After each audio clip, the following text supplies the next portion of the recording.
Welcome, dear listener, to a journey through time itself. Tonight, we'll travel together through over 1,000 years of magical history, exploring the ancient stones and whispered secrets of Hogwarts School of Witchcraft and Wizardry. As you settle into your comfortable space, let the gentle flow of this timeline carry you into peaceful dreams. Every era holds its own magic, its own stories, waiting to be told. So let's start with the founding era. In the late 10th century, Scotland was a land of mist and mystery, where the veil between the magical and mundane worlds hung thin as morning fog. The Highlands rolled endlessly beneath grey skies dotted with small villages where wizards and witches lived in careful secrecy among their non-magical neighbours.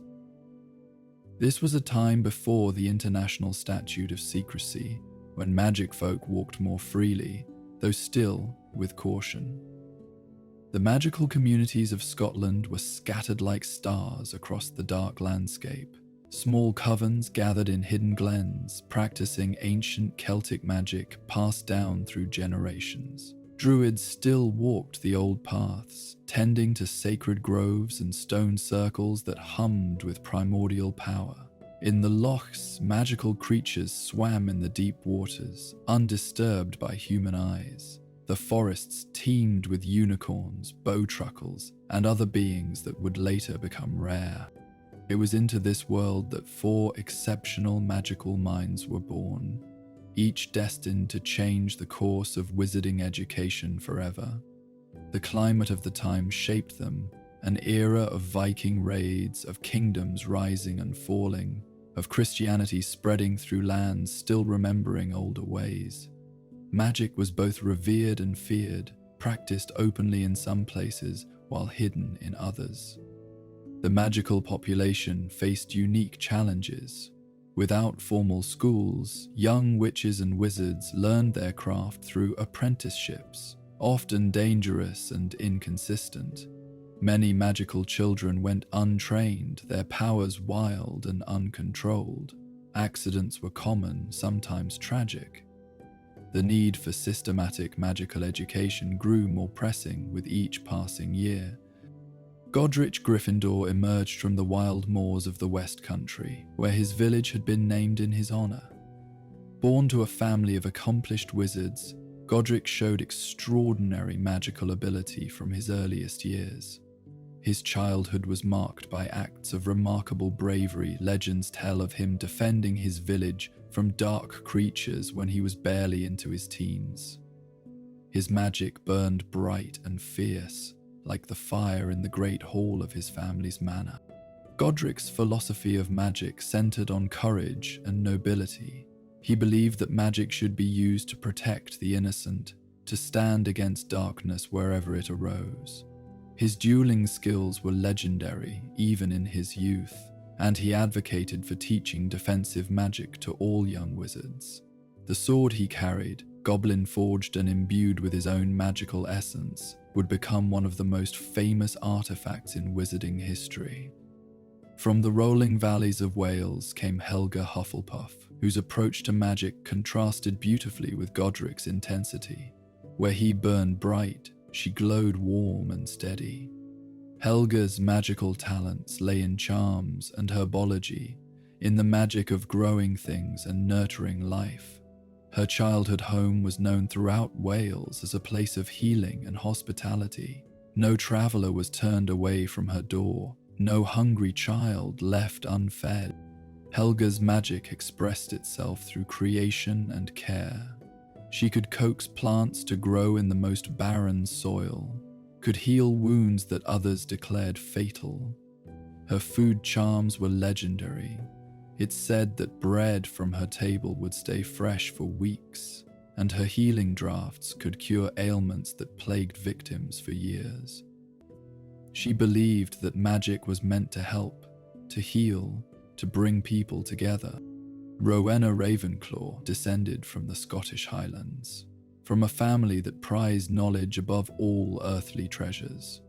Her childhood was spent in a tower filled with books and scrolls, ancient texts in languages both magical and mundane. By the age of 11, she had read every book in her family's extensive library and had begun creating her own spells.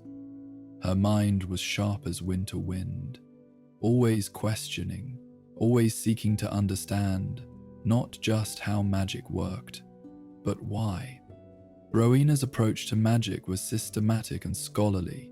She believed that understanding the theoretical foundations of magic was essential to its proper use. Her innovations in spell creation and magical theory would lay the groundwork for centuries of magical education. The diadem she wore, which was said to enhance wisdom, became a symbol of the pursuit of knowledge that she embodied. Salazar Slytherin came from the fens of East Anglia, from an ancient family that traced its magical lineage back to the time of the Romans. His childhood was marked by secrecy and suspicion. His family had suffered during periods of Muggle persecution, and these early experiences shaped his worldview profoundly. Salazar's magical abilities manifested early and powerfully, particularly his rare gift of Parseltongue, the ability to speak to serpents. Salazar's magic was subtle and complex, focusing on the arts that others feared or misunderstood. He excelled at legilimency, at potions that pushed the boundaries of what was considered acceptable, at magic that required not just power, but cunning and determination. His beliefs about blood purity, while controversial even in his own time, came from a place of fear that the magical world would be destroyed by those who didn't understand it. These four extraordinary individuals might never have met, save for the peculiar circumstances of fate. It was at the court of the Scottish king where their paths first crossed. Each had been summoned to deal with a magical crisis. A dark wizard was terrorizing the borderlands, and the king, knowing of their reputations, had called upon them for aid.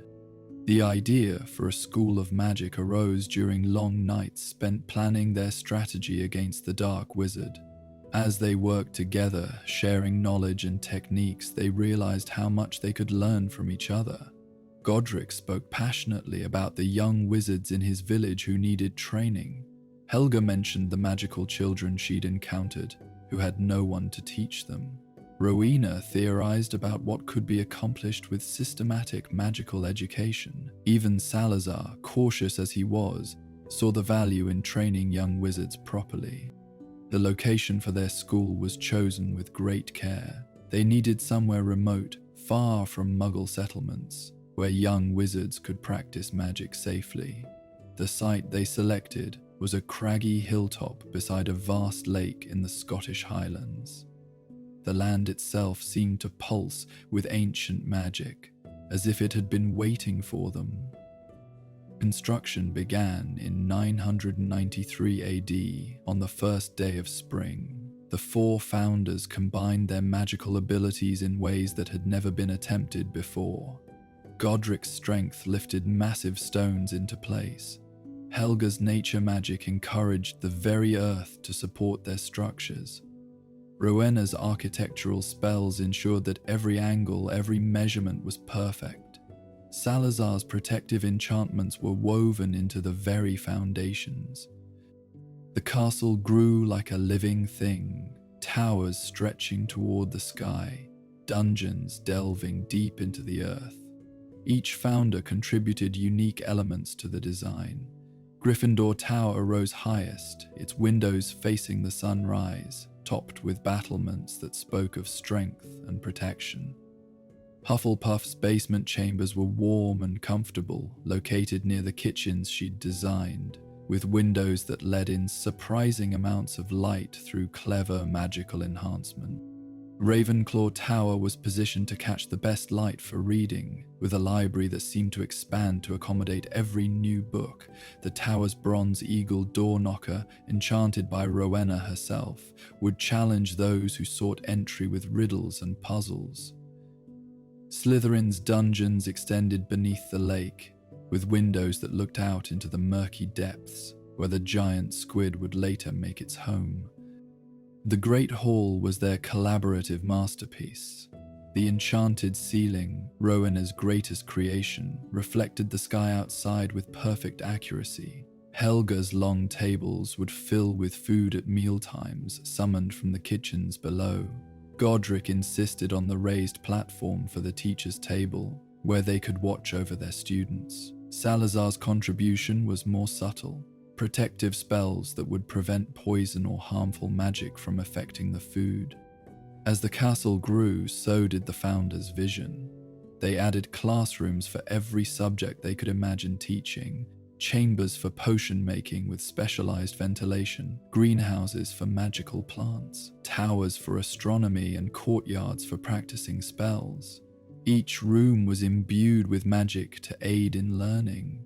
The Transfiguration classroom's walls could shift to provide examples. The Charms classroom was filled with objects that responded to properly cast spells.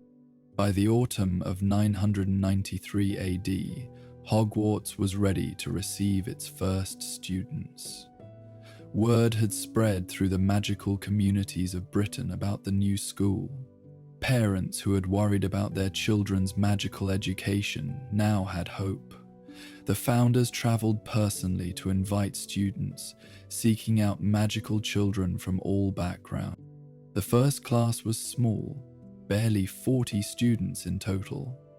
They ranged in age from 11 to 17, as the founders had decided that magical education should begin when a child's power had stabilized, but while their minds were still flexible enough to learn properly. These first students were pioneers, helping to establish traditions that would last for centuries.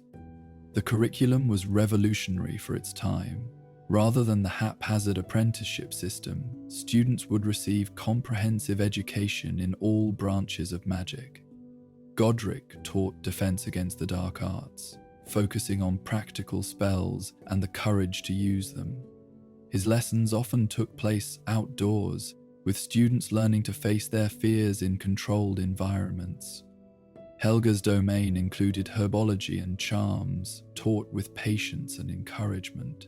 She believed that every student could succeed with the right support.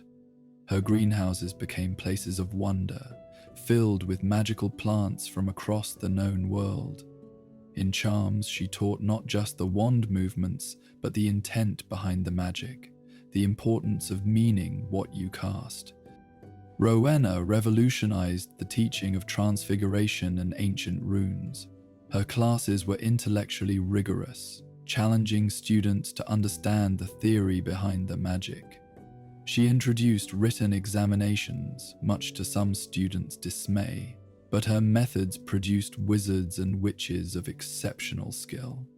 Her library grew daily as she acquired texts from across Europe and beyond. Salazar's subjects included potions and what would later be called the dark arts, though in his time the distinction was less clear. He taught his students to respect all forms of magic, to understand that power itself was neither good nor evil. His potions lessons were exacting, requiring precision and patience. He had little tolerance for foolishness, but great respect for dedication.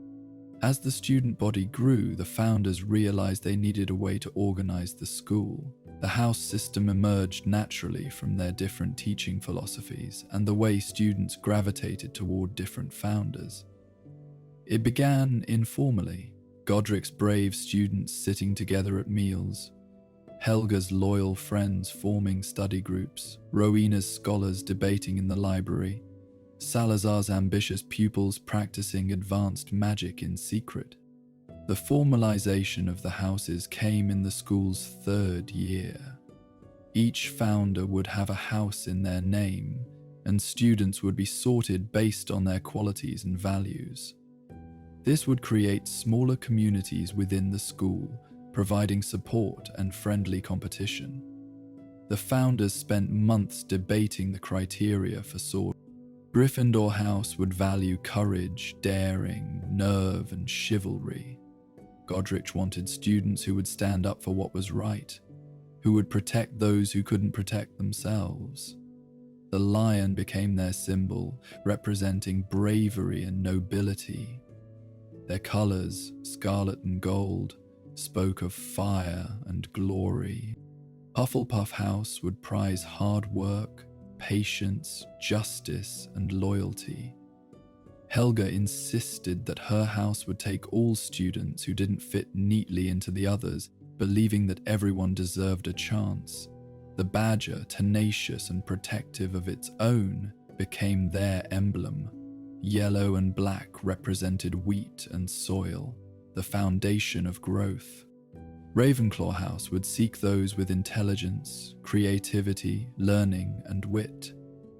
Rowena wanted students who loved learning for its own sake, who would push the boundaries of magical knowledge. The eagle, soaring high and seeing far, represented their ideals. Blue and bronze were chosen for the sky and the metals used in their instruments of learning. Slytherin House would choose students with ambition, cunning, leadership, and resourcefulness. Salazar valued those who understood that achieving great things sometimes required difficult choices. The serpent, wise and patient, became their symbol. Green and silver represented the depths of the lake and the precious metals found in the earth. As Hogwarts established itself, the founders worked tirelessly to protect it. The castle needed to be more than just a building. It needed to be a fortress against dark magic, a sanctuary for learning, and a home for generations of students. The protective enchantments they wove were unprecedented in their complexity and power. The anti-apparition jinx was one of the first major protections, preventing anyone from apparating in or out of the grounds. This required incredible magical power to maintain over such a large area, but the founders combined their abilities to make it permanent. The boundaries of this protection extended far beyond the visible grounds, creating a bubble of safety around the school. The castle itself was made unplottable, unable to be marked on any map by those who might wish it harm. Muggle-repelling charms were layered throughout the grounds, making non-magical people suddenly remember urgent appointments whenever they approached.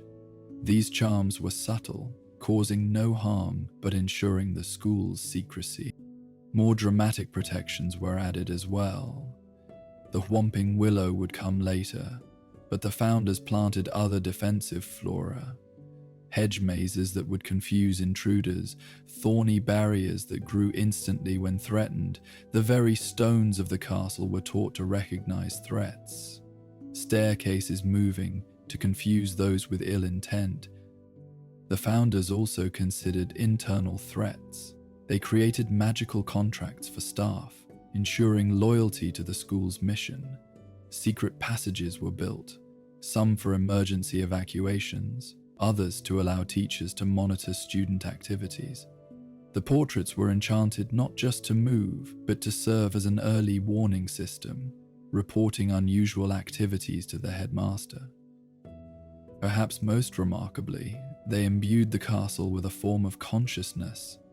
Hogwarts would protect its students, adapting its defenses to new threats. Rooms would appear when desperately needed. The castle would hide its secrets from those who would misuse them. This semi-sentience would grow stronger over the centuries, fed by the magic of thousands of witches and wizards who called Hogwarts home. As Hogwarts grew, it became clear that the school needed a supporting community. Magical families wanted to be close to their children. Suppliers needed a base for delivering magical goods. Craftspeople specializing in wands, cauldrons, and other magical items needed workshops. Thus, Hogsmeade began to take shape. The village started with just a few buildings: an inn for visiting parents, a shop for school supplies, and homes for the families of staff members. Helga Hufflepuff took special interest in the village's development, ensuring it would be a welcoming place for all magical folk.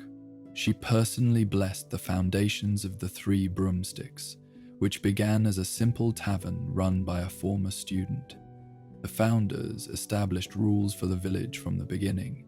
It would be an all-magical settlement, the only one of its kind in Britain. This would allow young wizards to see a functioning magical community, to understand what they were preparing for. The village would support the school but maintain its independence, governed by its own council. Early Hogsmeade was rustic but charming. Thatched cottages lined winding streets. Gardens bloomed with both magical and mundane plants. The post office began with just a few owls but would grow to house hundreds. Shops opened to cater to student needs. Honeyduke's predecessor sold simple sweets, while Zonko's ancestor provided basic joke items. The relationship between school and village was carefully negotiated.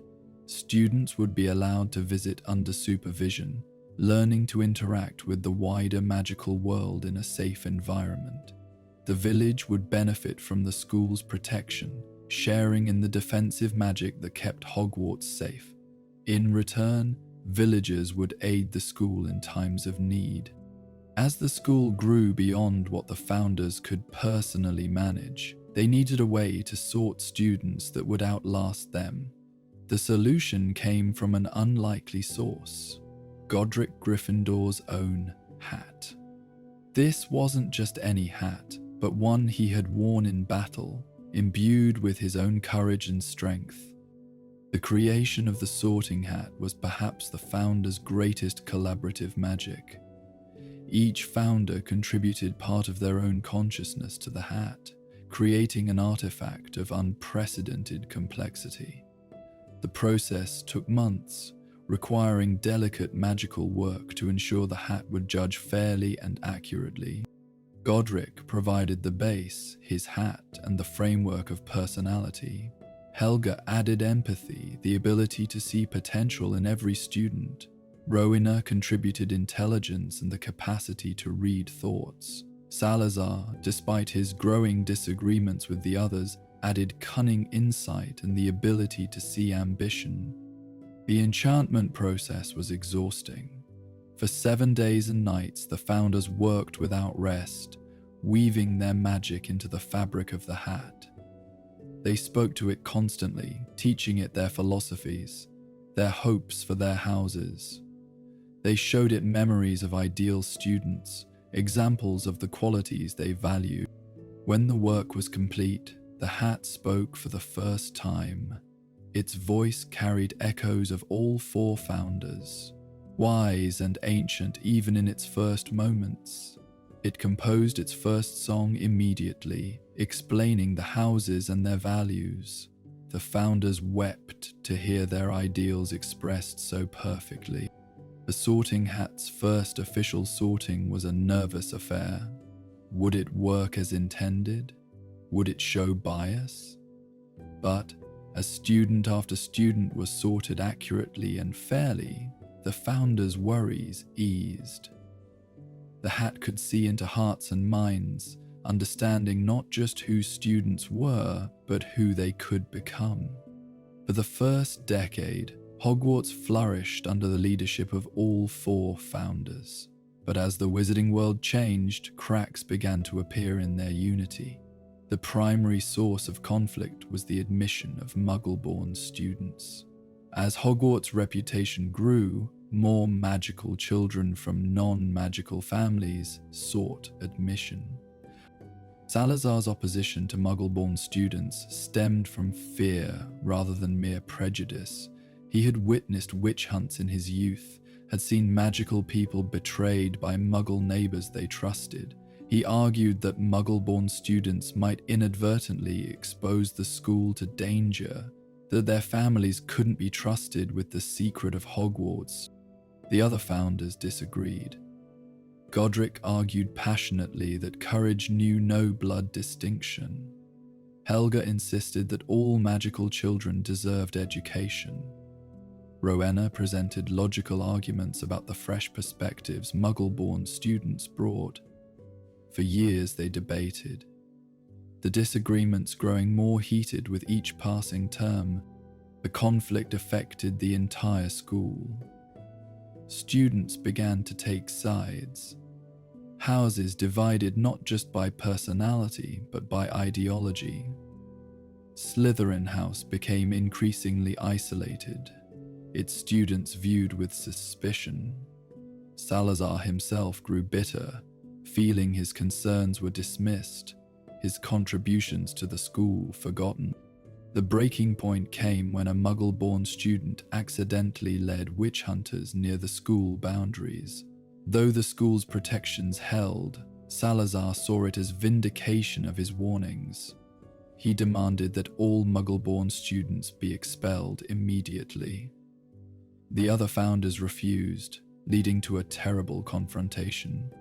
The final argument between Salazar and Godric was witnessed by dozens of students. Magic crackled in the air as the two powerful wizards faced off.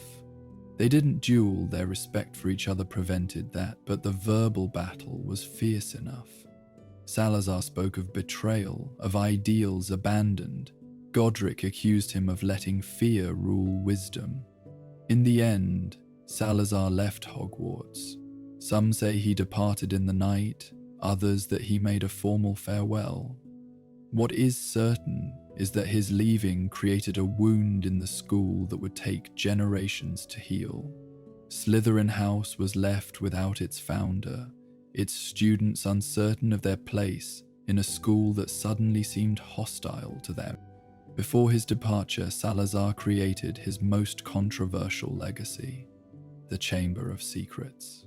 Built in absolute secrecy even from the other founders, the chamber represented both his greatest fears and his continued hope for the school he helped create. The chamber's construction required magic of extraordinary complexity. Salazar worked alone, often at night, creating a vast space beneath the school that somehow existed outside normal architectural constraints. The entrance, hidden in a bathroom that wouldn't exist for centuries, showed his remarkable foresight, or perhaps time magic beyond current understanding. The chamber itself was a monument to Slytherin aesthetics. Vast stone serpents lined the walls. The ceiling vanished into darkness. At the far end, a massive statue of Salazar himself gazed down with stone eyes. Every surface was carved with serpentine motifs, and the very air seemed to whisper in Parseltongue. But the chamber's true purpose remained mysterious. The legend of the monster within, a basilisk that would cleanse the school of those Salazar deemed unworthy, was terrifying. Yet the chamber also contained repositories of knowledge, advanced texts on magic that Salazar felt only the worthy should access. Was it a weapon or a test? Perhaps both. Salazar sealed the chamber with Parseltongue passwords, ensuring only his true heirs could enter. He told no one of its existence, taking the secret with him when he left. The other founders suspected he had created something. Helga spoke of feeling strange vibrations in the castle's foundations, but they could never find proof. The chamber would remain sealed for centuries, becoming legend rather than fact. Students would whisper about it, especially Slytherins who felt their founder had been wronged. The mystery added to Hogwarts' atmosphere, a reminder that even the founders had their secrets, their failures, their regrets. With Salazar's departure, the remaining three founders faced the challenge of maintaining Hogwarts' vision while adapting to his absence. The early 12th century saw the establishment of traditions that would define the school for centuries to come. These weren't created arbitrarily, but evolved from practical needs and the founders' remaining philosophies. The feast traditions began with Helga Hufflepuff's insistence that community was built around shared meals. The welcome feast became elaborate, a statement that despite hardships, Hogwarts would provide abundance. The Halloween feast honored old magical traditions, while the Christmas celebrations blended magical and religious observances in ways that satisfied both Christian converts and those who followed older paths. Academic traditions solidified during this period. The school year's structure, beginning with harvest season and ending before summer planting, reflected the agricultural reality of most magical families. Examination periods were formalized, with Rowena Ravenclaw developing the first standardized tests for magical ability. The owl and newt systems wouldn't come for centuries, but their foundations were laid now. House competitions became more structured. What had begun as informal rivalry became the House Cup, with points awarded for academic achievement, magical accomplishment, and service to the school. This system, devised primarily by Godric Gryffindor, channeled the competitive instincts of young wizards into productive paths. The Quidditch Cup would come later, but inter-house competitions in dueling, potion making, and spell creation began in this era. The position of head boy and girl emerged from practical necessity. As the student body grew beyond what the teachers could personally monitor, older students were given responsibility for younger ones. These positions, initially called student wardens, evolved into prestigious roles that would mark future leaders of the wizarding world. Disciplinary traditions also developed. Detention took various forms, copying lines with quills that required perfect calligraphy, tending to dangerous plants in the greenhouses, or cataloguing items in storage rooms. The Forbidden Forest became officially off-limits after several student disappearances, though this only increased its allure for adventurous pupils. The gradual integration of ghosts into school life marked another unique tradition. As former students and staff chose to remain as spirits, they became part of Hogwarts' fabric. Nearly headless Nick's arrival in 1492, following his botched execution, established the role of house ghosts as advisors and historians. The late 13th century brought increased contact between European magical schools. Bozobaton's Academy in France and Durmstrang Institute in Northern Europe had established themselves as Hogwarts equals in magical education. From this contact came the idea for a tournament that would foster international magical cooperation while allowing students to showcase their abilities. The Triwizard tournament was conceived during a summit of the three schools' heads in 1290. The discussions took 4 years to finalize, with each school concerned about fairness, safety, and maintaining their educational standards. The tournament would rotate between schools, occurring every 5 years, with each school selecting a champion to compete. The first tournament, held at Hogwarts in 1294, set precedents still followed centuries later. The Goblet of Fire, created specifically for champion selection, was a masterpiece of magical artifact creation. Crafted by the finest magical artisans of the age, it could judge not just magical ability but character, selecting champions who embodied their school's values. The tasks were designed to test every aspect of magical education. The first tournament challenges included taming a dragon, though smaller and less dangerous than later versions, navigating a maze filled with transfigured creatures, and recovering treasure from the depths of the Black Lake. Each task required not just power, but intelligence, creativity, and courage. The tournament's impact extended beyond competition. Students from different schools lived together for months, sharing knowledge and forming friendships that crossed national boundaries. Romance bloomed between champions and supporters. Magical techniques were exchanged, enriching all three schools' curricula. However, the tournament's dangers were evident from the beginning. The first death occurred in the third tournament, when a Durmstrang champion was killed by a cockatrice in 1304. This led to the first of many safety reforms, though the tournament's fundamental danger could never be entirely eliminated. After the Founders' era ended with Rowena Ravenclaw's death in year 1112, Hogwarts faced the challenge of leadership transition. The first official headmaster, Godric Gryffindor's chosen successor, was Headmaster Everard, who served from years 1112 to 1145. Everard established the principle that the headmaster must be neutral between houses, despite his Gryffindor origins. Headmistress Dylies Derwent, year 1235 to 1269, made revolutionary changes to the school's healing programs. A renowned healer herself, she established the hospital wing as a teaching facility, not just a treatment center. Her portraits in both Hogwarts and St. Mungo's allowed her to coordinate magical healing education across Britain. Under her leadership, Hogwarts produced more healers than any other period in its history. Headmaster Edwardus Tenebris, year 1345 to 1389, led Hogwarts through the Black Death years. His decision to seal the school completely during the worst plague years saved countless magical lives. He also established protocols for dealing with magical diseases, recognizing that wizards weren't immune to all Muggle ailments. His research into disease-preventing wards became standard in magical buildings.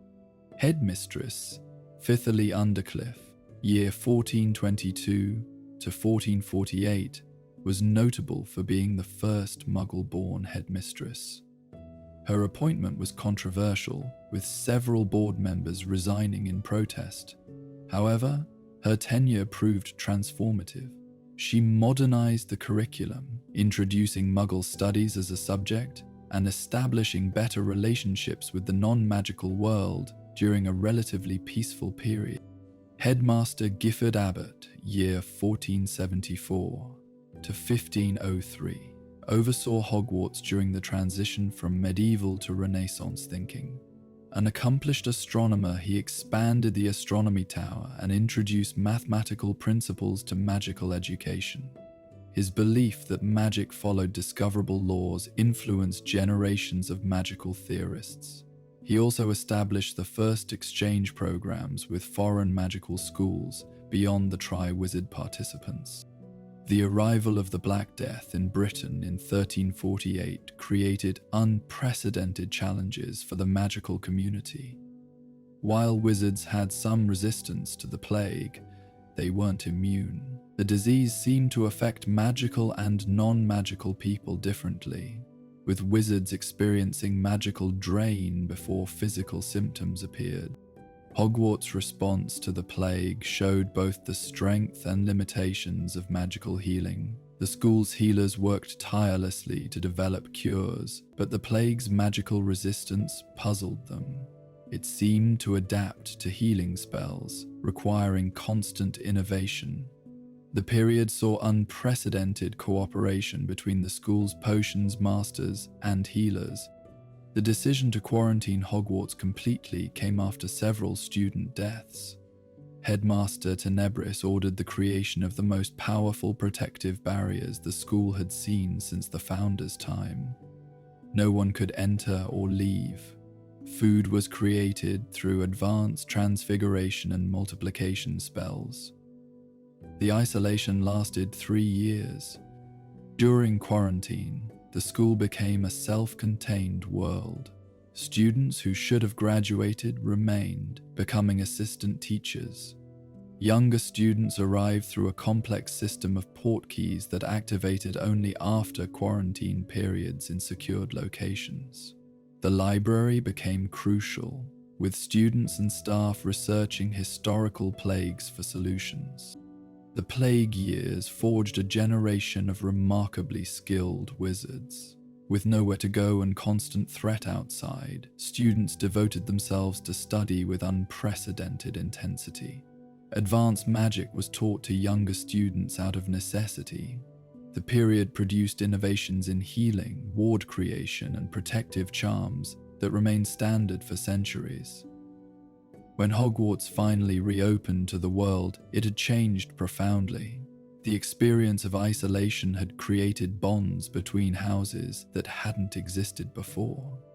Slytherin students had worked alongside others without prejudice.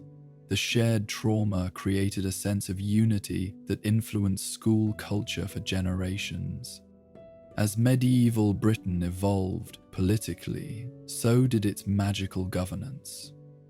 Hogwarts, as the premier magical institution, couldn't remain separate from these developments. The school's relationship with the emerging Ministry of Magic's predecessors shaped both institutions fundamentally. The Wizards' Council, established in the early 14th century, initially had little authority over Hogwarts. The school's charter, dating to the founders, granted substantial autonomy. However, as the council grew in power, tensions emerged. The council wanted standardized magical education across Britain. Hogwarts insisted on maintaining its unique traditions. The compromise reached in 1342 established principles still followed today. Hogwarts would accept ministry oversight in certain areas, curriculum standards, safety regulations, and staff qualifications. In return, the school maintained independence in admissions, house systems, and internal discipline. This agreement was tested repeatedly, but held. The school's Board of Governors emerged during this period as a bridge between Hogwarts and wider magical society. 12 members, representing different aspects of the magical community, would oversee major decisions while respecting the headmaster's authority in daily matters. This system prevented both governmental overreach and school isolation. Hogwarts' role in training ministry employees became formalized. Certain classes were added specifically to prepare students for governmental service. The school began tracking alumni careers more carefully, proud of former students who achieved high positions. This created a feedback loop, with successful alumni supporting the school politically and financially. The relationship wasn't always smooth. Several headmasters clashed with the council over issues like Muggle-born admission, dark arts teaching, and creature rights. The school sometimes served as a sanctuary for those out of favor politically. Its protections and ancient rights made it nearly impossible for the government to interfere directly. The medieval period produced numerous distinguished Hogwarts alumni who shaped the wizarding world. Their achievements reflected the school's growing influence and the quality of magical education despite turbulent times. Bridget Wenlock, attended in year 1195 to 1202, became the first to establish the magical properties of the number 7. A Ravenclaw student, her arithmancy theories revolutionized magical understanding. Her work suggested that certain numerical patterns underpinned all magic, influencing everything from potion brewing to spell duration. Her theorem on sevenfold magical amplification remains taught today. Sir Cadogan, attended in year 1280 to 1287, despite his later reputation for foolishness, was actually an accomplished wizard in his time. A Gryffindor whose bravery exceeded his wisdom, he pioneered several defensive spells still used today. His death battling the Wyvern of Wye was heroic, if unnecessary. His portrait's presence in Hogwarts serves as both inspiration and warning about excessive courage. Mungo Bonham, attended in year 1550 to 1557, founded St. Mungo's Hospital for Magical Maladies and Injuries. A Hufflepuff whose dedication to healing was legendary, he recognized that magical Britain needed a centralized healing facility. His time at Hogwarts, particularly studying under Headmistress Derwent's portraits, inspired his life's work. St. Mungo's organizational structure mirrors Hogwarts' house system. Burdock Muldoon, attended in year 1423 to 1430, became chief of the Wizards' Council, the first Hogwarts alumnus to achieve this position. A Slytherin whose political acumen was matched by genuine desire for progress, he established many principles of magical governance. His definition of beings versus beasts in magical law, while later revised, showed attempt at systematic legal thinking. Cleodna, attended in year 1201 to 1208. The famous Irish druidess studied at Hogwarts despite her family's traditional magical background. A Ravenclaw who bridged old and new magic, she discovered the properties of moondew and wrote the first comprehensive guide to animagus transformation. Her 3 birds who could sing humans to sleep became subjects of extensive magizoological study. The medieval period saw significant physical expansion of Hogwarts. The growing student body and evolving magical education required new facilities. Each edition reflected the era's understanding of magic and educational needs. The North Tower's construction in 1243 provided dedicated space for divination classes. Previously taught in various locations, the subject needed isolation from the castle's general magical interference. The tower's position, closest to the stars and furthest from ground-level distractions, created ideal conditions for prophecy and foresight. Its circular design channeled celestial energies in ways that enhanced divinatory abilities. The expansion of the dungeons throughout the 14th century wasn't just for Slytherin House. New potions laboratories were needed as the subject became more sophisticated. Separate rooms for volatile experiments, ingredient storage requiring different temperatures, and advanced student research were carved from the living rock. The proximity to the lake provided both cooling and certain aquatic ingredients. The Great Greenhouse Complex began in 1389 under headmaster Phineas Spore. What started as simple glass structures evolved into magical biomes. Each greenhouse could maintain different climates: tropical, arctic, desert, or swamp. This allowed cultivation of plants from around the world, greatly enhancing herbology education. The greenhouse's magical glass could filter sunlight to suit specific plants' needs. The Quidditch pitch's first permanent installation came in 1435. Previously, flying classes and informal matches used various grounds locations. The dedicated pitch included stands that could accommodate the entire school, protected by weather-repelling charms. The goalposts were charmed to maintain perfect positioning despite wind. This formalization of Quidditch at Hogwarts influenced the sport's development globally. The castle's secret passages multiplied during this era. Some were created intentionally for emergency evacuation or staff movement. Others seemed to appear spontaneously, as if the castle itself was growing new pathways. The Marauders map, created centuries later, would reveal only a fraction of these passages. Each generation of students discovered new routes, adding to Hogwarts' mystery. The Room of Requirement's first recorded appearance was in 1469, though it likely existed earlier. A student desperately needing to hide from a magical experiment gone wrong suddenly found a door that hadn't been there before. The room's nature, appearing only when truly needed, made it impossible to study systematically. Its existence suggested the castle's magic was still evolving, still growing. The Forbidden Forest, always dangerous, became progressively more mysterious during the medieval period. As the wizarding world shrank from Muggle expansion, magical creatures sought refuge in protected areas.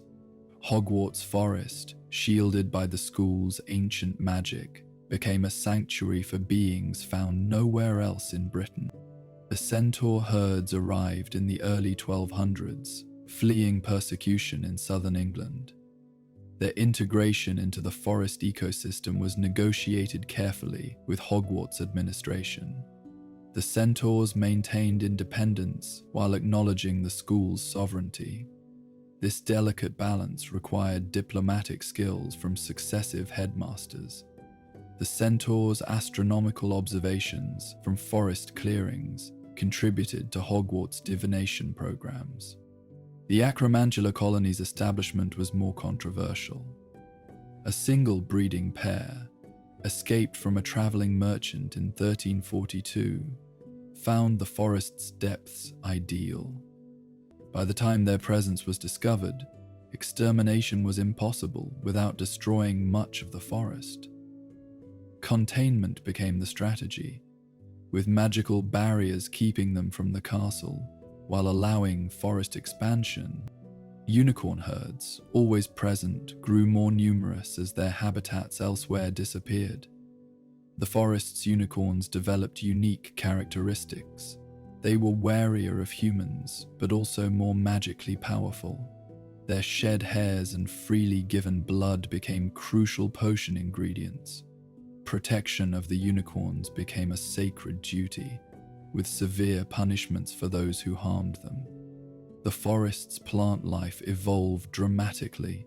Magical and mundane species interbred, creating hybrids found nowhere else. The whomping willow's ancestor trees grew wild in the forest's heart. Devil's Snare spread through the understory, directed by some organizing intelligence. Perhaps the forest itself. These plants created defensive zones protecting the creatures within. Tree spirits and dryads, refugees from Britain's shrinking woodlands, added another layer of consciousness to the forest. They communicated with the castle's wooden structures, creating an information network no human fully understood. Students reported trees moving to block or reveal paths, apparently judging travelers' intentions. By 1500, the Forbidden Forest had become a magical ecosystem unmatched in Europe. Its official designation as forbidden came after numerous student disappearances, but this only increased its allure. The forest served as a living laboratory for care of magical creatures classes, a source of rare potion ingredients, and a reminder that nature's magic could never be fully controlled. While Quidditch as a formalized sport was still developing, its early forms at Hogwarts shaped the game's evolution significantly. Flying on broomsticks had always been part of magical culture, but organized competitive flying began in earnest during the medieval period.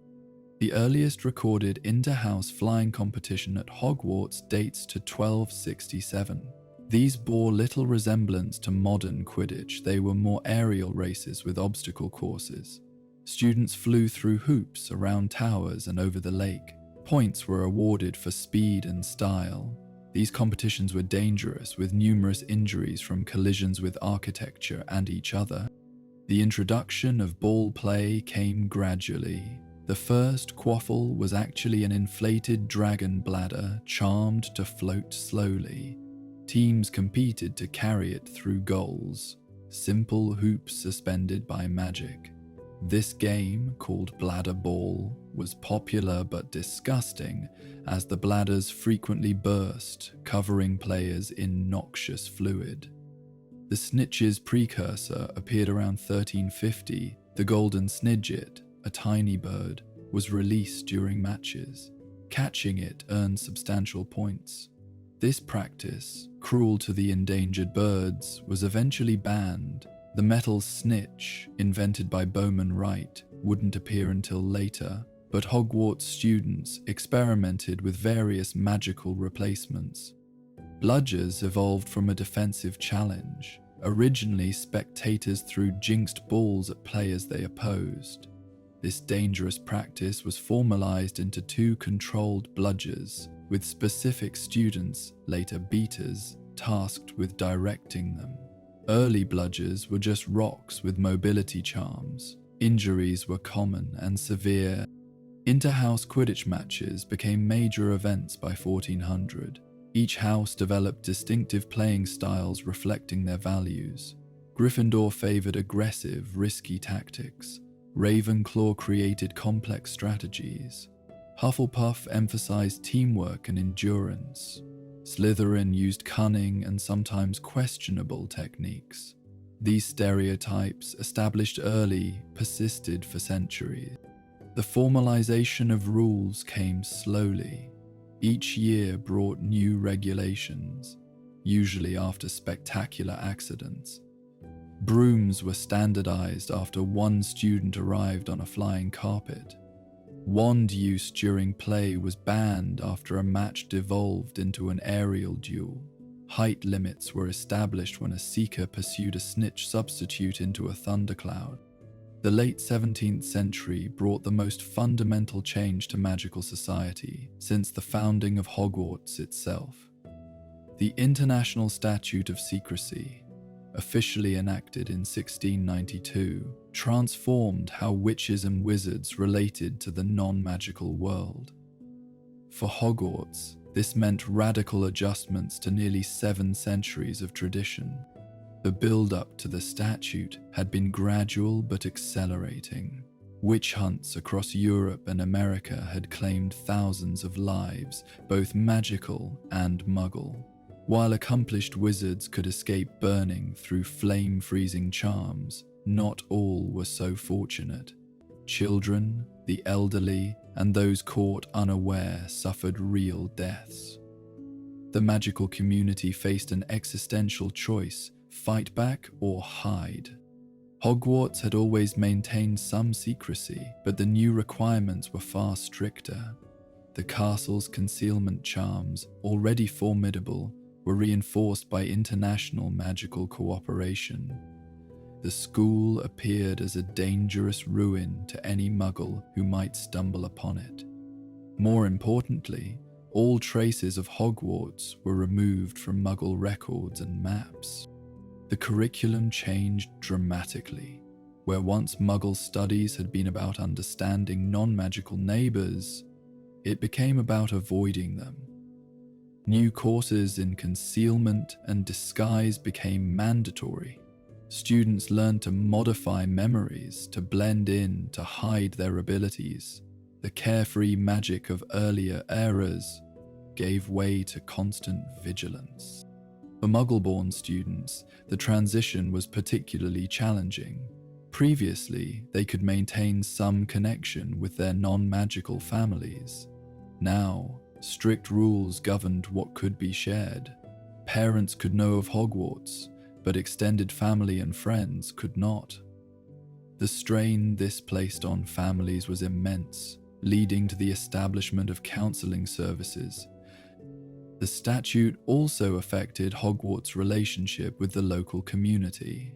Hogsmeade remained all magical, but connections with other nearby settlements were severed. Trade became complicated, requiring intermediaries and memory modifications. The school became more isolated, more self-contained than ever before. The witch trial era preceding the statute tested Hogwarts as never before. While the castle itself remained safe, its students and alumni faced persecution throughout Britain and beyond. The school became a sanctuary, but also a training ground for survival in an increasingly hostile world. The first Hogwarts alumnus executed in the witch trials was Margaret Halloway, class of 1623. A Hufflepuff who had returned to her Muggle village to help with healing, she was betrayed by a neighbor who coveted her land.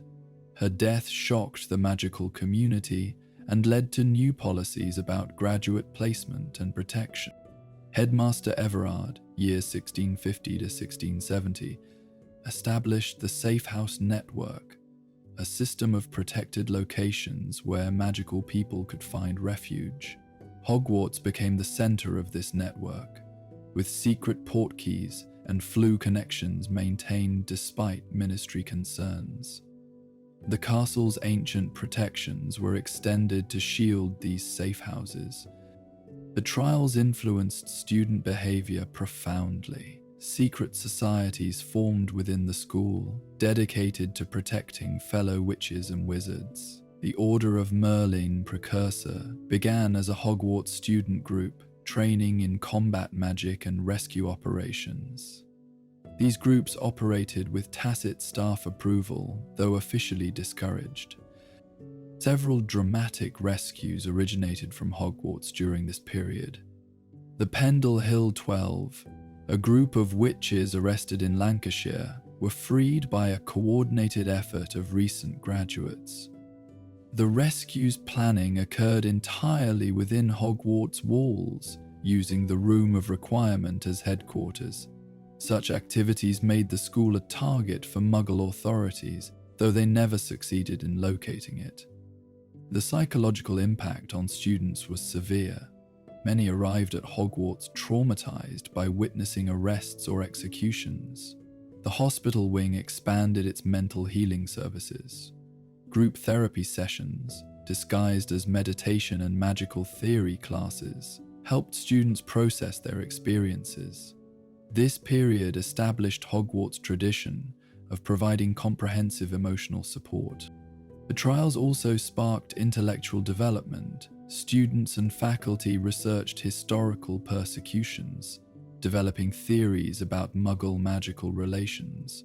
The Hogwarts Library acquired extensive collections on witch trials, both magical and Muggle perspectives. This scholarship influenced the eventual drafting of the International Statute of Secrecy. The Renaissance spirit of inquiry profoundly influenced Hogwarts' academic programs. The period saw systematic approaches to magical education influenced by both magical researchers and, carefully, Muggle scientific advancement. The school balanced tradition with innovation, creating educational frameworks still used today. Arithmancy evolved from simple number magic to complex magical mathematics. Professor Bridget Wenlock's theories were expanded by successive generations of Hogwarts scholars. Students learnt to calculate spell trajectories, predict magical interactions, and optimize potion ratios. The subject became crucial for advanced magical research, though many students found it challengingly abstract. Alchemy reached its golden age at Hogwarts during this period. The subject, bridging magical and natural philosophy, attracted brilliant minds. Nicholas Flamel himself guest lectured in 1576, though he kept his greatest secret, the Philosopher's Stone, to himself. The Alchemy Tower, constructed in 1590, contained specialized equipment for transmutation experiments. The systematization of spell creation became a formal discipline. Previously, new spells emerged through accident or inspiration. Now, students learnt the principles underlying incantations, wand movements, and magical intent. The Department of Experimental Charms produced numerous innovations, though also several spectacular accidents that required extensive castle repairs. Computations underwent revolutionary standardization. The first comprehensive textbooks appeared, categorizing ingredients by properties rather than alphabetically. Reaction matrices predicted ingredient interactions. Quality control measures ensured consistent results. This scientific approach to brewing influenced all magical disciplines, establishing empirical methods within traditional practice. The integration of Muggle knowledge required delicate handling. Mathematical principles, astronomical observations, and natural history enhanced magical understanding. However, this knowledge had to be acquired secretly and adapted carefully. Professors who too obviously incorporated Muggle learning faced suspicion from traditional colleagues and students. The period also saw the first formal teaching qualifications. Previously, professors were appointed based on skill and availability. Now, masteries in specific subjects became prerequisites. The professors' trials, comprehensive examinations of both knowledge and teaching ability, were instituted in 1643. This professionalization elevated educational standards significantly.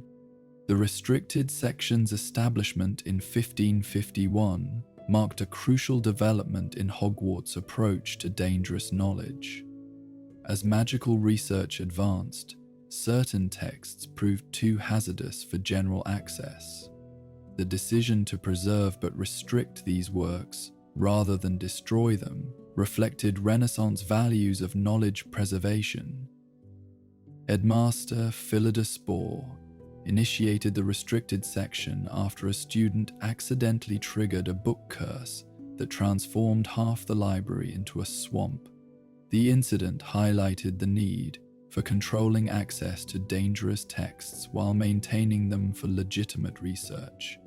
The solution was architectural and magical, a separated, heavily warded section within the main library. The selection criteria for restricted works proved contentious. Books on dark magic were obvious candidates, but the boundaries blurred. Advanced transfiguration texts that could enable dangerous human transformation, potions books containing lethal recipes, and charm compendiums with mind control spells all required evaluation. A committee of professors reviewed each text, often disagreeing vehemently. Access policies evolved through trial and error. Initially, only professors could enter. This proved impractical, as advanced students needed certain texts for legitimate study. The permission slip system developed, requiring professor authorization for specific books. Even then, students could only read restricted books within the section under the librarian's watchful eye. The restricted section's protections were formidable. Books were chained not just physically but magically. Some screamed when opened improperly. Others required passwords or would only reveal their contents to those with legitimate need. The section itself could sense malicious intent, ejecting those who entered with dark purposes.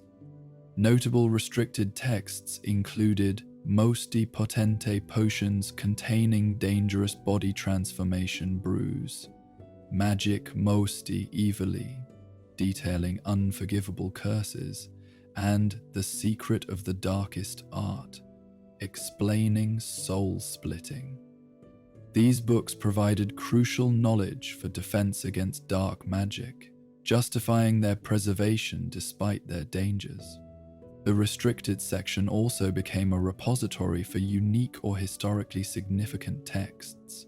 Original manuscripts by famous wizards, regardless of content danger, were preserved here. This included personal journals of dark wizards, providing insight into their psychology and methods. The section became as much historical archive as dangerous collection. The Renaissance period at Hogwarts produced numerous magical breakthroughs. The combination of accumulated knowledge, brilliant minds, and institutional support created ideal conditions for innovation. Many discoveries that revolutionized the wizarding world originated in Hogwarts laboratories and classrooms. The Protean charms development in 1534 by Professor Miranda Goshawk transformed magical communication. Working with advanced Newt students, she discovered how to link objects so that changes to one affected all others. This principle would later be used for everything from the DA's coins to official ministry communication devices. The charm's complexity required exceptional skill, making it a benchmark for magical achievement. Professor Quentin Trimble's 1598 discovery of the unbreakable vow's underlying magic shocked the wizarding world. While the vow itself was ancient, understanding its mechanism allowed for new applications and, crucially, defenses. His research, conducted with volunteer subjects under strict ethical guidelines, revealed how magical contracts bound themselves to life force. This knowledge made forced vows easier to detect and prevent. The development of time magic saw significant advances. While true time travel remained beyond reach, time turners would come later. Hogwarts researchers developed numerous temporal charms, preservation spells that slowed decay, acceleration charms for plant growth, and stasis fields for potion storage all emerged from this research. The clock tower became a center for temporal experimentation. Advances in magical creature understanding revolutionized care of magical creatures. Professor Sylvanus Kettleburn's predecessor, Magdalena Scamander, developed the first comprehensive classification system for magical beings.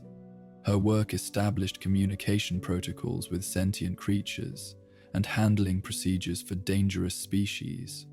The Hogwarts grounds became a practical laboratory for these studies. The discovery of magical genetics principles predated Muggle understanding by centuries.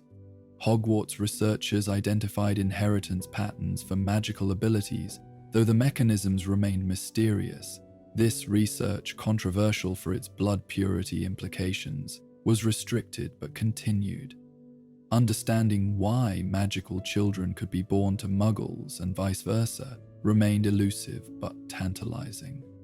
Perhaps most significantly, this period saw the first successful magical-mechanical integrations. Inspired by Muggle clockwork, wizards created devices combining mechanical precision with magical power. The castle's moving staircases were retrofitted with mechanical controls, overlaid with charms. This hybrid approach influenced everything from sneakoscopes to the eventual development of the Hogwarts Express. The standardization of magical education reached its pinnacle with the establishment of ordinary wizarding levels, or lulls, in 1561, and nastily exhausting wizarding tests, or newts, in 1563. These examinations, still used today, revolutionized magical education by providing objective measures of achievement and standardizing curriculum across Britain. All Christmas Eve, Plant performs as before by standardizing multiple conditions of summon, reading schools, contraband. The impetus for standardized testing came from multiple sources. Employers in the growing magical bureaucracy needed ways to evaluate candidates. Parents wanted assurance of educational quality. International magical cooperation required comparable standards. The Wizengamot appointed a commission, headed by Professor Griselda Marchbanks, ancestor of the modern examiner, to develop comprehensive assessments. The OWL system was designed for fifth-year students, testing comprehensive understanding of core subjects. Unlike previous pass/fail evaluations, OWLs provided graded results: outstanding, exceeds expectations, acceptable, poor, dreadful, and troll. This granular evaluation allowed students to understand their strengths and weaknesses while providing clear advancement criteria. Newts, administered to seventh-year students, tested specialized advanced knowledge. These examinations determined career possibilities, with different professions requiring specific Newts achievements. Becoming an Auror, for instance, required outstanding in defense against the dark arts and exceeds expectations in several other subjects. This created clear educational pathways. The examination process itself was rigorous. Theoretical components tested knowledge through written papers. Practical examinations required demonstrating spells, brewing potions, or handling magical creatures under observation. External examiners, rather than familiar professors, ensured objectivity. This separation of teaching and testing was revolutionary for its time. Implementation faced significant resistance. Some professors resented external evaluation of their students. Traditional families opposed newfangled testing methods. Students protested the pressure and workload. However, the benefits became apparent as the first OWL graduates entered the workforce with clearly documented abilities. The examination's influence extended beyond simple assessment. Curriculum across all years adjusted to prepare students progressively. First through fourth years built foundations for OWLs. Sixth and seventh years specialized based on OWL results. This systematic approach replaced the previous hodgepodge of teaching methods with coherent educational progression. The Renaissance period's intellectual ferment also produced spectacular conflicts. As magical theory advanced, so did combat applications. Several famous duels at Hogwarts during this era influenced dueling conventions and demonstrated the period's magical innovation. The Duel of the Astronomy Tower, 1543, between Professors Cornelius Agrippa and Paracelsus Flamel, exemplified Renaissance magical combat. Their disagreement over alchemical principles escalated to formal challenge. The duel, witnessed by the entire school, lasted 3 hours. Agrippa's celestial magic met Flamel's elemental transmutations in displays that allegedly turned the tower golden for a month afterward. Student dueling clubs, officially sanctioned in 1567, channeled aggressive tendencies into formal structures. The first inter-house dueling championships saw a controversial Slytherin victory through creative rule interpretation. This established precedents for legal magical combat and sporting honor codes that influenced wizarding dueling protocols internationally. The Great Hall incident of 1612 nearly destroyed the school. A conflict between pure-blood supremacists and egalitarian students escalated beyond control. Seventh years used new-level magic in running battles through corridors. The moving staircases were weaponized, portraits recruited as spies, and suits of armor animated for combat. Only intervention by the entire teaching staff prevented casualties. The Forbidden Forest skirmish of 1634 involved external threats. Dark wizards attempting to poach unicorns encountered student patrols. The resulting battle drew in centaurs, acromantulas, and eventually the Hogwarts staff. This event established formal defense protocols and demonstrated the school's ability to unite against external threats, despite internal divisions. Perhaps most influential was the experimental charms disaster of 1699. A duel between two brilliant students testing original spells resulted in a magical explosion visible from Hogsmeade. The entire East Wing required reconstruction. This incident led to strict regulations on experimental magic and designated dueling areas with containment wards. These conflicts, while dangerous, advanced magical understanding. Each duel showcased new techniques, revealed spell interactions, and tested magical theory under extreme conditions. Detailed documentation of these events became standard, creating a combat magic archive that remains valuable for defensive training. The 16th and 17th centuries marked Hogwarts' prominence as a center of alchemical study. The subject, balancing on the edge between magic and natural philosophy, attracted brilliant minds seeking to understand matter's fundamental nature.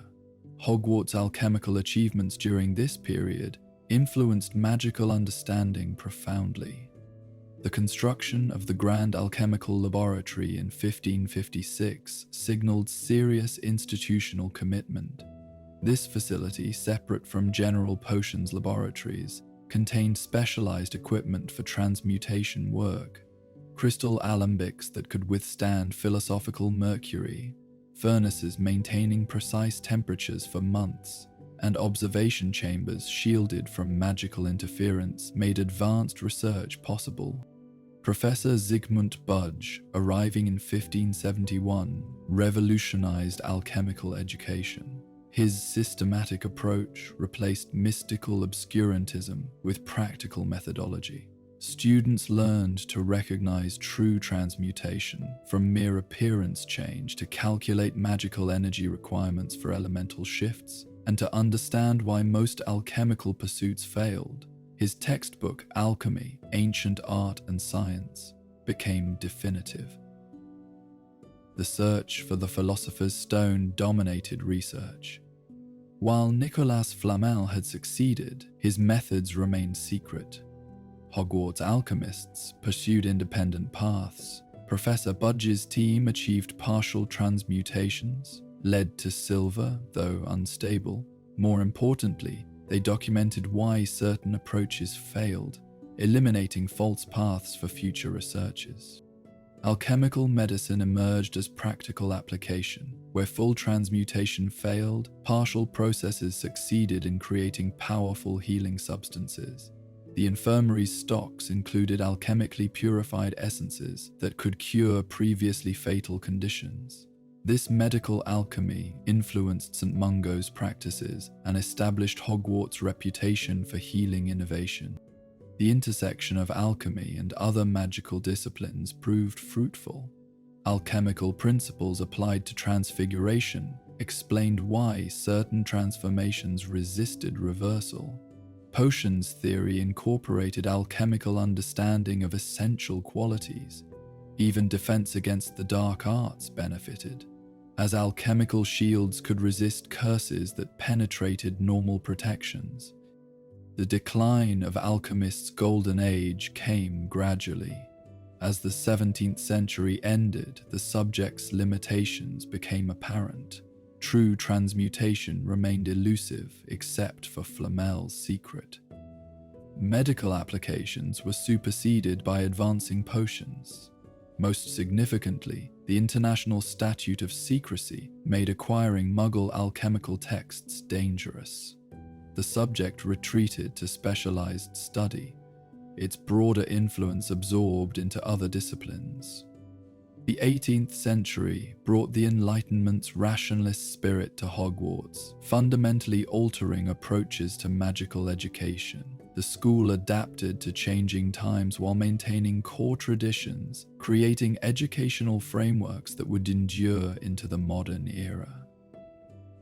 The categorization of magic into discrete subjects underwent refinement. Previously fluid boundaries between disciplines solidified. Transfiguration separated definitively from charms, with precise definitions of each field's scope. Dark arts became defense against the dark arts, acknowledging that understanding dangerous magic was necessary for protection. This departmentalization allowed for specialized expertise and systematic progression. Pedagogical methods evolved from medieval apprenticeship models to structured classroom instruction. Lesson plans, unheard of in earlier centuries, became standard. Professors documented learning objectives, assessed progress systematically, and adapted teaching to student needs. The introduction of teaching assistants, advanced students helping younger ones, improved individual attention and created leadership opportunities. The prefect system formalized in 1714, replacing ad hoc student leadership with structured responsibility. 2 prefects per house per year, selected for academic achievement and character, maintained discipline and mentored younger students. Head boy and girl positions, established in 1727, provided school-wide student leadership. These roles prepared students for responsibility while maintaining order in an increasingly large school. Curriculum expanded to include theoretical subjects previously considered esoteric. Magical theory, separated from practical application, became mandatory for AL students.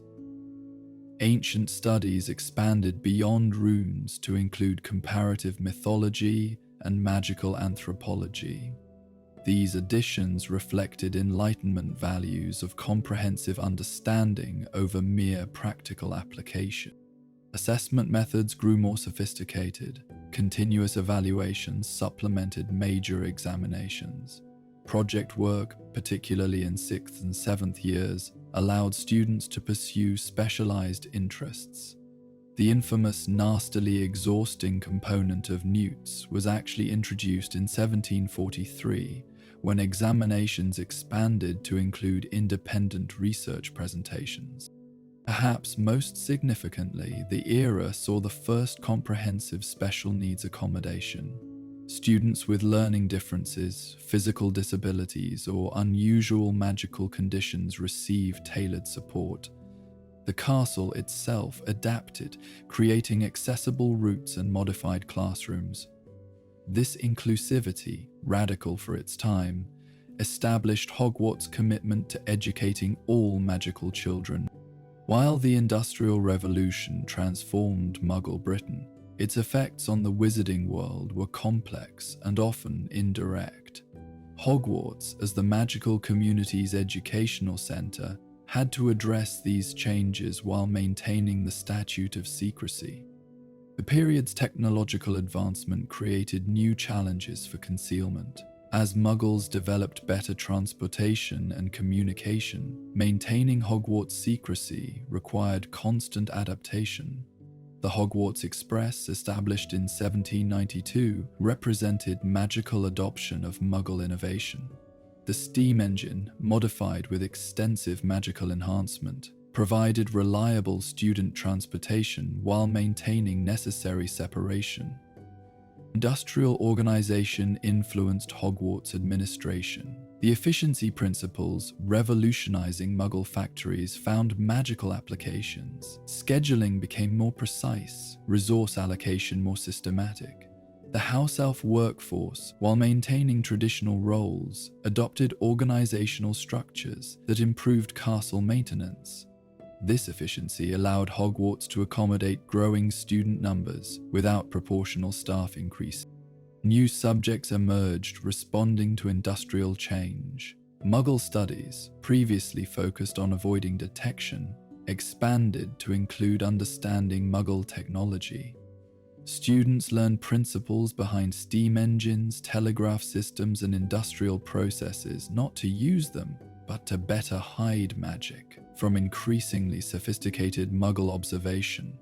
This knowledge proved crucial for Muggle-born students navigating both worlds. The period's scientific methodology influenced magical research. Experimentation became more rigorous, with controlled variables and repeated trials. The potions classroom adopted laboratory protocols inspired by Muggle chemistry while maintaining magical principles. This hybrid approach produced more reliable results and safer procedures, reducing accidents significantly. Social changes accompanying industrialization affected Hogwarts culture. The emerging middle class in Muggle society had magical parallels. Careers beyond traditional family businesses became possible. Hogwarts responded by expanding career counseling, helping students understand new opportunities in the changing magical economy. The school's role evolved from simply educating to actively preparing students for diverse futures. However, resistance to change was significant. Traditional pureblood families saw industrial influence as Muggle contamination. Several withdrew their children, establishing short-lived private magical academies. These institutions failed, lacking Hogwarts resources and reputation, but their existence highlighted tensions between progress and tradition that would persist into modern times. The Enlightenment era produced several revolutionary Hogwarts professors whose innovations shaped magical education for generations. Their contributions went beyond individual brilliance to fundamentally alter how magic was understood and taught. Professor Vindictus Viridian revolutionized potions instruction during his tenure year, 1703 to 1741. His systematic approach to brewing replaced intuitive methods with precise measurement and timing. The Viridian method, pre-preparing ingredients, staging additions, and maintaining exact temperatures, increased brewing success rates dramatically. His classification of potion types by primary magical action created logical learning progressions still used today. Headmistress Dilys Derwent, year 1741 to 1768, brought unprecedented administrative innovation. Her portrait network between Hogwarts and St. Mungo's established precedents for magical institutional cooperation. She introduced the house point system's modern form, standardizing rewards and penalties across all professors. Her greatest achievement was establishing Hogwarts' first systematic alumni network, maintaining connections that benefited students through mentorship and career opportunities. Professor Bartholomew Mashingspoon transformed Transfiguration teaching years 1756 to 1789. His discovery that visualization precision directly correlated with transformation success revolutionized instruction. Students learned detailed anatomical study, artistic rendering, and mental imaging techniques before attempting complex transfigurations. His methods reduced transfiguration accidents by 70%, while improving success rates dramatically. The enigmatic Professor Adalbert Waffling brought continental magical philosophy to Hogwarts year 1782 to 1823. His integration of theoretical frameworks from Beauxbatons and Durmstrang created comparative magical studies. Students learned not just British magical traditions, but understood different cultural approaches to similar effects. This broadened perspective proved invaluable as international magical cooperation increased. Professor Quentin Trimble established Hogwarts' first formal research program, years 1769 to 1795. Previously, professors pursued individual interests without institutional support. Trimble created collaborative research structures, securing funding, establishing publication standards, and encouraging interdepartmental projects. His model of academic magical research influenced other magical institutions globally. Perhaps most influential was Professor Philida Spore, year 1794 to 1837, whose work in herbology transformed understanding of magical flora. Her discovery that magical plants possessed a form of consciousness revolutionized both cultivation and ethical considerations. The greenhouses under her care became sites of interspecies communication experiments that challenged assumptions about sentience and magic. Daily life for Hogwarts students in the 1700s differed markedly from both earlier and later periods. The Enlightenment's influence created a unique atmosphere balancing intellectual rigor with magical tradition. The typical day began at dawn with mandatory morning exercises. Unlike modern physical education, these sessions focused on magical stamina building. Students practiced maintaining simple spells for extended periods, building the magical endurance necessary for advanced work. Houses competed in endurance challenges, with Hufflepuff dominating through their characteristic persistence. Meals reflected both magical abundance and period customs. The Great Hall's enchanted ceiling showed not just weather, but astronomical phenomena relevant to that day's lessons. Food appeared in courses rather than buffet steeple, teaching proper wizarding etiquette. Special dietary requirements, whether health or species-specific for the occasional part-human student, were accommodated without question. Academic schedules were more intensive than modern equivalents. Students attended lectures from 8 a.m. to 6 p.m. with only brief breaks. However, the teaching style was more varied.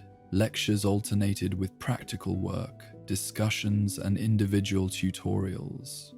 Wednesday afternoons were reserved for pursuing personal interests, establishing the tradition of midweek recreational time. Social life centered around common rooms, but inter-house interaction was encouraged more than in other eras. The Enlightenment salons, evening gatherings where students presented research or creative work, brought together minds from all houses. These events, supervised by rotating professors, fostered intellectual exchange and reduced house prejudices. Extracurricular activities flourished. Besides Quidditch, students participated in Wizards chess tournaments, Gobstones leagues, and the newly established Dueling Club. The Hogwarts Orchestra, founded in 1743, performed both magical and carefully selected Muggle compositions.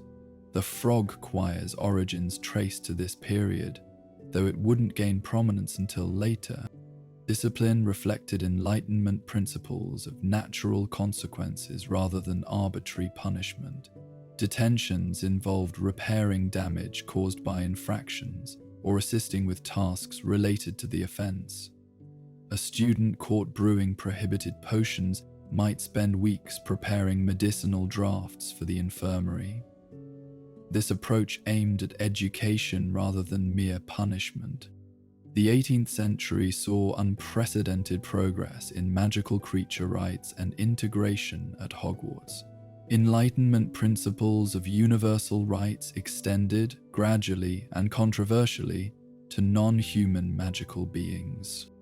The Centaur Teaching Exchange Program, initiated in 1724, marked a breakthrough. Firenze's ancestor, the Centaur Narbulus, taught astronomy for a term, offering perspectives no human could provide.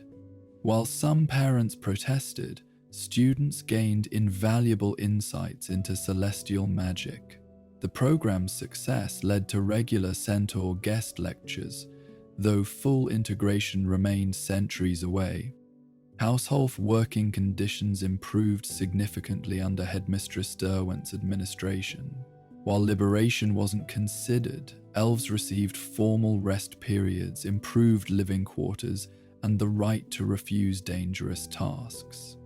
The kitchen elves organized themselves into specialized teams, with senior elves training newcomers. This system, respecting both elf nature and dignity, became the model for other magical institutions. The ghost population's role evolved from mere haunting to active participation. Sir Nicholas de Mimsy Porpington established the Headless Hunt chapters at Hogwarts, providing ghosts with social structure. More significantly, ghosts began serving as historical resources, sharing first-hand accounts in history of magic classes. This oral history project preserved perspectives unavailable in written records. Integration of part-human students accelerated. Previously, werewolves, vampires, and others with human heritage faced severe restrictions. New accommodations allowed their attendance under specific conditions. Secure transformation chambers for werewolves, modified schedules for vampires, and dietary accommodations for various needs became standard. While prejudice persisted, institutional support improved dramatically. The Lakes Mer people established formal diplomatic relations with the school in 1756. Translation charms allowed underwater communication, leading to cultural exchanges. Mermish became an elective language, and selected students learned underwater magic techniques.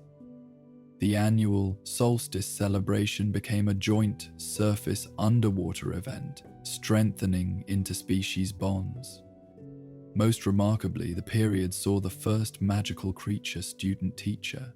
A particularly brilliant phoenix named Aurelius, bonded to Professor Waffling, demonstrated advanced transfiguration techniques impossible for human casters. While Aurelius couldn't speak, magical translation allowed communication of complex concepts. This precedent opened discussions about intelligence, teaching, and species barriers that continue today. While house divisions existed from Hogwarts' founding, the 18th century saw their evolution into the complex rivalries familiar today. Enlightenment competition principles, combined with institutional changes, created dynamics that would define student experience for centuries. The formalization of the House Cup in 1714 intensified competition. Previously informal point-tacking became systematic, with hourglasses in the entrance hall displaying running totals. This visual reminder created constant awareness of house standing. Students developed elaborate strategies for gaining points while causing rival houses to lose them, leading to the first point warfare incidents. Quidditch evolved from friendly competition to serious rivalry. The establishment of the Inter-House Quidditch Cup in 1750 raised stakes considerably. Training intensified, with teams practicing year-round. Recruitment of first years became aggressive, with houses scouting flying talent from a rival. The first recorded Quidditch sabotage occurred in 1763, when Slytherin's brooms were cursed before the championship match. Academic competition grew equally fierce. The introduction of house averages for owl and newt scores created pressure for collective achievement. Study groups became exclusive, with houses hoarding revision materials and successful techniques. The Great Library Incident of 1772, where Ravenclaws charmed certain books to misdirect rival houses, exemplified competitive excess. Social rivalries developed distinctive characteristics. Gryffindor-Slytherin animosity, rooted in founder conflicts, became ritualized through pranks and confrontations. Ravenclaw-Hufflepuff rivalry, though less violent, involved intellectual one-upmanship and subtle social exclusion. These patterns, established in the 18th century, would persist with remarkable consistency. However, the period also saw the first systematic attempts to bridge divisions. The Inter-House Unity Committee, established by concerned professors in 1789, organized collaborative events, joint academic projects, mixed-house Quidditch exhibitions, and shared celebration planning aimed to foster cooperation. While only partially successful, these efforts established precedents for future unity initiatives. The psychological impact of intensified rivalry concerned educators. Students reported stress from constant competition, friendship losses across house lines, and pressure to conform to house stereotypes. The first house identity crisis support groups formed, helping students who felt misplaced or conflicted about house loyalty. These early interventions recognized that strong house identity could both support and constrain individual development. The 18th century's growing student population and evolving educational needs demanded significant Hogwarts expansion. This growth, carefully planned to maintain the castle's magical integrity, created spaces still vital to modern Hogwarts life. The Astronomy Tower's complete reconstruction in 1722 transformed astronomical education. The new tower, twice the height of its predecessor, featured rotating observation decks, magical telescopes that could pierce cloud cover, and climate-control charms enabling year-round observation. The tower's pinnacle housed an orrery showing real-time planetary positions across multiple magical and muggle systems. The Great Lakes artificial expansion in 1745 seems impossible, yet magical space folding achieved it. The lake doubled in size without affecting surrounding geography. This expansion allowed for a proper merpeople city, Grindelwald habitats, and the introduction of new aquatic species for study. Underwater observation chambers, accessed from the dungeons, enabled marine magizoology classes. The Quidditch facility's modernization reflected the sport's growing importance. The pitch, previously a simple field, gained permanent stands in 1751.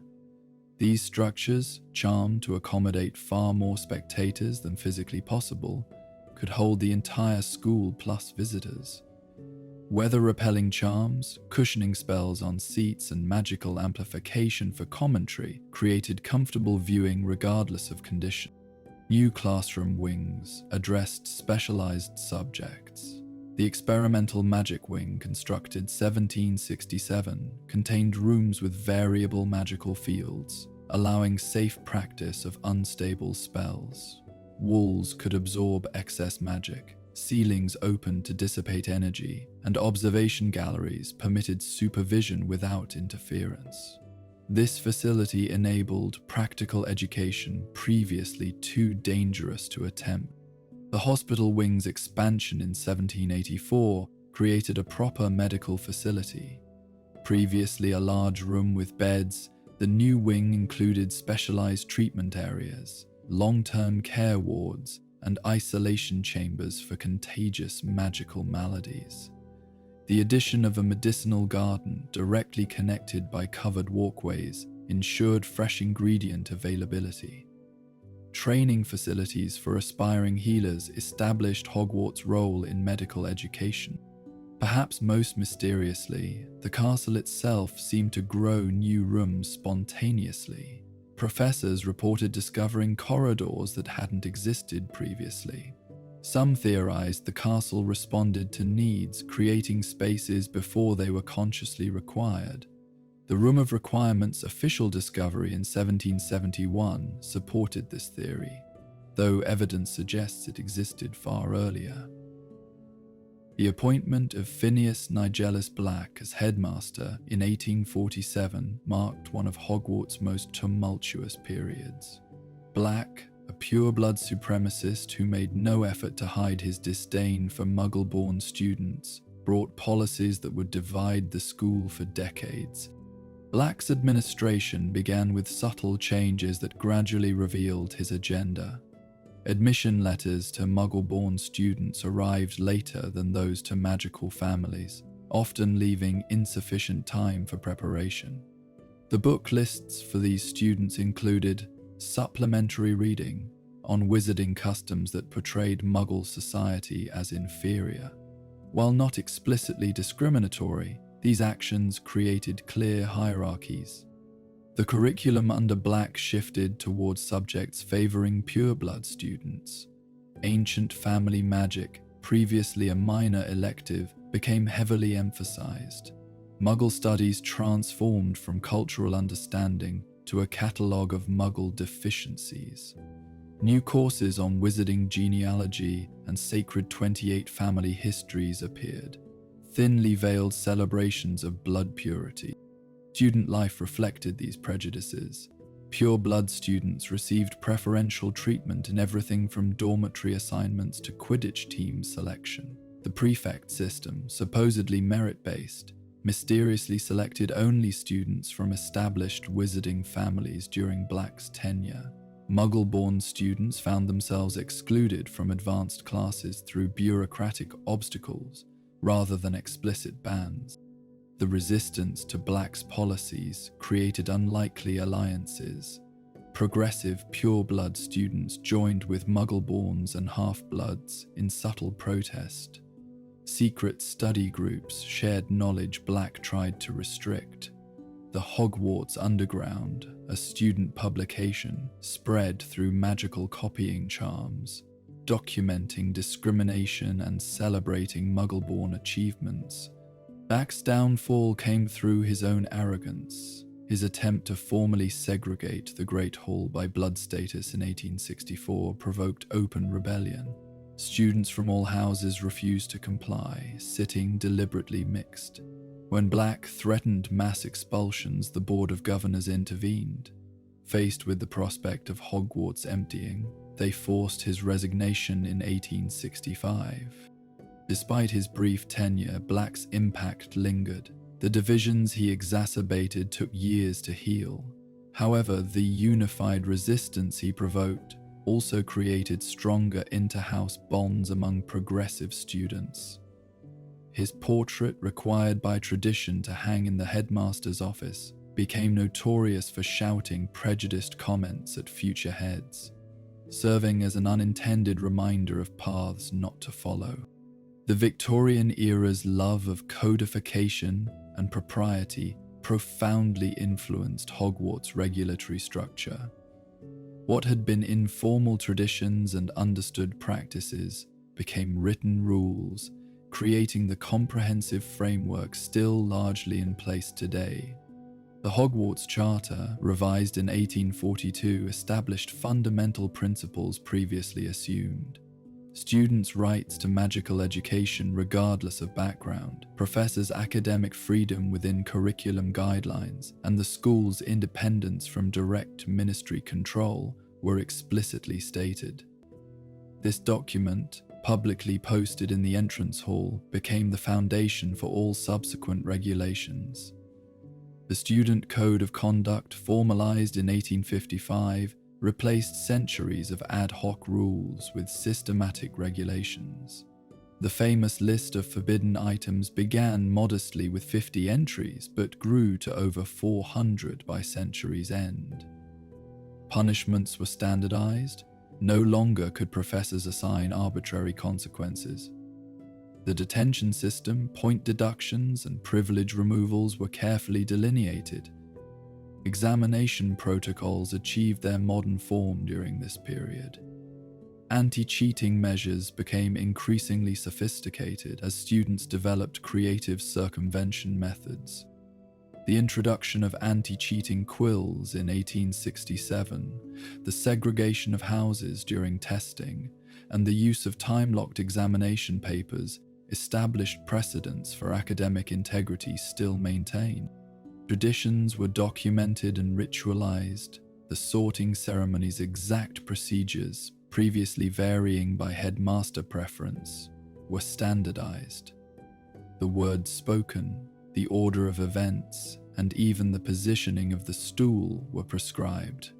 Similarly, feast protocols, award ceremonies, and graduation rites achieved canonical forms. The house system's regulations expanded dramatically. Dormitory access restrictions, common room passwords, and inter-house visiting hours were formally established. The Prefect Handbook, first published in 1873, detailed responsibilities previously passed through oral tradition.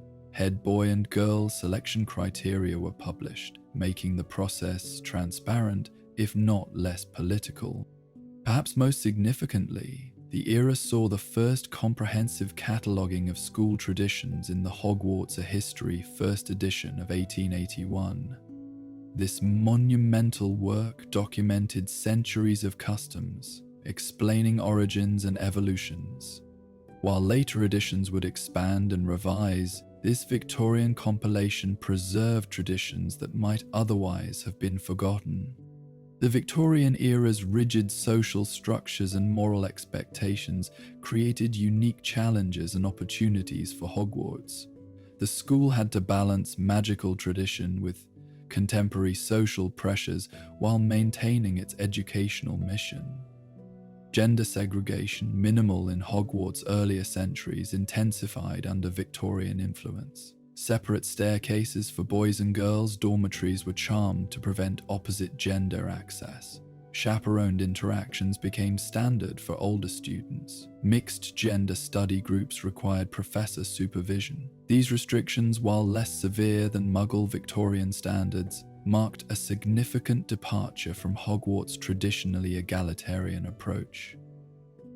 Class consciousness permeated school life. The Victorian obsession with social hierarchy manifested in subtle ways: seating arrangements that reflected family status, dress code modifications allowing display of family crests, and social clubs that effectively segregated by economic class. The Slug Club prototype emerged during this period, as professors cultivated connections with prominent families. The era's scientific rationalism influenced magical education paradoxically. While maintaining magical traditions, Hogwarts incorporated Victorian organizational methods.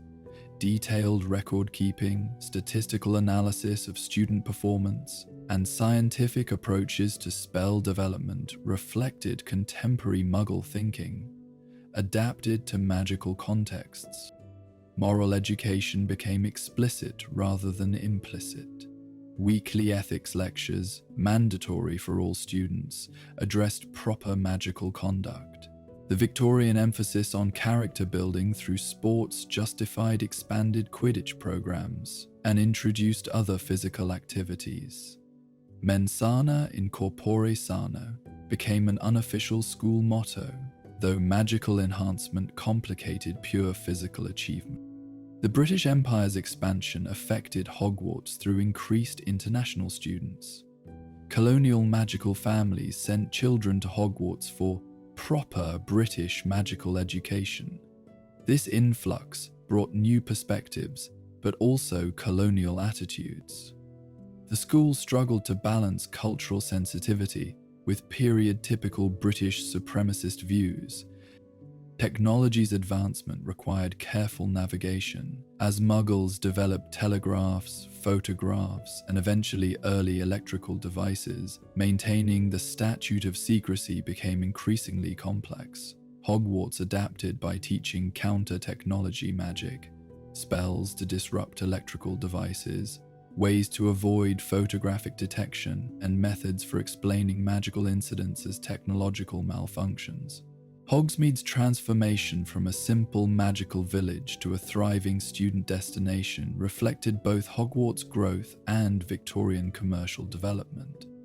The village adapted to serve an increasingly sophisticated and numerous student body while maintaining its unique magical character. The establishment of regular student visits in 1805 catalyzed Hogsmeade's commercial expansion. Previously, students visited rarely and only for specific purposes.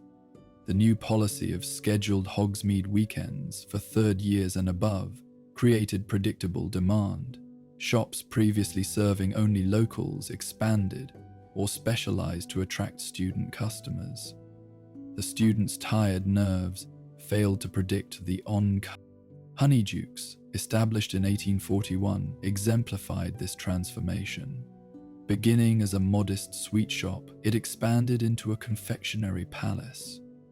Victorian innovations in magical candy making, fizzing whizbees, chocolate frogs with collectible cards, and every flavor beans originated here. The shop's success inspired other specialized retailers targeting student tastes and allowances. Zonko's Joke Shop, opened in 1853, catered to students' mischievous inclinations. The Victorian era's stricter school rules paradoxically increased demand for rule-breaking tools. Zonko's products walked the line between acceptable fun and forbidden items, constantly innovating as school regulations adapted. The eternal arms race between pranksters and authorities drove magical innovation. The Three Broomsticks evolved from a simple tavern to a social institution. Madame Rosmerta's predecessor, Ambrosius Flume, transformed the establishment in the 1860s. Separate rooms for students and adults, chaperoned areas for mixed gender groups, and age-appropriate beverage options reflected Victorian propriety, while maintaining commercial viability. Gladrag's Wizardwear arrived in 1875, bringing fashion consciousness to Hogsmeade. Victorian students, influenced by era aesthetics, demanded more than basic robes. The shop introduced seasonal styles, house-themed accessories, and dress robes for formal occasions. This commercialization of student appearance marked a significant cultural shift. The village's physical infrastructure adapted to student needs.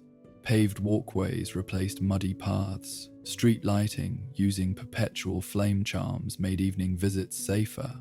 Public facilities, discreetly hidden but readily accessible, accommodated crowds during Hogsmeade weekends.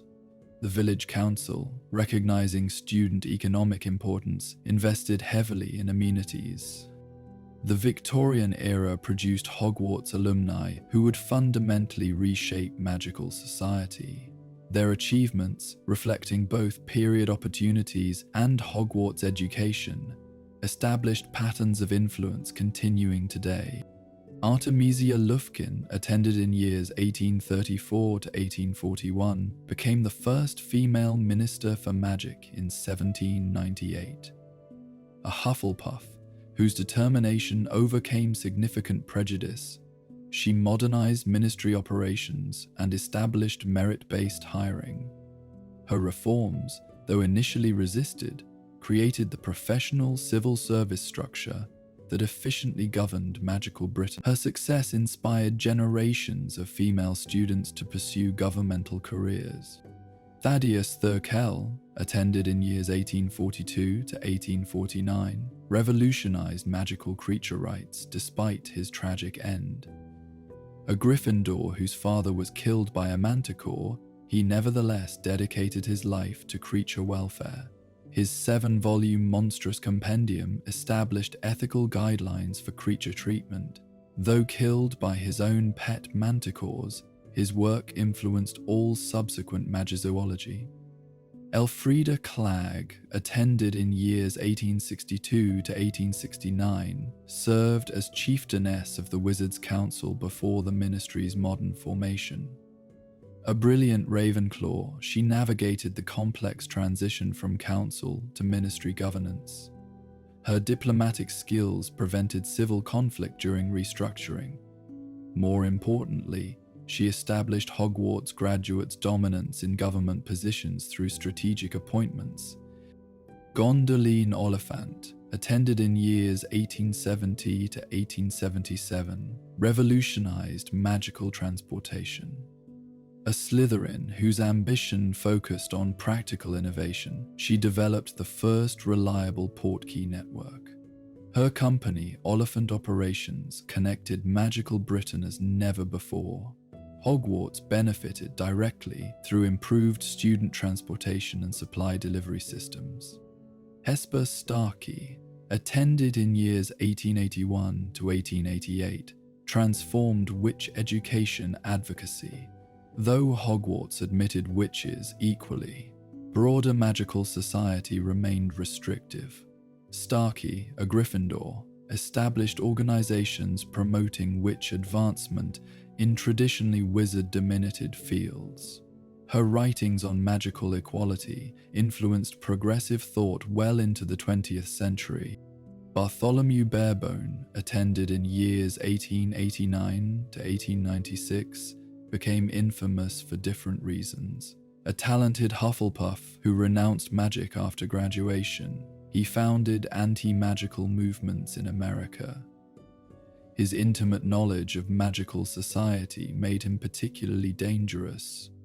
Hogwarts' shame at producing such an alumnus led to enhanced ethical education and psychological support systems.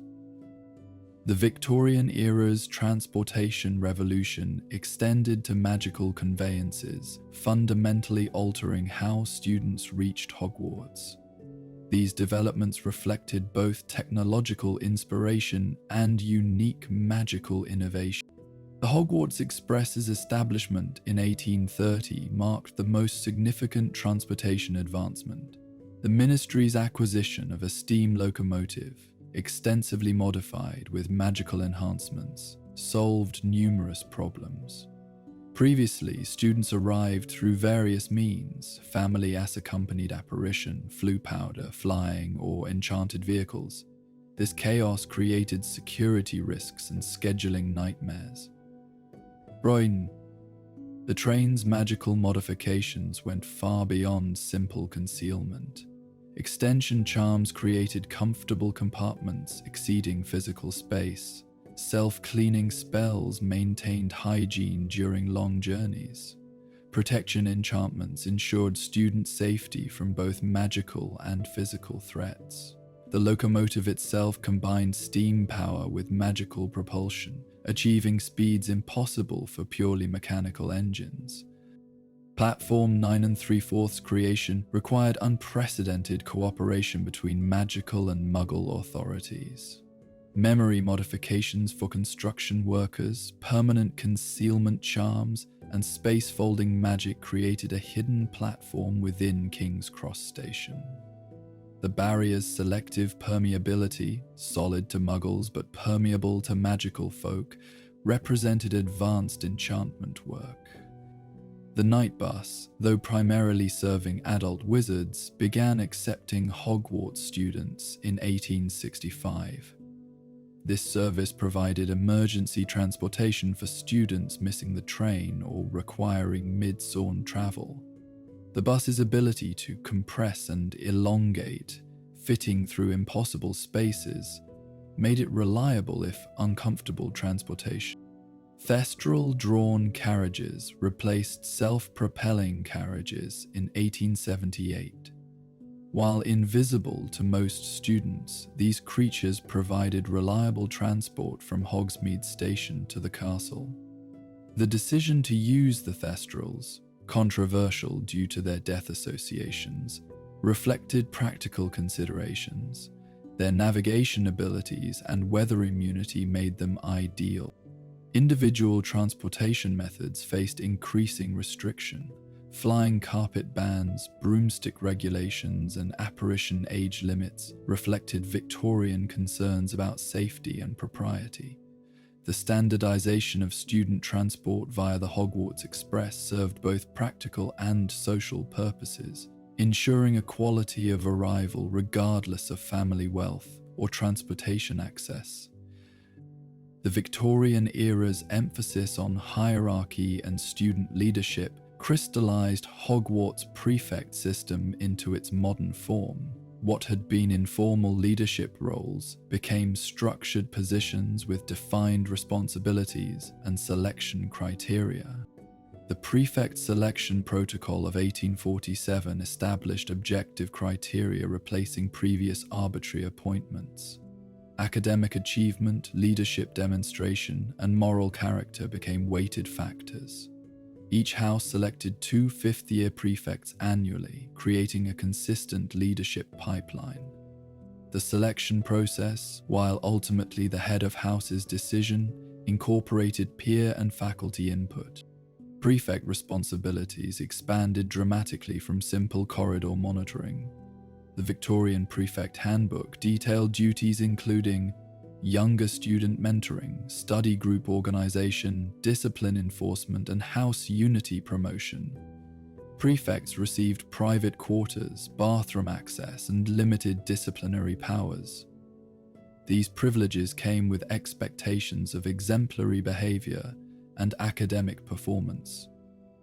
The head boy and girl selection process, formalized in 1862, created Hogwarts' highest student positions. Unlike prefects, these school-wide leaders weren't required to have been prefects previously, allowing recognition of different leadership styles. The positions required balancing inter-house cooperation with individual house loyalty, preparing students for complex political navigation. Training programs for student leaders began in 1878. Summer workshops before term started covered conflict resolution, magical law basics, and emergency procedures. Prefects learned basic healing spells, evacuation protocols, and communication systems. This professionalization reflected Victorian beliefs in prepared leadership and systematic training. The prefect system's social impact was significant. For middle-class students, prefect selection offered prestige regardless of family background. The meritocratic elements, while imperfect, provided social mobility within Hogwarts hierarchies.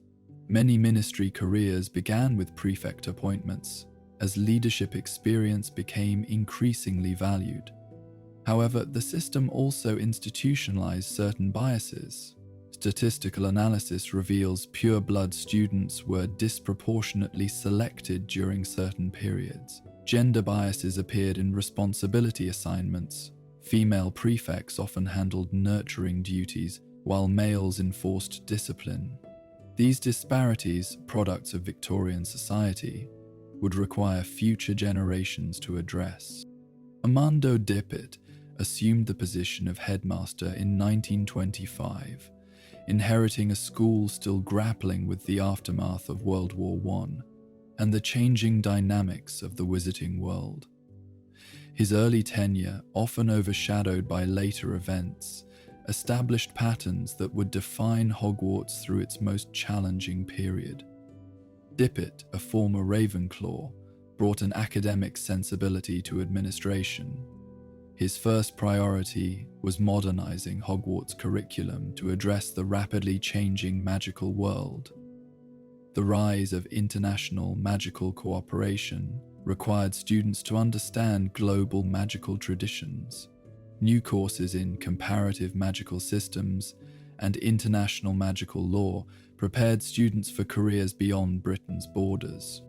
The technological explosion of the early 20th century posed unique challenges. Automobiles, aircraft, and radio communications made maintaining the Statute of Secrecy increasingly complex. Dippet established the Department of Muggle Technological Studies, distinct from traditional Muggle studies.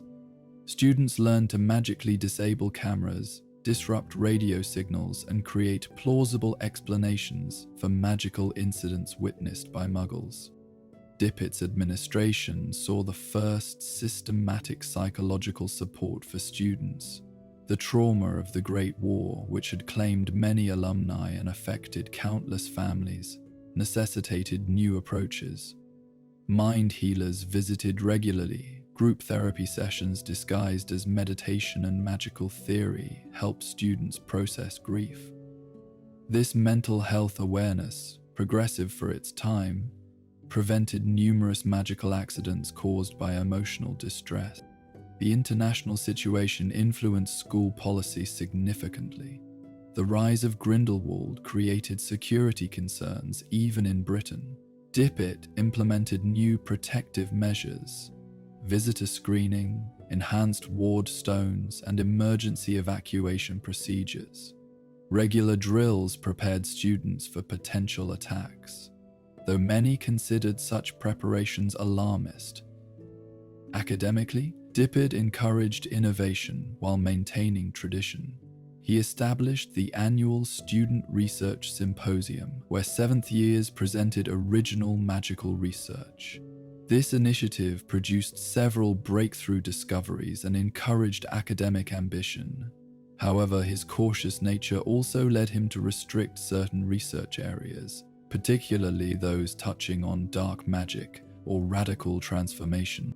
Despite his accomplishments, Dippet's leadership style created frustrations.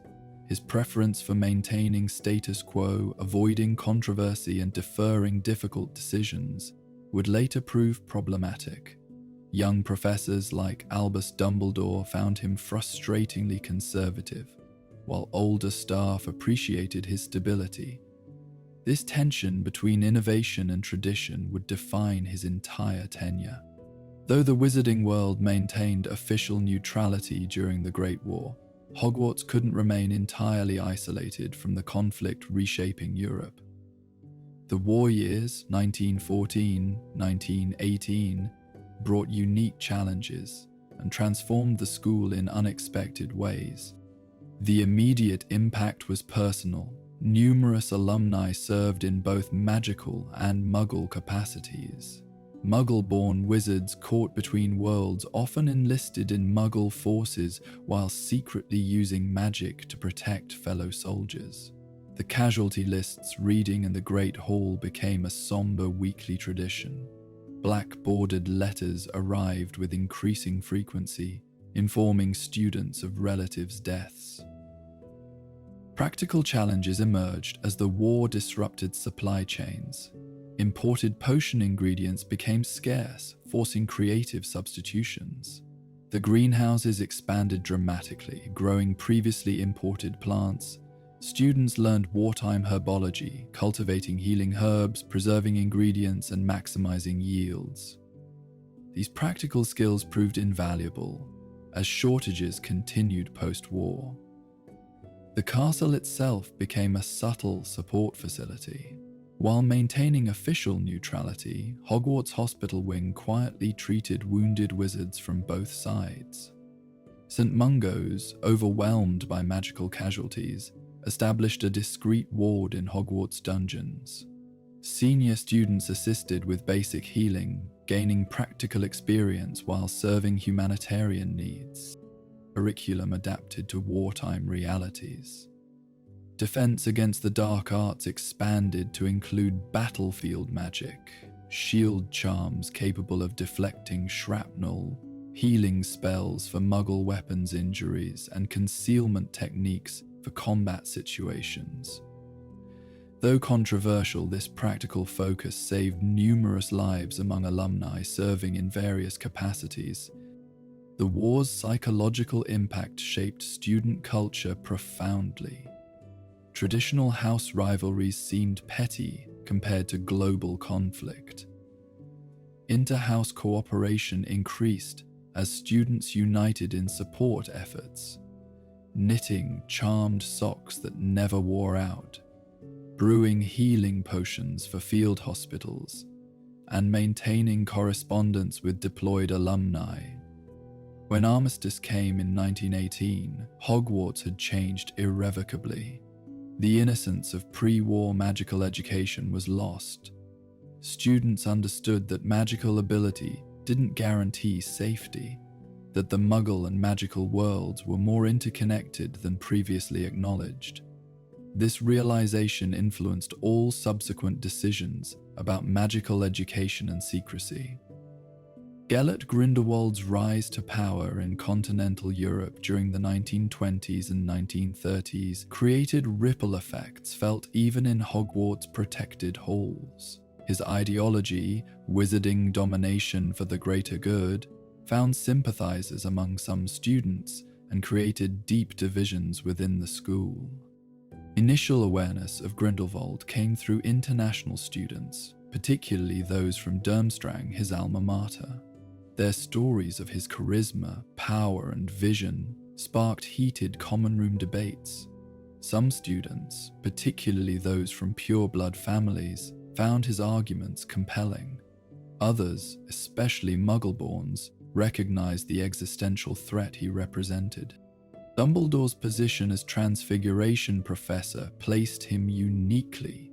His past connection to Grindelwald, though not publicly known, informed his passionate opposition to the Dark Wizard's ideology. His classes subtly incorporated lessons about power's corruption and the dangers of supremacist thinking. Students noted his particular vehemence when discussing magical ethics. Security measures intensified as Grindelwald's power grew. The castle's ancient protections were reinforced with modern defensive magic. The Aura Department stationed undercover members as assistant professors. Background checks for new staff became stringent. These precautions, while necessary, created an atmosphere of suspicion that affected school unity. The ideological divide manifested in student organizations. The Progressive Magic Society promoted Grindelwald-adjacent ideas about wizard supremacy, carefully avoiding explicit support. In response, the Equality Alliance formed, defending Muggle-born rights and traditional Hogwarts inclusivity. These groups' confrontations occasionally erupted into dueling, requiring strict supervision. International dynamics shifted dramatically. Exchange programs with European schools ceased as Grindelwald's influence spread. Beauxbatons closed its doors to foreign students. Durmstrang's reputation plummeted. Hogwarts became a refuge for fleeing European magical families, straining resources but enriching cultural diversity. The impact on curriculum was subtle but significant. History of Magic expanded coverage of previous Dark Wizards' rises and falls. Defense against the dark arts incorporated anti-Dark Wizard tactics. Most importantly, Muggle studies became mandatory for all students, emphasizing Muggle achievements and humanity. This requirement, controversial among pureblood families, reflected Hogwarts' institutional rejection of Grindelwald's ideology. The arrival of Tom Marvolo Riddle at Hogwarts in 1938 would prove one of the most consequential events in the school's history, though few recognized it at the time. His 7 years as a student demonstrated both Hogwarts' strengths and its tragic blind spots. Dumbledore's retrieval of Riddle from the orphanage revealed troubling signs immediately. The boy's controlled cruelty, his instinctive use of magic for domination, and his collecting of trophies from victims suggested deep psychological disturbance. However, the wizarding world lacked framework for understanding psychopathy, viewing such traits as merely requiring proper guidance. Riddle's sorting into Slytherin surprised no one who knew his heritage discovered later. Initially, he appeared the model student, brilliant, polite, and eager to please authority figures. His academic achievements were genuinely extraordinary. Professors, starved for exceptional students during wartime, lavished praise and special attention on him. The orphan's poverty initially evoked sympathy. Professors discreetly ensured he had supplies, proper robes, and spending money. This charity, well-intentioned, taught Riddle to manipulate sympathy for personal gain. He learned to present different faces to different people, the struggling orphan to some, the brilliant prodigy to others, the charismatic leader to his followers. Riddle's research into his heritage consumed much of his time. The library's genealogical sections, the trophy room's historical records, and discreet questioning of older Slytherins gradually revealed his connection to Salazar Slytherin. This discovery transformed his self-perception from abandoned orphan to rightful heir, fueling delusions of grandeur. His influence over other students grew steadily. By 5th year, he had gathered followers, not friends, but disciples. These students, many from prominent pureblood families, were drawn to his charisma, power, and vision of pureblood supremacy. They met secretly, practicing dark magic and planning their futures in Riddle's new world order. The Chamber of Secrets incident in 1943 marked Riddle's most audacious crime. His ability to frame Hagrid, manipulate the investigation, and emerge as a hero demonstrated terrifying capability. Only Dumbledore suspected the truth, but without proof and facing institutional desire for closure, he could only watch and wait. The Chamber of Secrets crisis of 1942 to 1943 represented one of Hogwarts' darkest periods, testing the school's resilience and exposing dangerous vulnerabilities. The events surrounding the chamber's opening would haunt the school for decades. The first petrification occurred in October 1942, stunning the school community. A Muggle-born Ravenclaw was found frozen, nearly dead, outside the library. Initial theories ranged from dark curses to magical creature attacks. The hospital wing's inability to reverse the condition created panic among students and parents alike. As attacks continued through the winter, patterns emerged that should have provided clues. All victims were Muggle-born or had Muggle connections. Attacks occurred in isolated corridors, always near water sources. Strange voices were reported, though only by a few students.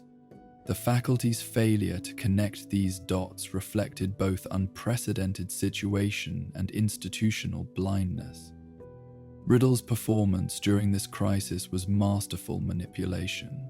He organized safety patrols of prefects, ensuring his alibis while actually facilitating attacks. His public concern for fellow students, especially Muggle-borns, deflected any suspicion. His research into the chamber legend, presented as academic interest in school history, went unquestioned. The death of Myrtle Warren in May 1943 transformed crisis into catastrophe. A student fatality was unprecedented in modern Hogwarts history. The Board of Governors threatened closure. Parents demanded answers. The Ministry prepared to intervene. Hogwarts faced existential threat to its continuation. Hagrid's arrest resolved the immediate crisis, but created lasting injustice. Riddle's discovery of Hagrid's acromantula provided a convenient scapegoat. The half-giant's expulsion satisfied demands for action, while allowing the school to remain open. Few questioned whether a third-year student could control a basilisk, the investigation's predetermined conclusion preventing proper inquiry. The chamber's reclosing left crucial questions unanswered. Dumbledore's suspicions about Riddle intensified, but remained unprovable. Enhanced security measures focused on preventing dangerous creatures rather than addressing the chamber's existence. The decision to suppress details about the incident, intended to prevent panic, allowed myths and misinformation to flourish.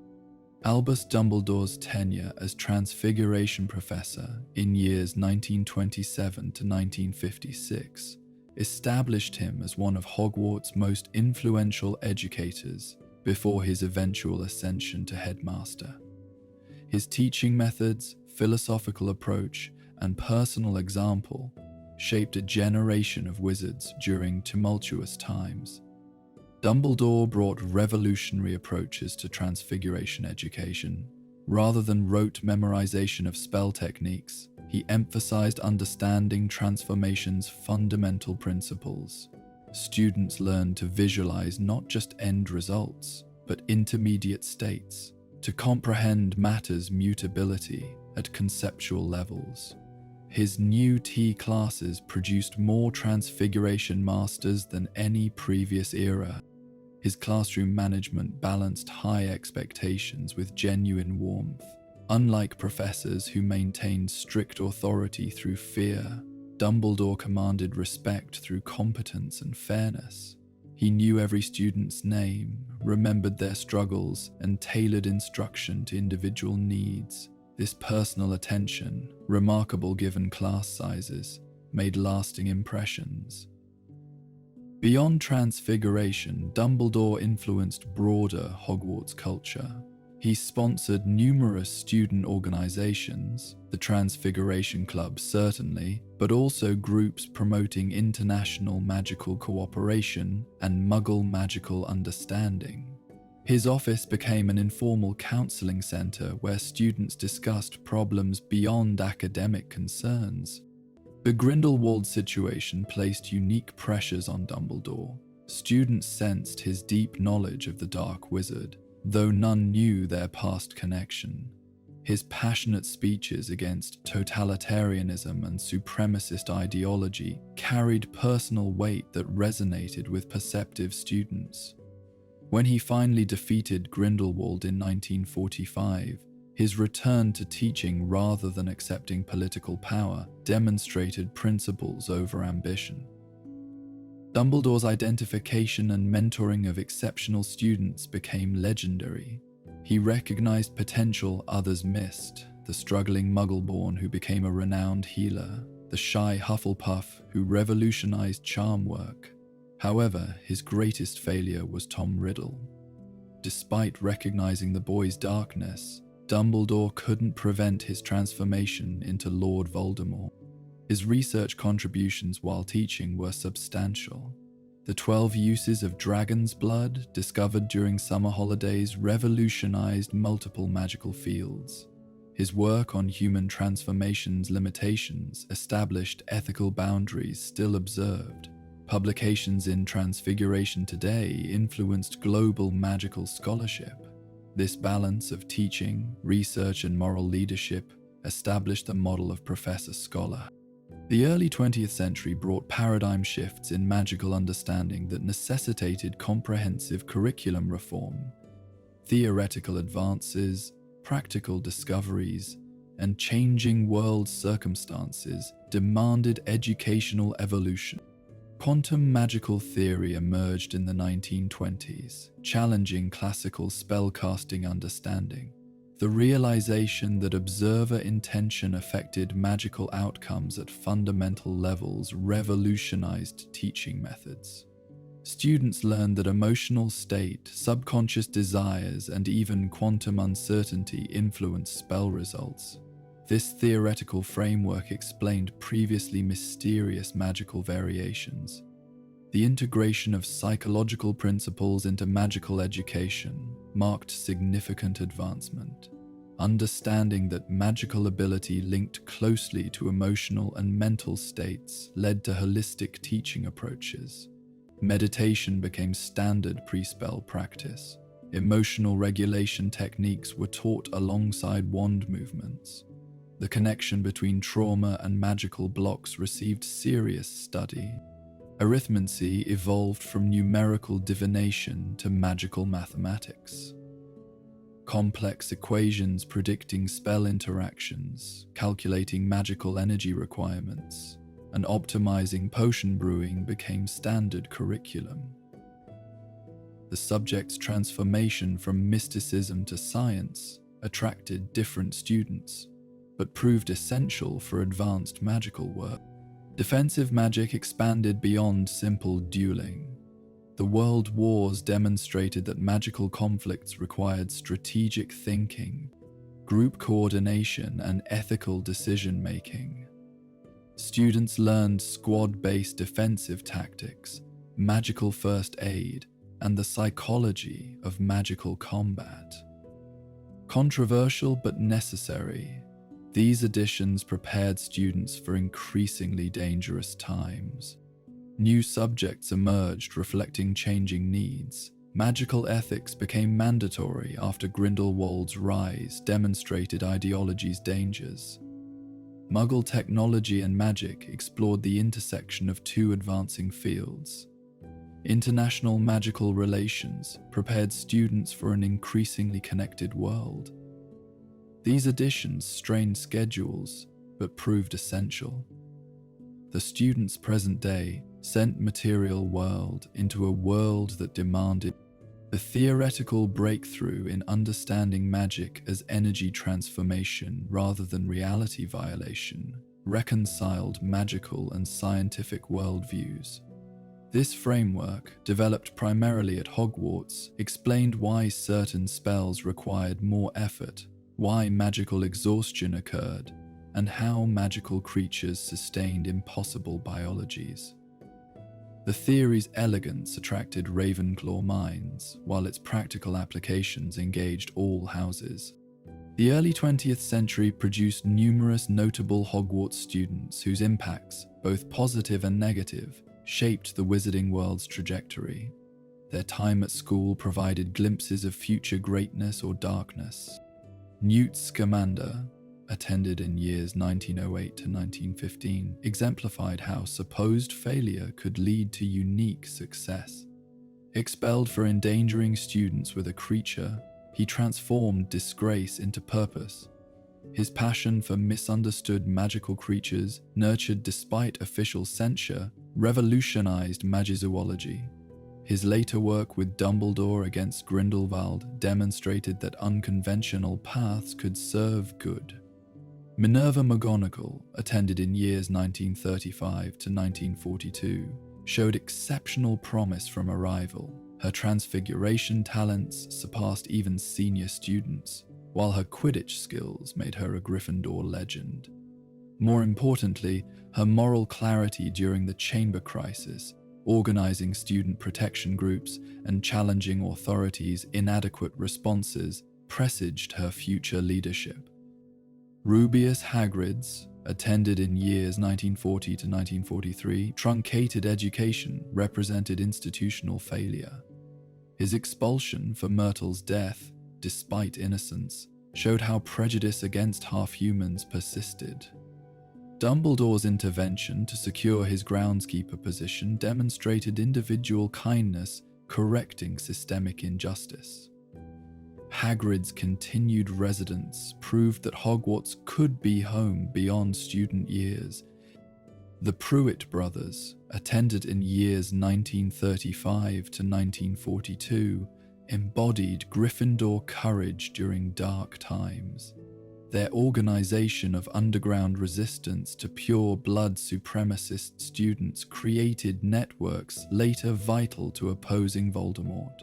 Their example inspired younger students like their future nephews, showing how school-age activism could mature into adult resistance. Leta Lestrange, attended in years 1908 to 1915, represented the era's complexities. Brilliant but troubled, she struggled with family darkness and personal guilt. Her friendship with Newt Scamander showed how connection could transcend house divisions. Her later sacrifice fighting Grindelwald proved that family history need not determine personal destiny. Events beyond individuals also marked this era. The Great Lake Incident of 1932, when the giant squid saved drowning students, reinforced beliefs about Hogwarts' protective magic. The celestial alignment of 1927 allowed unprecedented astronomical observations, advancing divination and stellar magic. The Phoenix visitation of 1941, when dozens appeared during the Blitz, suggested magical creatures sensed human conflict. The conclusion of both World War II and Grindelwald's defeat in 1945 ushered in an era of reconstruction and reflection at Hogwarts. The school, while physically unscathed, bore psychological scars requiring careful healing. The immediate post-war period saw an influx of students delayed by wartime disruptions. Classrooms designed for 40 suddenly held 60. The house elves worked overtime, providing meals for expanded numbers. Emergency dormitories were created in unused towers. This overcrowding, lasting until 1950, tested Hogwarts' resources but also created unique inter-year bonds as older and younger students shared experiences. Curriculum underwent comprehensive review in light of wartime lessons. The defense against the dark arts position, previously stable, began its cursed rotation as qualified professors proved scarce. Many potential teachers had died in conflict or suffered trauma, preventing them from teaching combat magic. The subject's instability would plague Hogwarts for decades. International magical cooperation, strengthened by shared conflict, influenced school policy. Exchange programs resumed with renewed purpose. Bozo batons and Hogwarts established annual student swaps. Even Durmstrang, tainted by Grindelwald associations, slowly rebuilt relationships. These exchanges brought fresh perspectives and challenged insular thinking. The baby boom following the war created predictable waves of increased enrollment. The class of 1959, conceived in post-war optimism, was the largest in Hogwarts history. Infrastructure strained to accommodate them. New professors were hired rapidly, not always with adequate vetting. Quality concerns arose as quantity demands dominated. Psychological support services, established during wartime, expanded and formalized. The position of school counselor was created in 1947, recognizing that academic success required emotional wellness. Group therapy for war-affected students evolved into general mental health support. This normalization of psychological care marked significant social progress. Perhaps most significantly, the post-war era saw conscious efforts to prevent future dark wizards. Ethics became integrated into all subjects rather than segregated into specific classes. Historical analysis of how good wizards became dark received emphasis. The goal was creating not just skilled magic users, but moral magical citizens. Albus Dumbledore's appointment as headmaster in 1956 marked a transformative moment in Hogwarts history. His vision for the school, shaped by personal experiences with power's temptations and tyranny's dangers, would fundamentally alter magical education. The transition from Armando Dippet's conservative administration to Dumbledore's progressive leadership wasn't smooth. Several board members opposed appointing someone with Dumbledore's radical ideas about inclusion and reform. His defeat of Grindelwald commanded respect but also suspicion. What ambitions did such power hide? Only Dumbledore's explicit rejection of Minister for Magic positions convinced doubters. Dumbledore's first actions as headmaster signaled dramatic change. He appointed Hogwarts' first Muggle-born head of house in centuries. He hired werewolf specialists to develop accommodations allowing afflicted students to attend safely. He mandated that all professors undergo training in recognizing and supporting struggling students. These reforms, controversial among traditionalists, demonstrated commitment to inclusive excellence. The physical castle underwent subtle but significant changes. Dumbledore removed portraits of notoriously prejudiced former headmasters from public areas, relegating them to private storage. He commissioned new artworks celebrating diversity in magical achievement. The Great Hall's decoration shifted from displaying pure-blood family crests to showcasing student achievements regardless of heritage. Academic freedom expanded dramatically under Dumbledore's leadership. Professors received encouragement to experiment with teaching methods and curriculum design. Interdisciplinary projects flourished. Students could propose independent study projects previously forbidden. This intellectual liberation produced innovations, but also occasional chaos as boundaries tested limits. Dumbledore's personal teaching style influenced school culture profoundly. He continued guest lecturing despite administrative duties, demonstrating that leadership didn't mean abandoning direct student contact. His practice of knowing every student's name, even with hundreds enrolled, set expectations for personal attention that challenged other professors to improve their engagement. The headmaster's office itself became symbol and tool of his philosophy. The instruments monitoring school welfare replaced portraits glorifying past power. His phoenix forks perched where predecessors displayed awards. The pensieve, openly used for teaching difficult historical lessons, showed willingness to confront uncomfortable truths. Students invited for tea experienced mentorship, not intimidation. The generation attending Hogwarts from 1945 to 1960 bridged wartime trauma and peacetime possibility. These students, who would become parents to the Marauders and their contemporaries, established patterns their children would both follow and rebel against. This generation experienced unique pressures as the first to grow up entirely in peacetime after decades of conflict. Their parents, marked by war, often pushed them towards security over adventure. Many pursued stable ministry careers rather than innovative paths. The desire for normalcy after chaos shaped conservative choices that their children would later challenge. House unity, strengthened during wartime, began fracturing along traditional lines. Without external threats, old rivalries resurged. The Gryffindor-Slytherin antagonism, muted during Grindelwald's threat, reignited over Quidditch matches and competing philosophies. This renewed division would intensify in their children's generation. Academically, this generation benefited from educational innovations while suffering from inconsistent defense instruction. They mastered theoretical magic at unprecedented levels, but often lacked practical combat experience. This imbalance would later prove problematic when their children faced actual dark threats. Social changes permeated student life. Dating culture evolved from formal courtship to casual relationships. The coined term "going steady" replaced betrothal contracts. Mixed blood relationships increased despite pure blood resistance.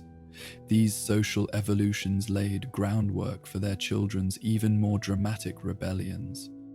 Notable students included Euphemia Potter, whose potion innovations revolutionized healing; Fleamont Potter, whose hair potion fortune funded future resistance; Walburga Black, whose pure blood extremism intensified family traditions; and Lial Lupin, whose academic brilliance couldn't prevent personal tragedies.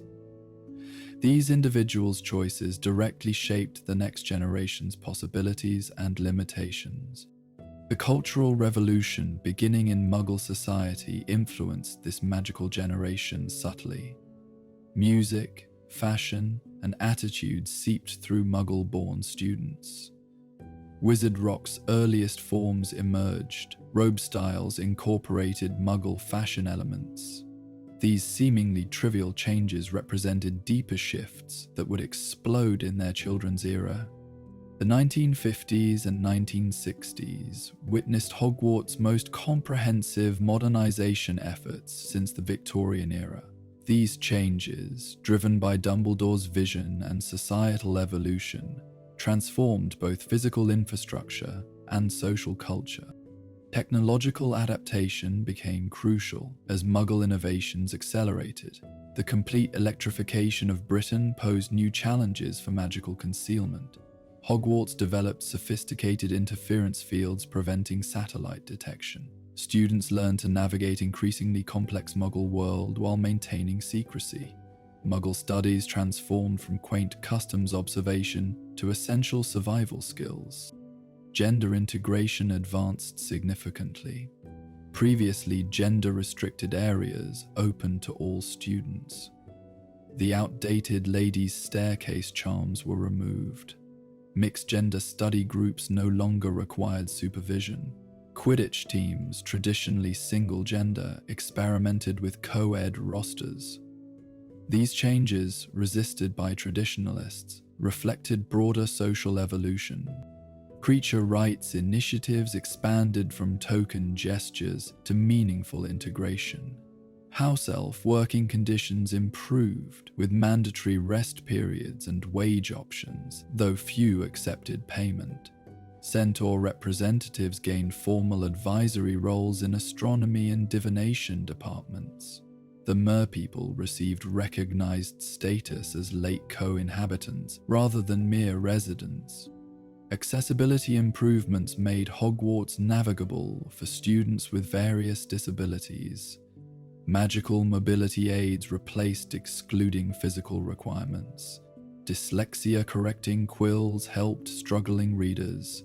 Sign language spells allowed deaf students full participation. These accommodations, revolutionary for their time, established inclusion principles still expanding today. International integration accelerated through exchange programs and visiting professorships. African magical traditions enriched herbology curriculum. Asian wandless magic techniques became advanced study options. American indigenous magical practices influenced care of magical creatures' approaches.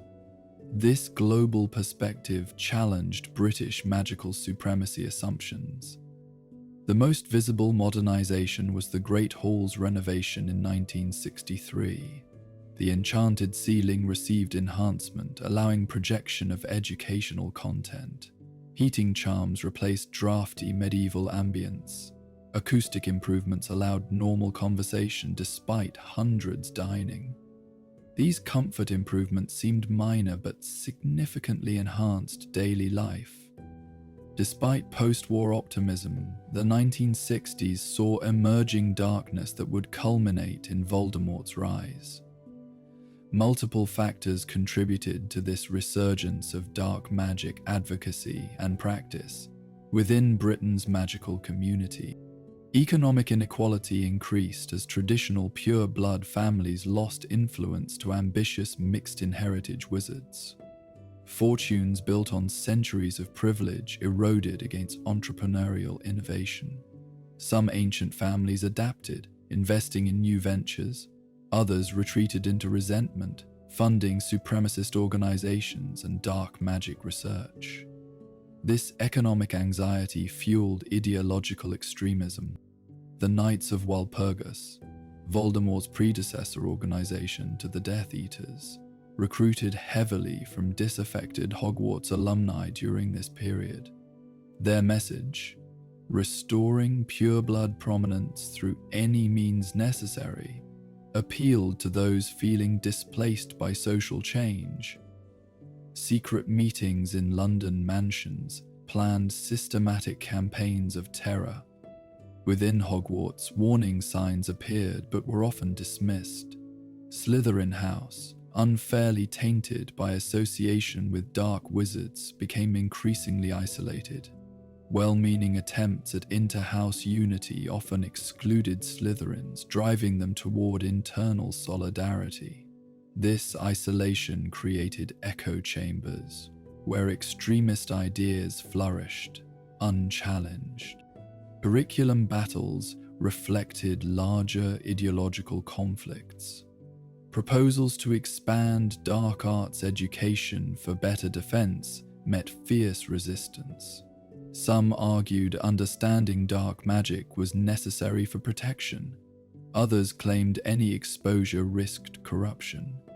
The compromise, theoretical study without practical application, satisfied no one.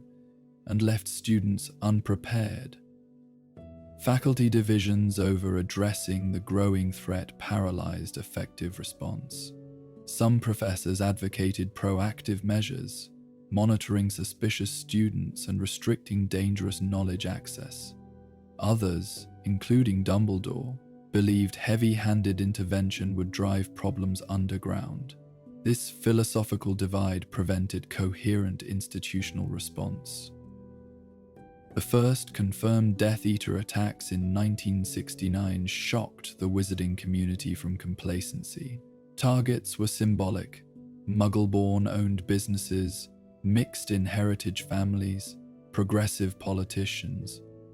The brutality and coordination revealed this wasn't random violence but organized terrorism. Hogwarts could no longer pretend external problems wouldn't affect internal dynamics. The mid-20th century brought remarkable educators to Hogwarts whose influence extended far beyond their subjects. These professors shaped the generation that would fight the First Wizarding War.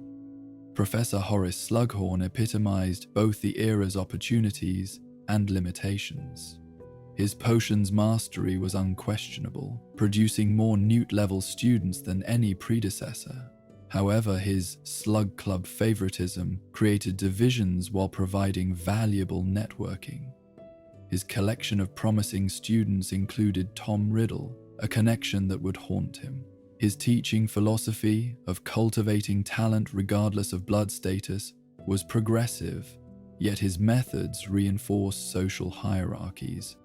Professor Sylvanus Kettleburn brought passion for magical creatures that inspired countless students despite his accident-prone nature. His missing limbs, testament to dangerous dedication, became teaching tools about respecting magical beings. Under his tenure, the Care of Magical Creatures program expanded from basic animal handling to comprehensive ecosystem understanding. His willingness to bring dangerous creatures for demonstrations created excitement and occasional evacuations. Madame Rolanda Hooch revolutionized flying instruction through systematic skill development. Previous flying lessons were casual affairs. Hooch introduced progressive techniques, building from basic hovering to advanced maneuvers. Her establishment of junior flying clubs gave younger students structured practice opportunities.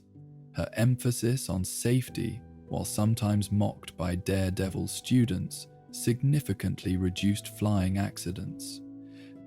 Professor Bethsaida Babbling transformed ancient runes from dusty translation to practical application. Her discovery that runic combinations could enhance modern spells created new magical possibilities. Students learned not just to read ancient texts, but to incorporate runic magic into contemporary practice. Her research into comparative magical linguistics influenced curse-breaking and ward development globally. Professor Aurora Sinistra brought mathematical precision to astronomy. Her integration of arithmancy with stellar observation allowed unprecedented accuracy in astrological predictions. Students learned to calculate celestial influences on magical potency, timing spells for maximum effectiveness. Her work on lunar phases' effects on potion brewing became standard reference material. These professors' collective influence shaped educational philosophy, emphasizing practical application over rote memorization. Their innovations in teaching methodology, from Slughorn's interactive demonstrations to Sinistra's mathematical models, established pedagogical standards still followed. Most importantly, their dedication during turbulent times provided stability as darkness gathered beyond castle walls. The 1960s brought unprecedented student activism to Hogwarts, reflecting broader social movements while addressing specifically magical concerns.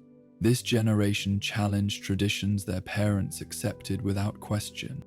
The Equal Rights for All Magical Beings movement began with a simple protest in 1963.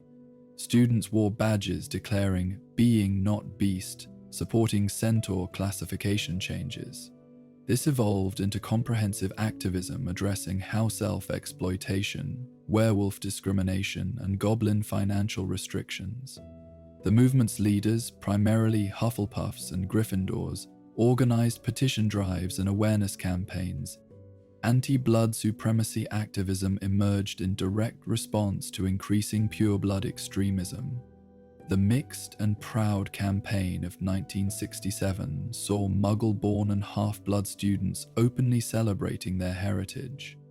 Pureblood allies joined, creating unexpected coalitions. These activists faced harassment and hexing from supremacist students, but administrative protection under Dumbledore allowed continued organization. Academic activism challenged curriculum limitations. Students demanded practical defense training as dark wizard threats increased. When refused, they organized secret study groups teaching each other combat spells. These underground defense associations, precursors to Dumbledore's army, demonstrated student initiative exceeding institutional responsiveness. Quidditch underwent democratization campaigns. Previously dominated by wealthy students with private broom access, the sport became a contentious symbol of inequality. Activists successfully lobbied for school-provided brooms, ensuring equal opportunity. Training schedules were regulated, preventing wealthy teams from monopolizing pitch time. These reforms made Quidditch truly competitive rather than economically determined. Women's rights activism achieved significant victories. The Witches for Equality movement challenged remaining gender restrictions. They successfully campaigned for equal dormitory curfews, access to all new level classes regardless of traditional gender associations, and representation in student leadership. Their victory in allowing witches to try out for traditionally wizard Quidditch positions broke centuries of segregation. Cultural activism celebrated diversity previously suppressed. International students organized heritage festivals sharing their magical traditions. The first Diwali celebration in 1968 introduced British students to South Asian magical customs.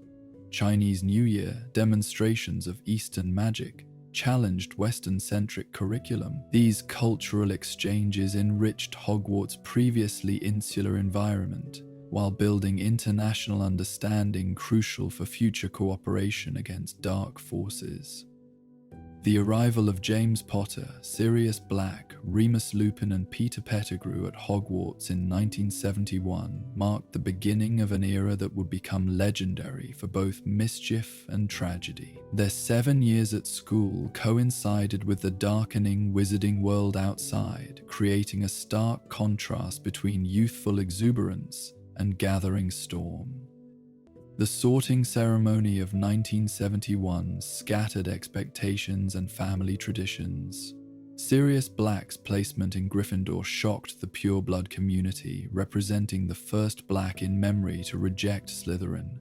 His rebellion against family expectations began immediately, setting patterns of defiance that would define his life. James Potter's sorting surprised no one, his confident swagger and natural leadership marking him as quintessential Gryffindor. Remus Lupin's acceptance to Hogwarts represented Dumbledore's most controversial decision yet. Installing the Whomping Willow and creating the Shrieking Shack specifically for a werewolf student demonstrated unprecedented accommodation. The elaborate monthly deception required to hide Lupin's condition showed institutional commitment to inclusion despite significant risk. His friends' discovery and acceptance of his lycanthropy in their second year deepened bonds beyond typical schoolmate relationship. Peter Pettigrew's inclusion in the group seemed natural at the time but appears tragic in hindsight. His hero worship of James and Sirius, his desperate need for belonging, and his willingness to follow rather than lead made him both loyal friend and eventual betrayer. His animagus achievement, to becoming a rat, required more skill than many credited him with. showing how underestimation enabled later treachery. The creation of the Marauders map in their 5th year represented extraordinary magical achievement. Combining advanced charm work, artistic skill, and intimate castle knowledge, the map became their greatest legacy. The magic required, homenum revelio variations, artistic personality preservation, and password protection, exceeded newt-level complexity. Their decision to sign it with nicknames showed youthful arrogance that characterized much of their behavior. Their animagus transformations, illegal and dangerous, demonstrated both loyalty to Remus and disregard for rules. James's stag form reflected his protective nature and pride. Sirius's dog shape suited his loyal but wild personality. The monthly full moon adventures in animal form created bonds through shared danger, while enabling Remus to maintain more humanity during transformations. The group's evolution from pranksters to resistance fighters reflected external realities penetrating Hogwarts walls. Their final years saw pranks targeting suspected Death Eater sympathizers, rather than random victims. Their intelligence network, built for mischief, proved valuable for monitoring dangerous students. The transition from troublemakers to Order of the Phoenix members began before graduation. The complex triangle of Lily Evans, James Potter, and Severus Snape embodied the era's tensions between love, prejudice, and choices that defined destinies. Their intertwined story at Hogwarts created ripples affecting the wizarding world for generations. Lily Evans arrived at Hogwarts as a muggle-born witch of exceptional talent and fierce independence. Her sorting into Gryffindor separated her from childhood friend Severus Snape, but reflected her courageous spirit. Her immediate excellence in potions and charms, combined with her kindness towards struggling students, made her popular across houses. Her refusal to tolerate bullying, even from her own house, established moral authority. Severus Snape's journey from working-class wizard to Death Eater began with promise, but twisted through poor choices and toxic influences. His Slytherin sorting fulfilled his ambitions, but surrounded him with pure-blood supremacists who exploited his vulnerabilities.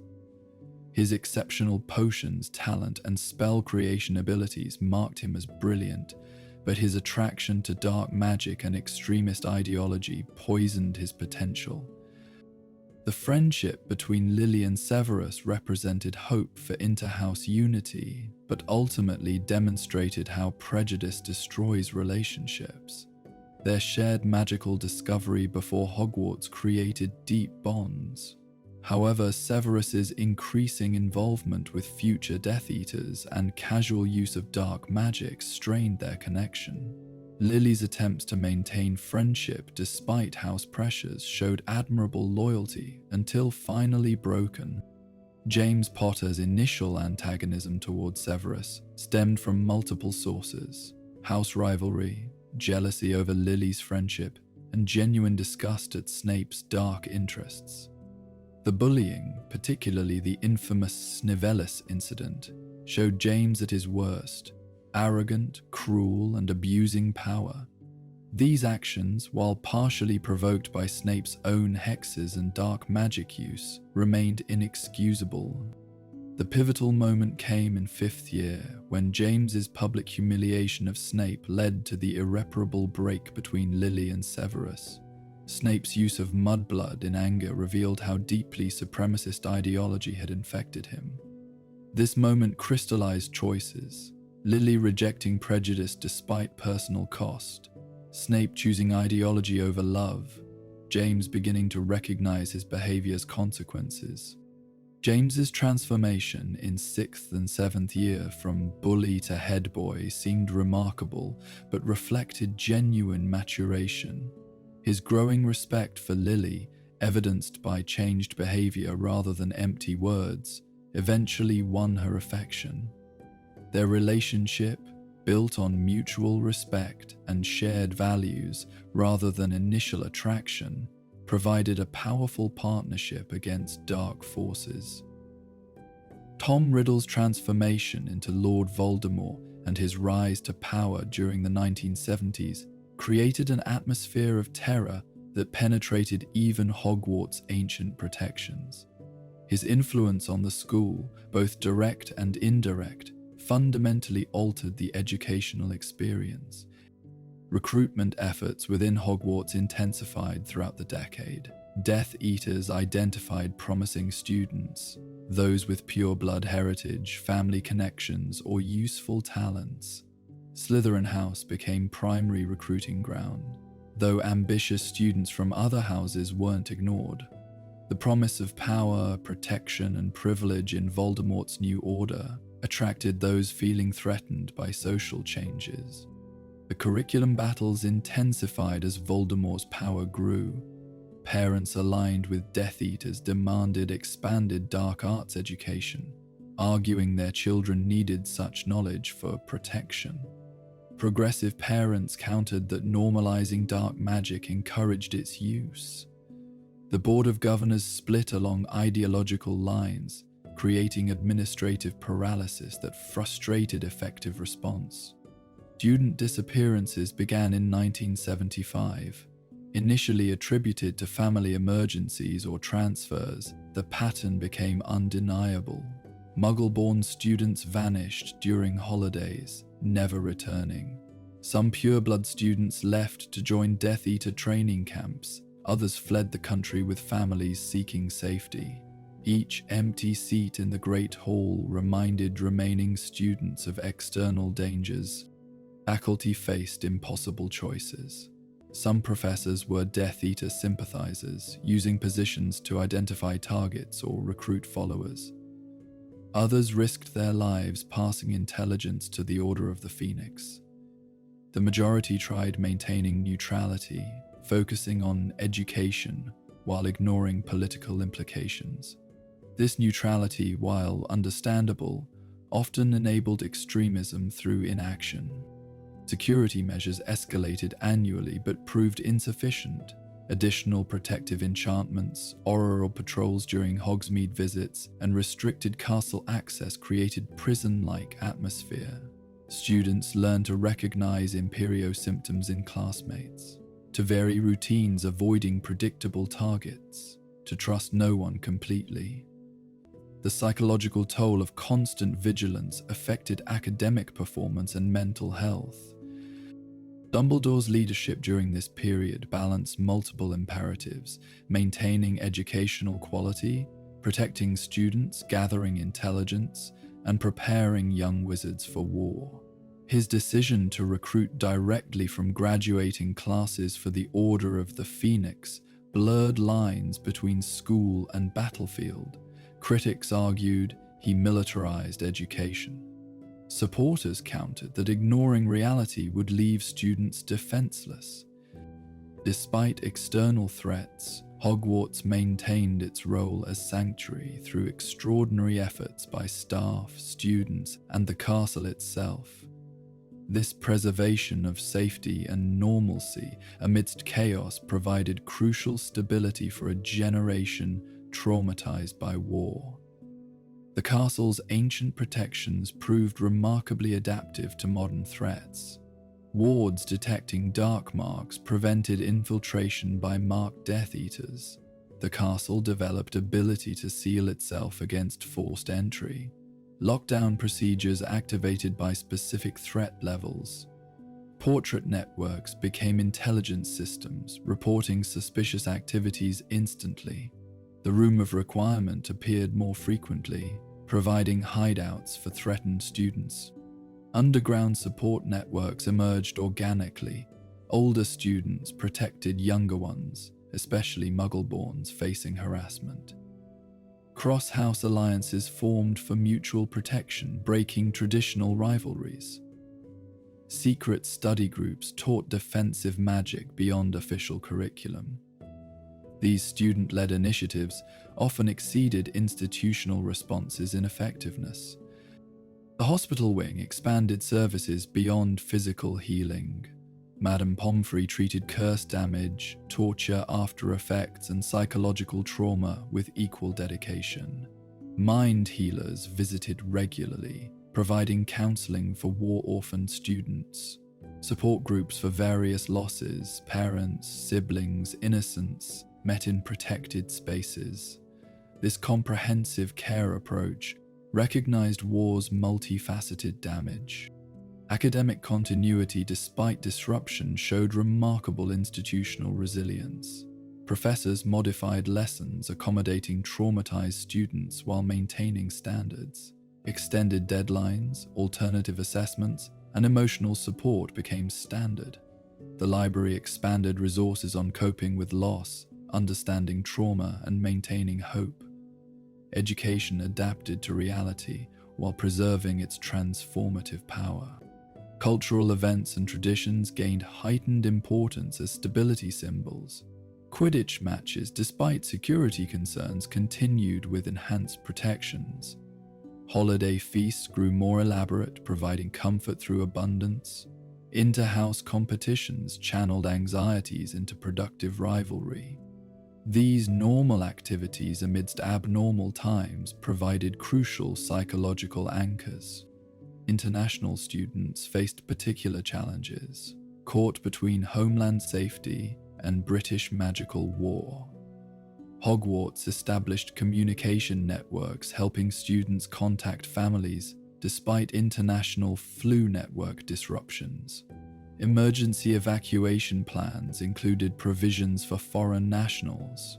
Several countries offered their students transfers, but most remained, testament to Hogwarts' perceived safety, despite dangers.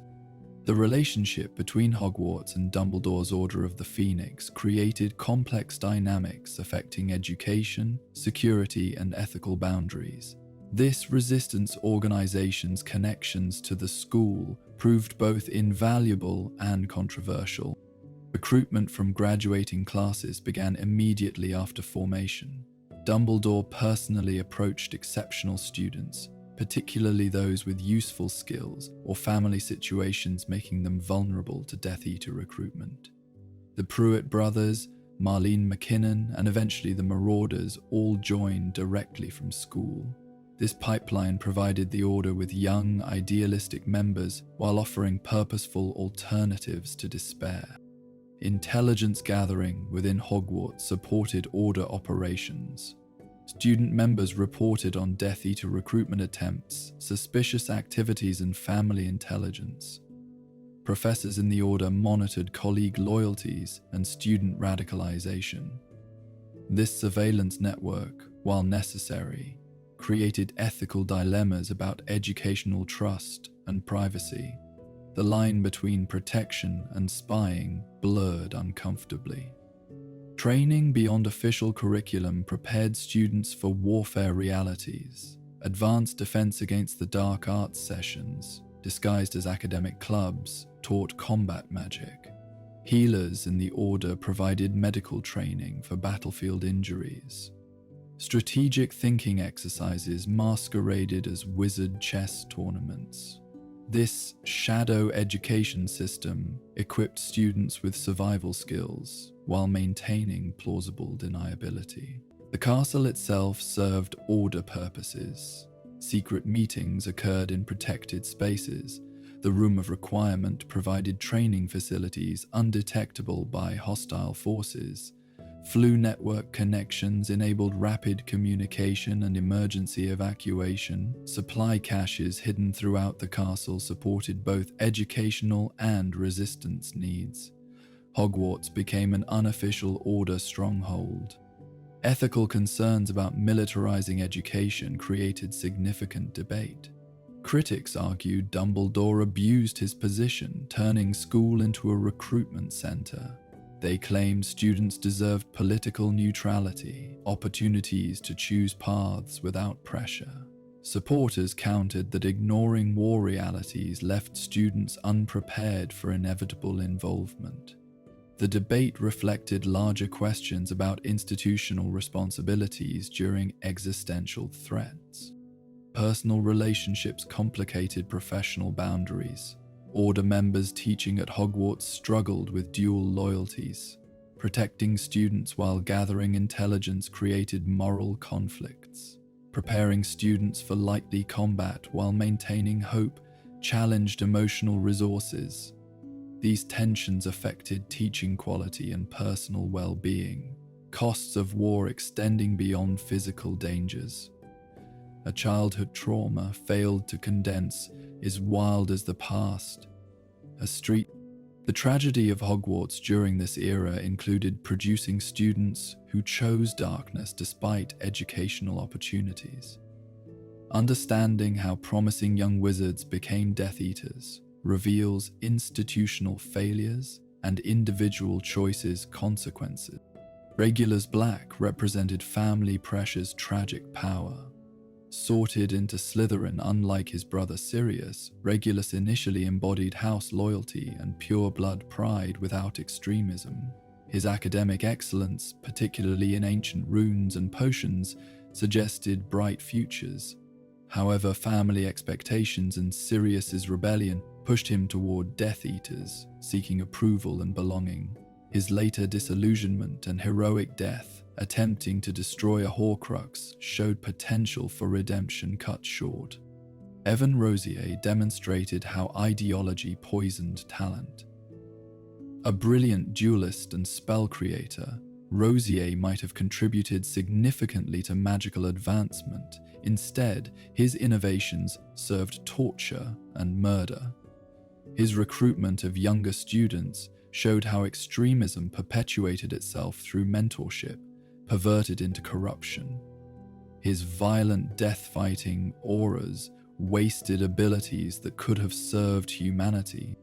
Barty Crouch Jr. revealed Privilege's failure to prevent radicalization. Despite his father's high ministry position and every advantage, Crouch chose Voldemort's cause with fanatical devotion. His academic brilliance, achieving 12 OWLs, proved intelligence doesn't preclude evil choices. His ability to deceive his accomplished father demonstrated how extremism could hide behind conventional success. The Caro siblings showed how cruelty found ideological justification. Amicus and Alecto's sadistic tendencies, evident during school years, found outlet in Death Eater activities. Their later appointment as Hogwarts professors represented the ultimate perversion, torturers given educational authority. Their student victims included those they'd attended school with, showing how quickly former classmates became enemies. These Death Eaters' time at Hogwarts revealed warning signs often ignored or misinterpreted. Fascination with dark magic dismissed as academic interest, bullying excused as house rivalry, pure-blood supremacist comments tolerated as family tradition, isolation interpreted as introversion rather than radicalization. Each missed opportunity for intervention led toward tragic ends. The institutional failure to prevent these recruitments haunted Hogwarts. Debates raged about whether earlier intervention could have changed outcomes. Some argued individual choice bore ultimate responsibility. Others claimed systemic changes might have provided alternatives to extremism. The truth likely combined both factors. Individual decisions within constraining circumstances. As the First Wizarding War intensified, Hogwarts implemented unprecedented defensive measures, transforming the school into a magical fortress. These protections, layered and complex, represented the pinnacle of defensive magic. Physical barriers multiplied beyond recognition. The boundary walls, previously symbolic, gained lethal defensive capabilities. Approach without permission triggered paralysis jinxes, stunning spells, and alert systems. The main gates could seal completely, becoming impervious to all known breaching methods. Emergency portcullises throughout corridors allowed section isolation during attacks. Magical detection systems achieved sophistication rivaling ministry facilities. Dark object detectors at every entrance prevented cursed items entering. Identity verification went beyond simple name stating. Magical signatures, intention reading, and loyalty tests became standard. Polyjuice detection methods, while imperfect, caught several infiltration attempts. These systems created checkpoints throughout the castle. The Flu network underwent severe restrictions. External connections reduced to absolute minimum, mainly St. Mungo's for medical emergencies. All Flu calls monitored for code words suggesting duress. Emergency shutdown procedures could isolate the castle instantly. Travel authorization required multiple approvals, creating bureaucracy but ensuring security. International procedures developed for various scenarios, routes to the room of requirement for siege situations, port key points for mass evacuation if defense is breached, international port keys to allied schools for worst-case scenarios. Regular drills ensured students knew procedures, though maintaining calm during practices proved challenging given real threats. Communication security became paramount. Mail underwent screening for curses, poisons, and tracking charms. Howlers were banned after several contained harmful sonic attacks. Code systems developed for sensitive information. The traditional owl post adapted to war conditions with decoy owls, encrypted messages, and random routing to prevent interception. Staff combat readiness improved dramatically. Mandatory defensive training for all professors, regardless of subject. Combat scenarios practiced regularly. Coordination protocols established for various attack patterns. Even traditionally non-combative staff like Madame Pince learned battle magic. This militarization of educators showed war's pervasive effects. Daily life at Hogwarts during the First Wizarding War bore little resemblance to peacetime education. Students adapted to constant uncertainty while attempting to maintain normalcy in extraordinary circumstances. Social dynamics reflected external tensions intensely. Friend groups formed along ideological lines rather than shared interests. Trust became precious commodity, revealing family situations, political views, or even holiday plans carried risks. Dating across house lines decreased as suspicions grew. The casual inter-house mingling of previous decades gave way to careful tribal alignments. Academic pressure intensified paradoxically. Some students threw themselves into studies, seeking control through achievement or distraction from external chaos. Others found concentration impossible, grades suffering from anxiety and trauma.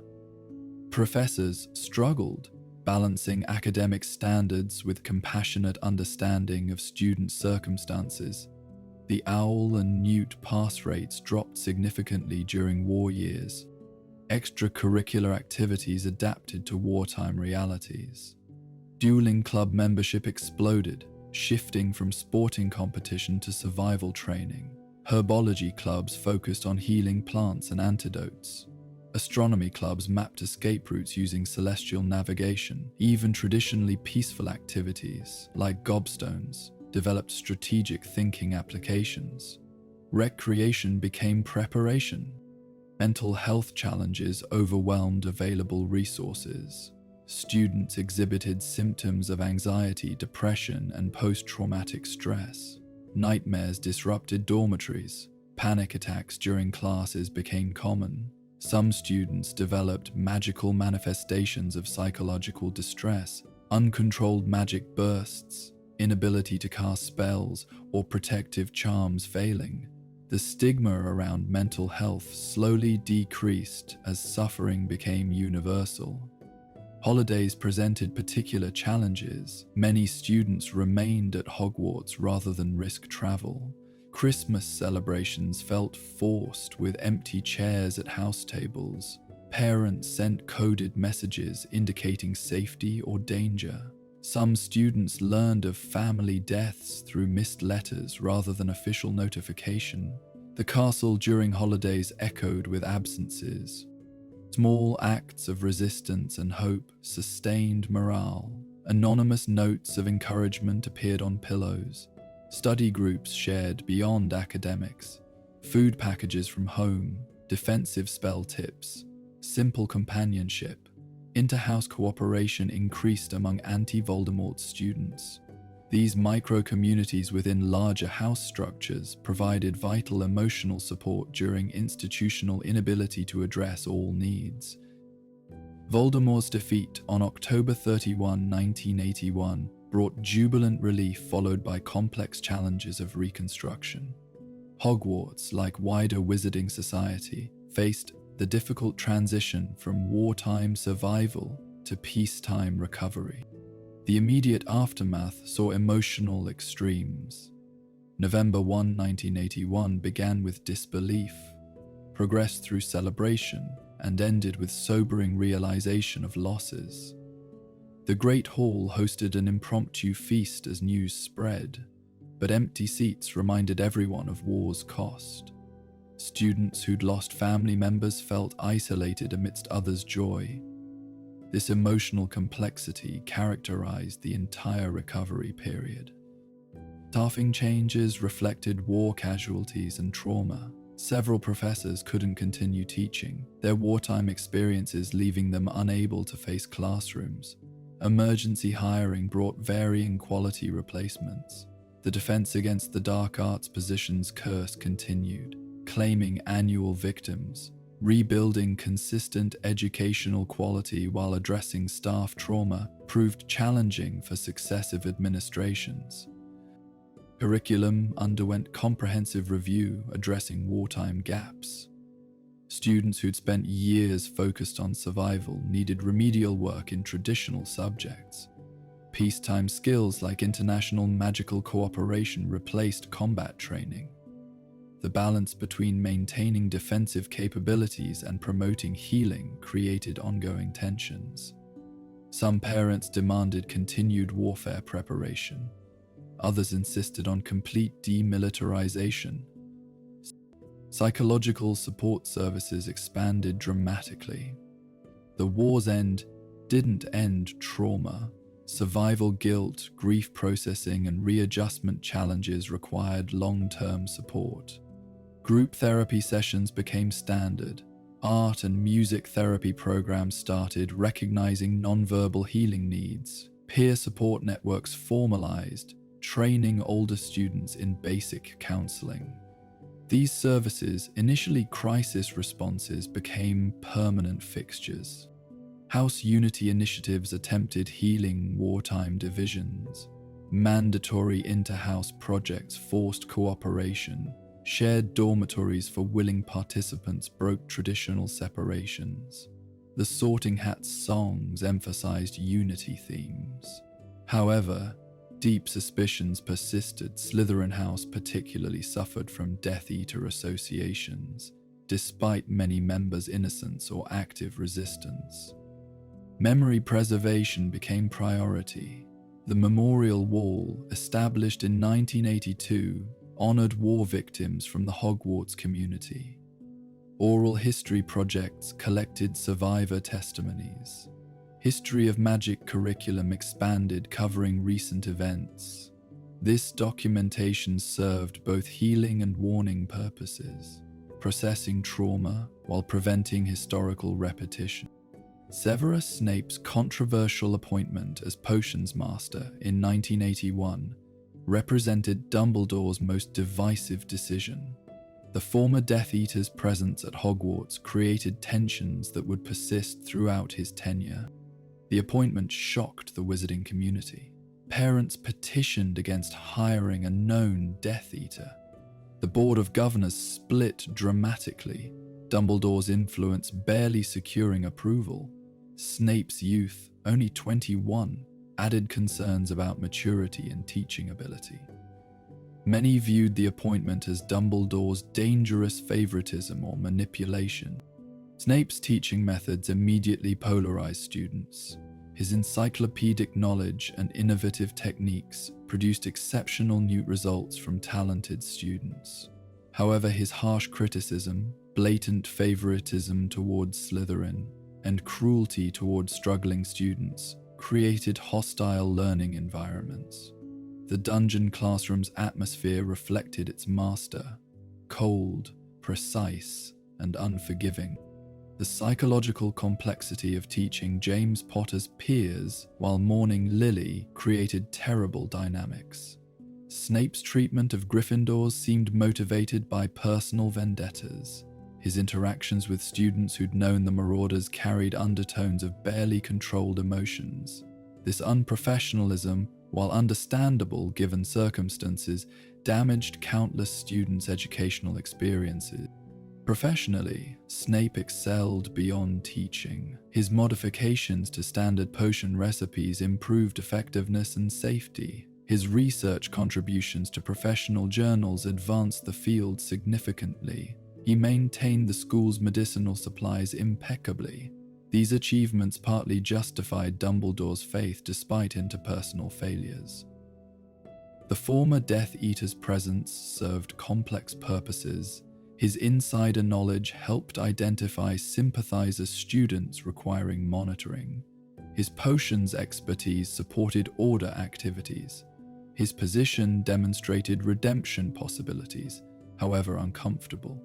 Yet these benefits came at costs: traumatized students, poisoned house relations, and ethical compromises. Snape's influence on Slytherin House proved particularly complex. His favoritism provided protection and advocacy the house desperately needed post-war. However, his methods reinforced negative stereotypes and isolation. Young Slytherins learned survival through conformity rather than integration.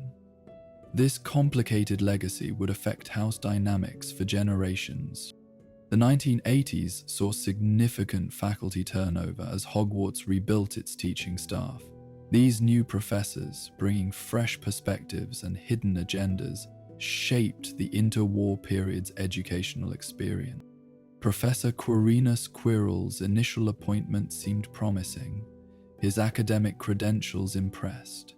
Published research on defensive theory, international experience studying dark creatures, enthusiastic teaching style.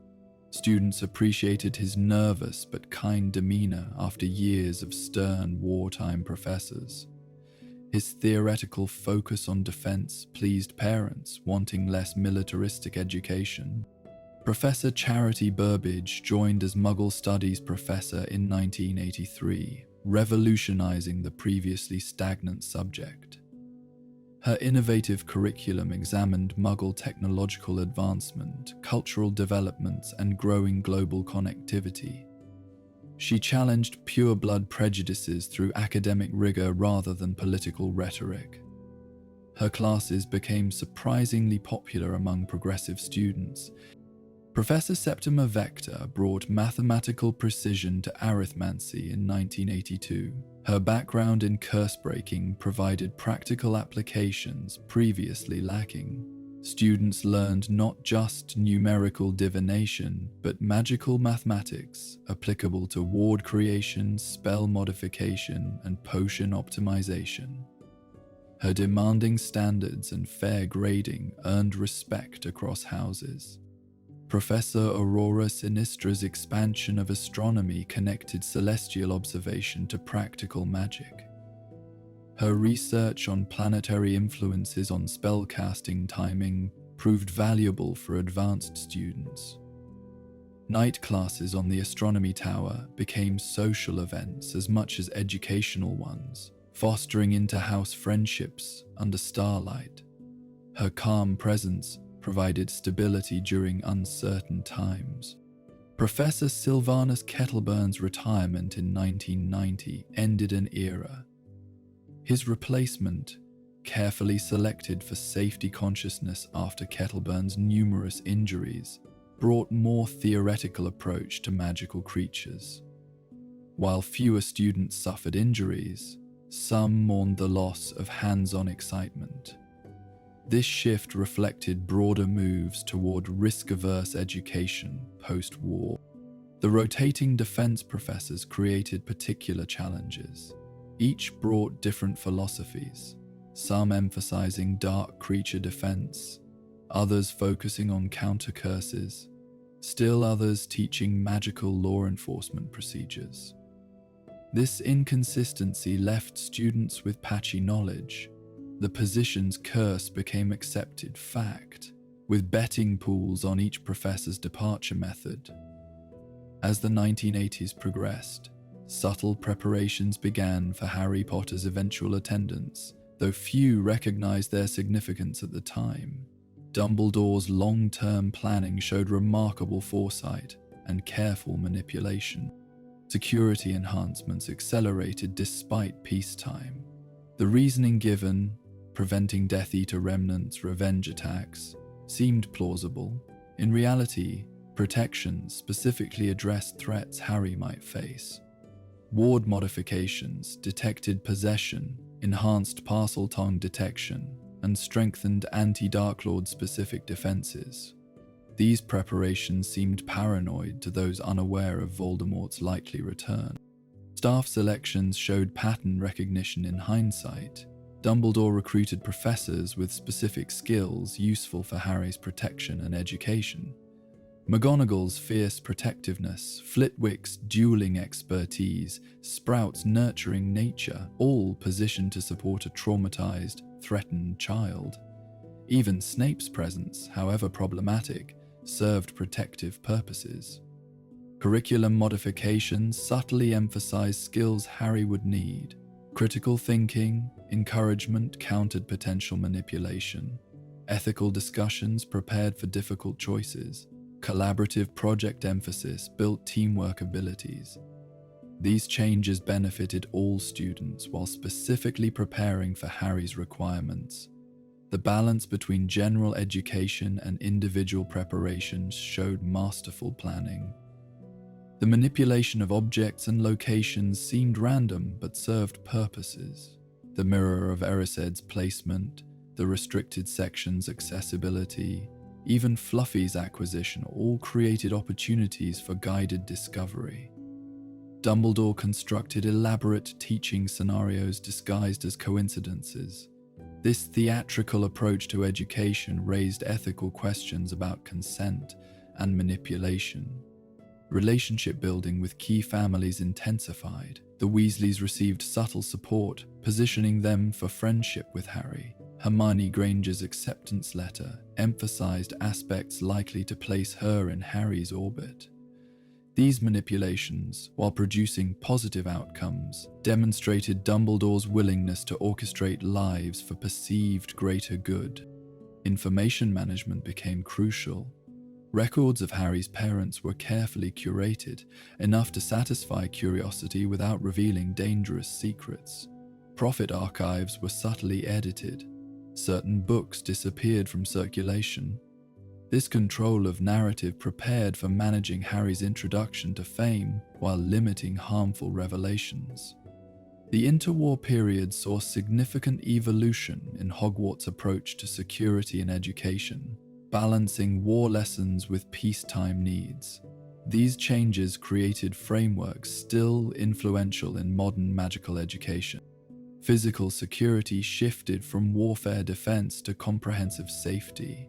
Anti-bullying measures increased after wartime trauma made harassment intolerable.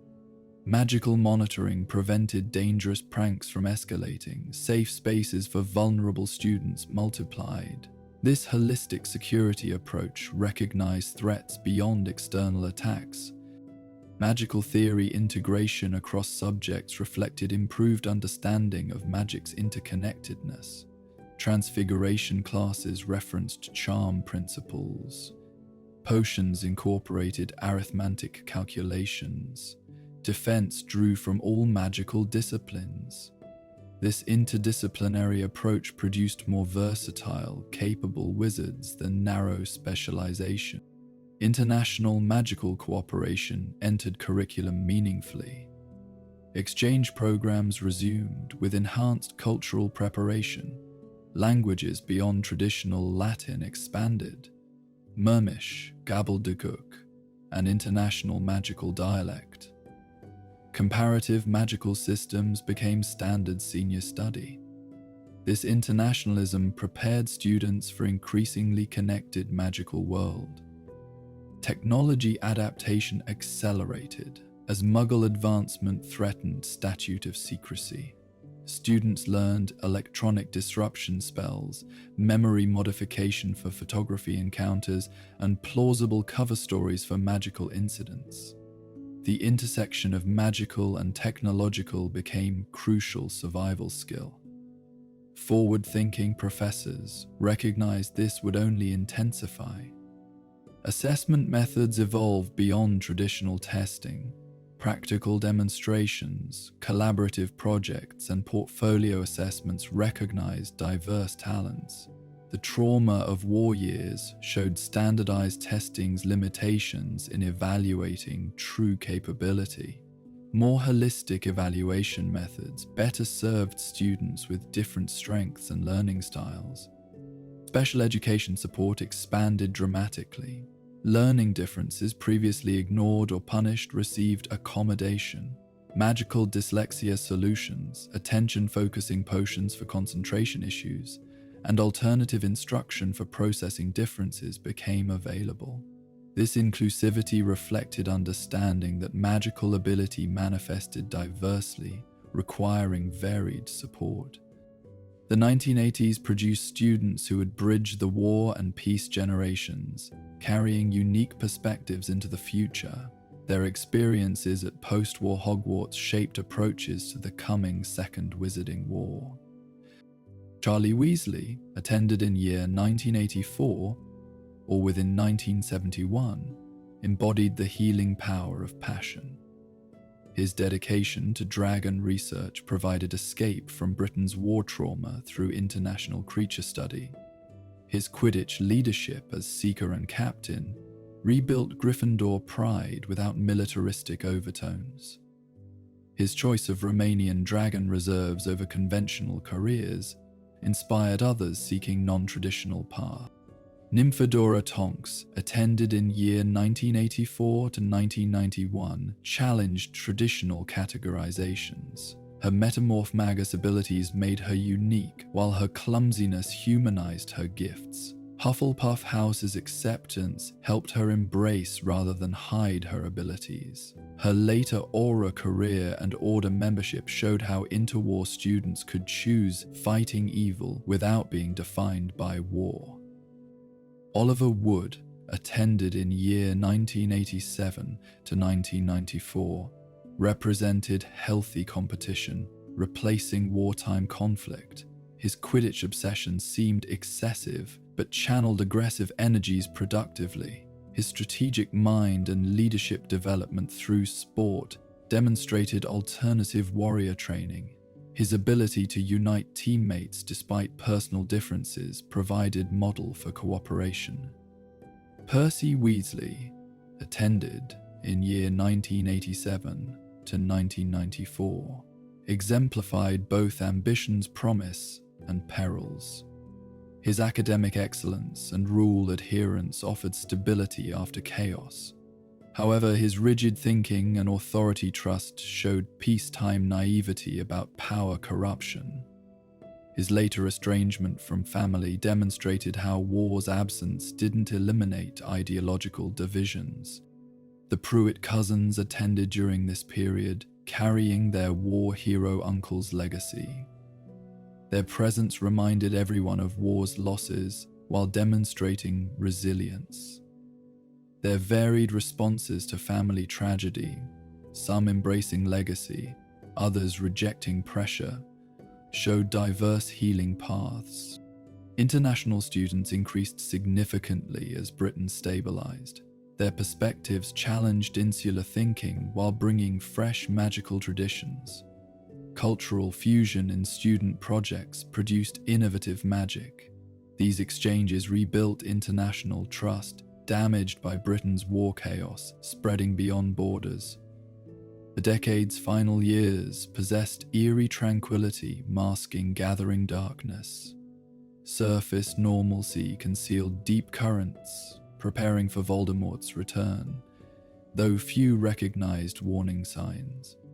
Unexplained incidents increased subtly, dark mark sightings dismissed as pranks, missing persons explained by voluntary disappearance, Azkaban security breaches categorized as administrative failures.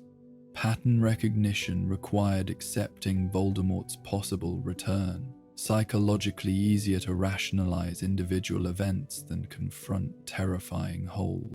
Student attitudes reflected generational divide. Younger students, born post-war, treated Voldemort as historical figure like Grindelwald. Older students and staff maintained vigilance, younger peers mocked as paranoia. This complacency frustrated war survivors who recognized danger signs. Generational trauma's inability to communicate created dangerous blindness. Political shifts affected Hogwarts subtly. Ministry budget cuts reduced security as unnecessary peacetime expense. Progressive policies promoting creature rights and Muggle-born advancement faced increasing resistance. School board elections brought traditionalist members questioning Dumbledore's policies. These changes, individually reasonable, collectively weakened defenses.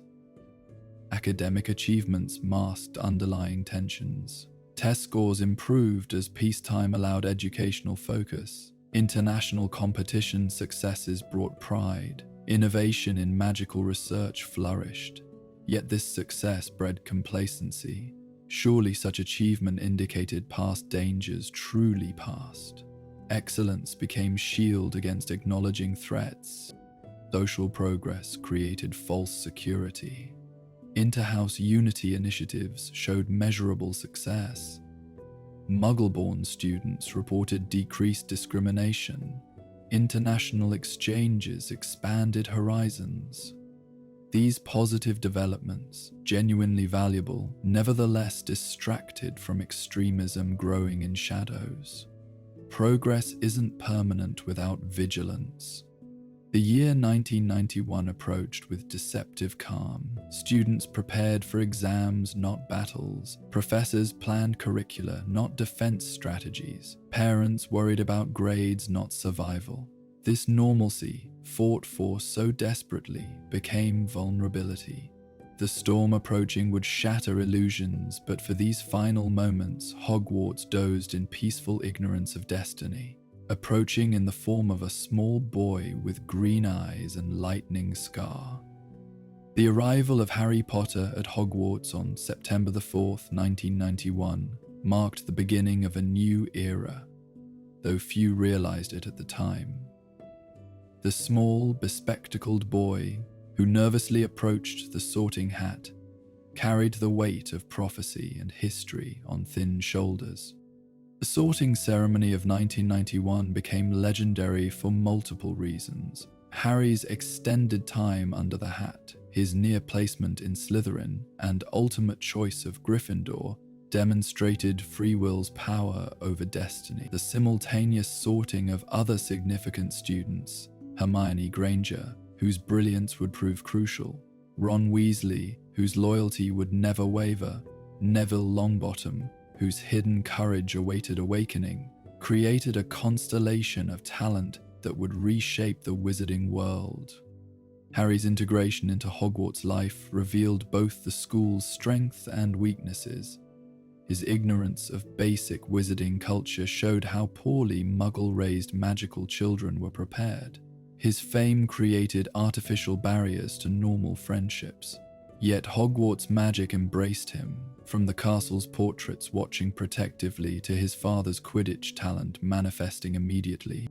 The Mirror of Erised incident demonstrated Dumbledore's teaching philosophy perfectly.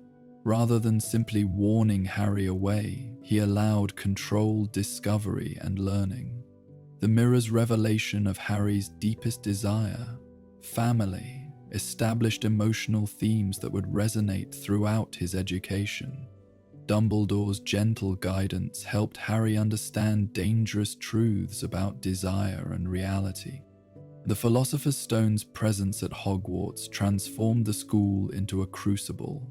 Dumbledore's decision to hide it there using protections designed for first-year capabilities revealed either supreme confidence or dangerous manipulation. Each professor's contribution, Sprout's Devil's Snare, Flitwick's Keys, McGonagall's chess set, Snape's potions, Quirrell's troll, created educational obstacle course masquerading as security. The confrontation with Quirrell/Voldemort in the chamber beneath the school shattered any remaining innocence about Hogwarts' safety. An 11-year-old facing the Dark Lord within the castle's own dungeons violated fundamental assumptions about childhood protection. Harry's survival through his mother's love magic demonstrated powers beyond curriculum, but raised questions about relying on children's sacrifices. The year's aftermath established patterns for Harry's entire education. Hospital wing recoveries, point-earning heroics securing house cups, end-of-term revelations from Dumbledore, all became regular features. The school's adaptation to Harry's tendency toward mortal peril showed institutional flexibility, but also concerning normalization of child endangerment. The 1992 to 1993 school year brought historical horrors back to life as the Chamber of Secrets reopened after 50 years. The Basilisk's return created unprecedented terror within Hogwarts walls, testing the school's unity and revealing deep-seated prejudices. Gilderoy Lockhart's appointment as defense against the dark arts professor exemplified the position's curse perfectly. His incompetence endangered students while his celebrity status initially blinded many to obvious fraud. The Pixie incident, Dueling club disaster, and general educational malpractice demonstrated how desperate administrator decisions compromised students' safety. His later memory charm backfire provided poetic justice while leaving students essentially untaught for a year. The chamber's opening triggered immediate historical parallels. Older staff who remembered 1943's horror experienced trauma recurrence. The bathroom where Myrtle died became pilgrimage site for morbid curiosity. Fear permeated corridors as students traveled in groups, avoiding pipes and water sources. The basilisk's voice in the walls, heard only by Harry, created atmosphere of paranoid suspicion. Blood prejudice erupted with volcanic force. Mudblood graffiti appeared despite severe punishments. Muggle-born students faced harassment ranging from subtle exclusion to outright threats. The formation of protective groups, suspicious investigations of heritage, and general atmosphere of discrimination showed how quickly civilized behavior collapsed under pressure. Decades of progress evaporated in weeks. Hermione's petrification personally devastated Harry and Ron, while symbolically representing attacks on Muggle-born achievement. Her brilliant deduction about the basilisk's nature, preserved in her petrified hand, demonstrated that blood status bore no relation to magical capability or intelligence. Her empty seat in classes reminded everyone of hatred's real consequences. The revelation of Tom Riddle's diary as a Horcrux, though not understood as such at the time, introduced possessive dark magic into student hands. Ginny Weasley's manipulation demonstrated children's vulnerability to dark influences. The diary's ability to possess, control, and nearly kill an 11-year-old within Hogwarts itself showed that evil could penetrate any defenses through innocence and trust. Harry's Parseltongue revelation created complex dynamics. This rare ability, associated with dark wizards, made him suspect even among supporters. The school's division over Harry's potential as Slytherin's heir showed how quickly fear overrode logic. His public demonstration during the Dueling Club transformed him from hero to potential threat in many minds, teaching harsh lessons about public perception. The 1993 to 1994 academic year brought unprecedented darkness to Hogwarts, with Dementors stationed at school boundaries. These depression-made manifest creatures affected students profoundly, creating mental health crisis alongside security concerns. The Dementor presence transformed daily life dramatically. Chocolate consumption increased exponentially as students self-medicated against despair. Patronus lessons, typically Newt level, became essential survival skills. The creature's effect on traumatized students, particularly Harry, demonstrated war's lasting impacts. Happy memories became precious resources, hoarded against soul-sucking cold. Professor Remus Lupin's appointment marked the first competent defense teacher in years. His practical approach, genuine care for students, and innovative teaching methods revolutionized the subject. Boggart lessons taught facing fears constructively. His equal treatment of all students regardless of ability or background inspired widespread admiration. The later revelation of his lycanthropy tested Hogwarts' progressive values versus deep-seated prejudices. Sirius Black's escape and supposed threat created siege mentality. Security trolls in corridors, early curfews and cancelled Hogsmeade visits frustrated students. The manhunt's intensity, with auras and dementors searching the castle, made education secondary to survival. Parents threatened withdrawal. Bored governors demanded action. The atmosphere resembled wartime more than peacetime education. The Time Turner's introduction to solve scheduling conflicts revealed dangerous academic pressures. Hermione's impossible course load, sanctioned by McGonagall, demonstrated how exceptional students faced exploitation disguised as opportunity. Her near breakdown showed time manipulation's psychological costs. The device's later use for life-saving demonstrated how academic tools became warfare instruments. The truth about Sirius's innocence and Peter Pettigrew's survival shattered comfortable narratives about good and evil. The revelation that a presumed hero was traitor while presumed villain was victim demonstrated justice system failures. Students learned that authority could err catastrophically, that truth required personal investigation, that appearances deceived consistently. Lupin's forced resignation after his werewolf status became public showed prejudice's persistence despite his exemplary service. Student petitions, parent counter-petitions, and board decisions revealed divided wizarding society. His departure taught bitter lessons about discrimination trumping merit. The loss of excellent educator to bigotry demonstrated how prejudice harmed everyone, not just direct victims. The 1994-1995 school year's Triwizard tournament revival brought international attention and deadly danger to Hogwarts. The tournament's corruption into Voldemort's resurrection tool transformed celebration into tragedy. The tournament announcement created electric excitement. After centuries-long hiatus due to death toll, its return with safety improvements promised glory without mortality. Age restrictions sparked rebellion, particularly among ambitious younger students. The Goblet of Fire's impartial selection theoretically ensured fairness. These safety illusions would prove fatally false. International student arrivals expanded Hogwarts' horizons dramatically.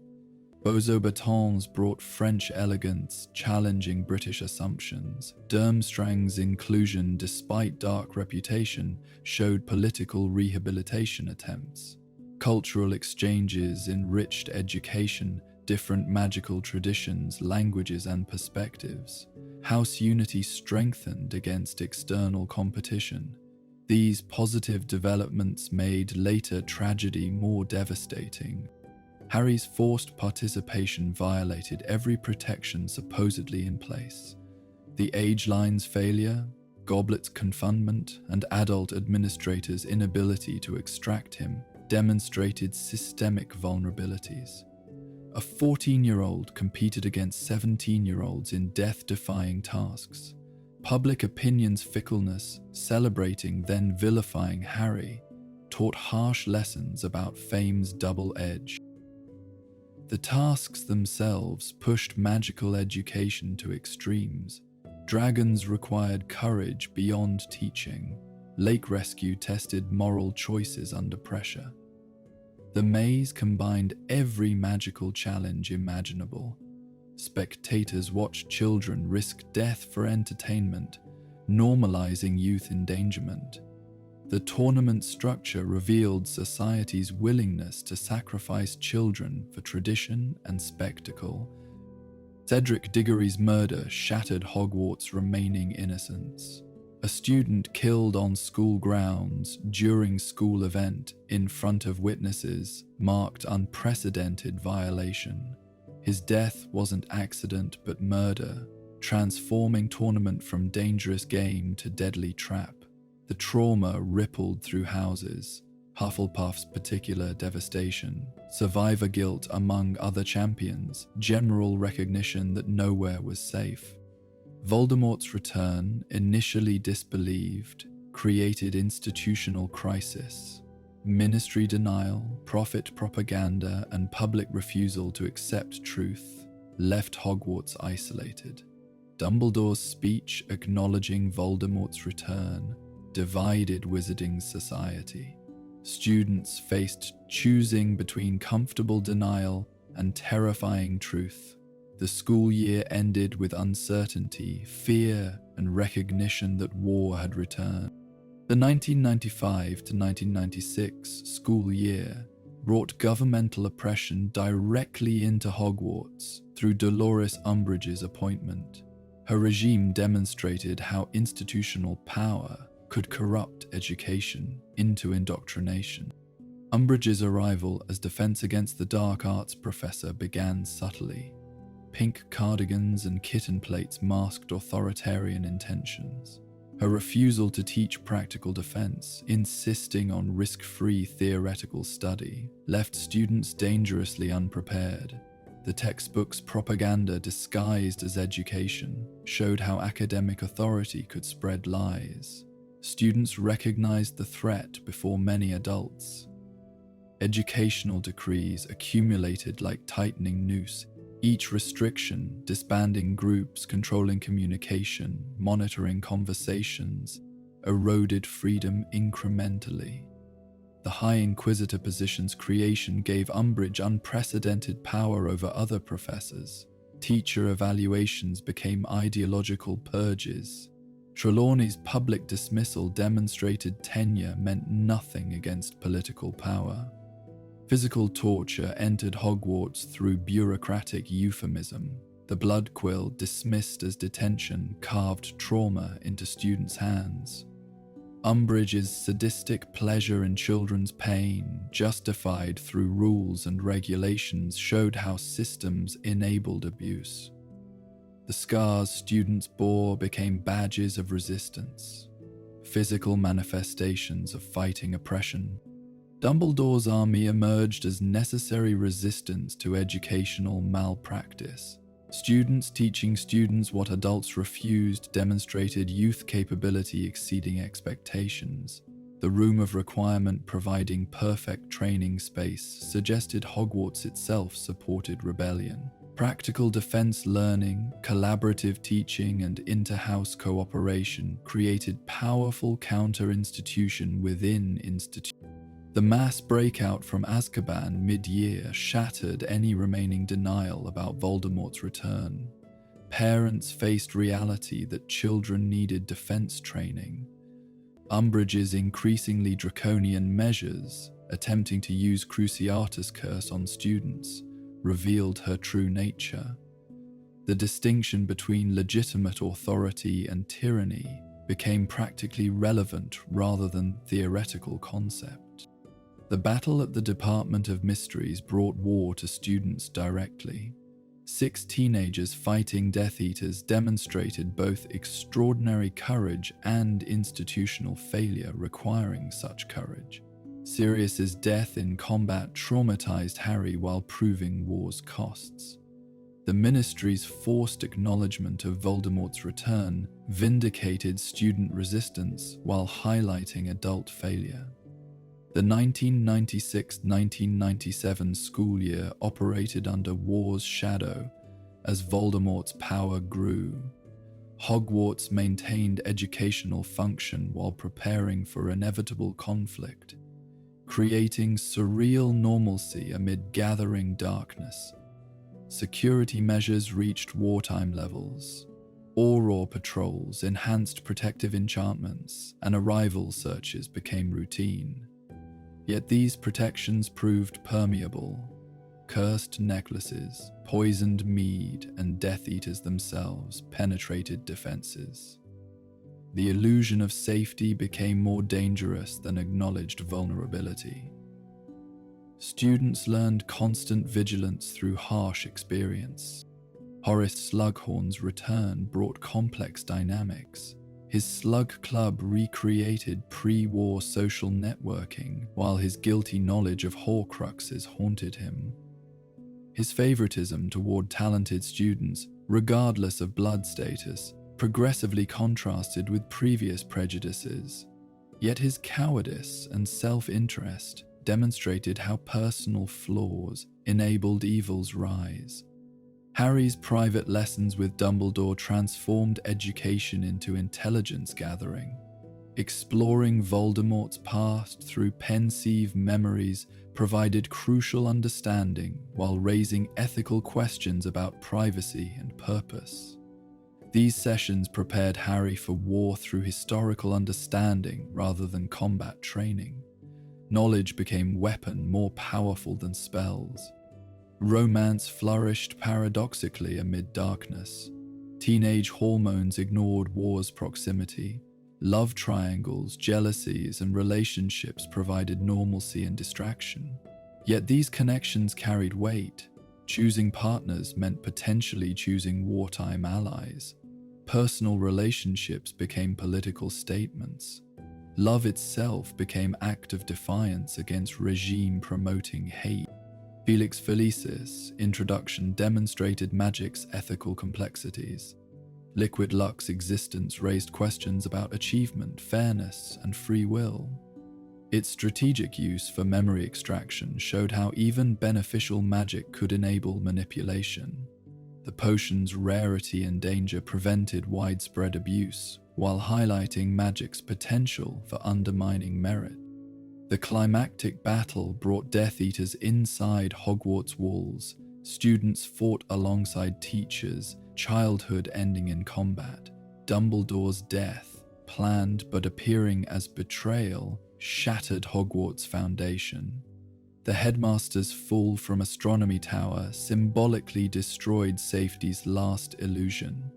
His funeral united magical creatures and wizards in grief while preparing for darker days ahead. The 1997 to 1998 school year transformed Hogwarts from school into battlefield, torture chamber, and finally site of evil's defeat. Under Death Eater control, the castle endured its darkest period before Dawn's eventual arrival. The Carrow's appointment as professors perverted education into torment. Mandatory dark arts replaced defense against. Students practiced Cruciatus on first years for punishment. Muggle studies became propaganda celebrating genocide. These weren't teachers but torturers given educational authority. Daily attendance required choosing between collaboration and punishment. Resistance networks formed immediately, despite extreme danger. Dumbledore's army reformed underground, led by Neville Longbottom's transformation from nervous boy to resistance leader. The Room of Requirement became sanctuary, a appearing when desperate students needed refuge. Graffiti, sabotage, and protection of targeted students showed courage in hopelessness. Punishments escalated beyond detention to torture. The Cruciatus Curse became standard discipline. Students bore scars, broken bones, and psychological trauma, yet resistance strengthened rather than weakened. Every torture session created more rebels. The Carrow's brutality proved counterproductive, uniting students against common enemy rather than breaking spirits. The final battle's approach felt inevitable as the year progressed. Harry Potter's break-in searching for Ravenclaw's diadem triggered accumulated tensions. Students evacuated or chose to fight, childhood ending in single decision. Professors prepared defenses they'd hopefully never need. The castle itself seemed to prepare, stones humming with ancient magic. The battle transformed Hogwarts into a war zone. Familiar corridors became killing fields. Classrooms hosted desperate duels. The Great Hall filled with dead and dying. Students fought alongside teachers, house elves, centaurs, and even ghosts. Traditional boundaries dissolved in common cause. Children performed magic beyond their years, necessity teaching what peace couldn't. End peace. Victory came at terrible cost. 50 dead, including students and professors. The castle bore scars, collapsed towers, cursed walls, blood-stained stones. Yet from destruction came rebirth. Voldemort's defeat in the Great Hall, where students ate daily, showed evil's ultimate failure against community. Harry's survival and triumph validated love's power over hatred, choice over destiny. September 1991. Harry Potter arrives, sorted into Gryffindor, befriends Ron and Hermione. Halloween 1991. Troll incident solidifies trio's friendship. December 1991. Mirror of Erised discovery. Harry sees family. June 1992. Philosopher's Stone protected. Gryffindor wins House Cup.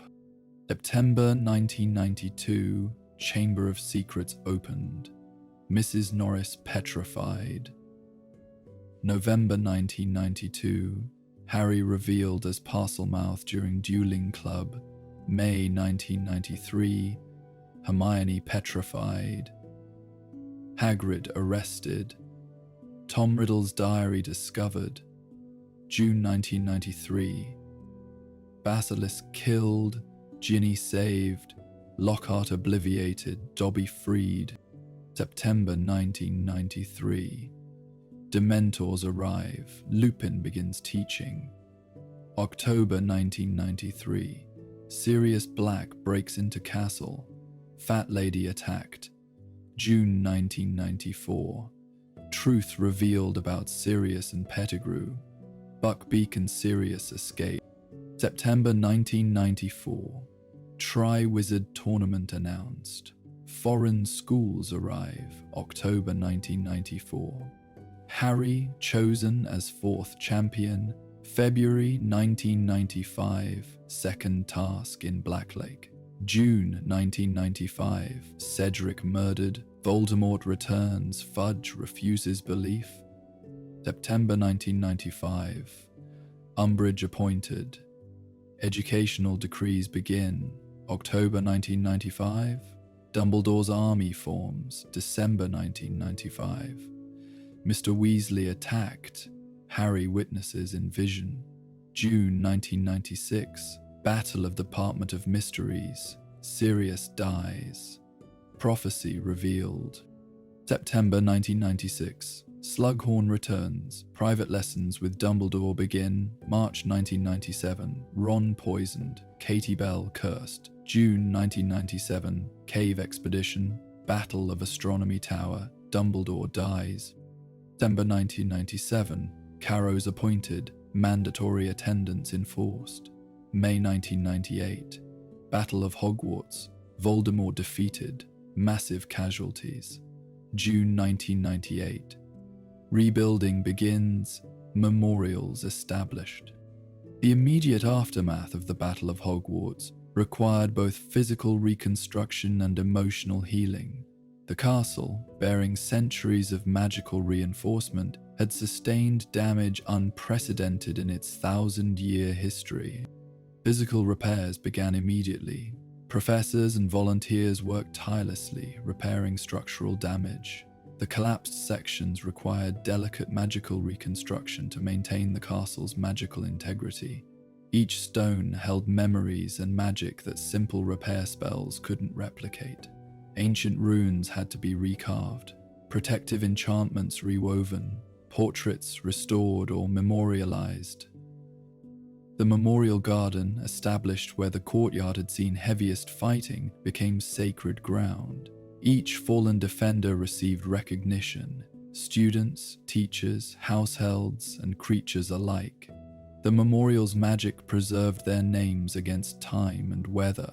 Annual remembrance ceremonies became tradition, ensuring sacrifice wasn't forgotten as years passed. Psychological support dominated early recovery efforts. Every student, from first year to 7th, had witnessed or participated in violence.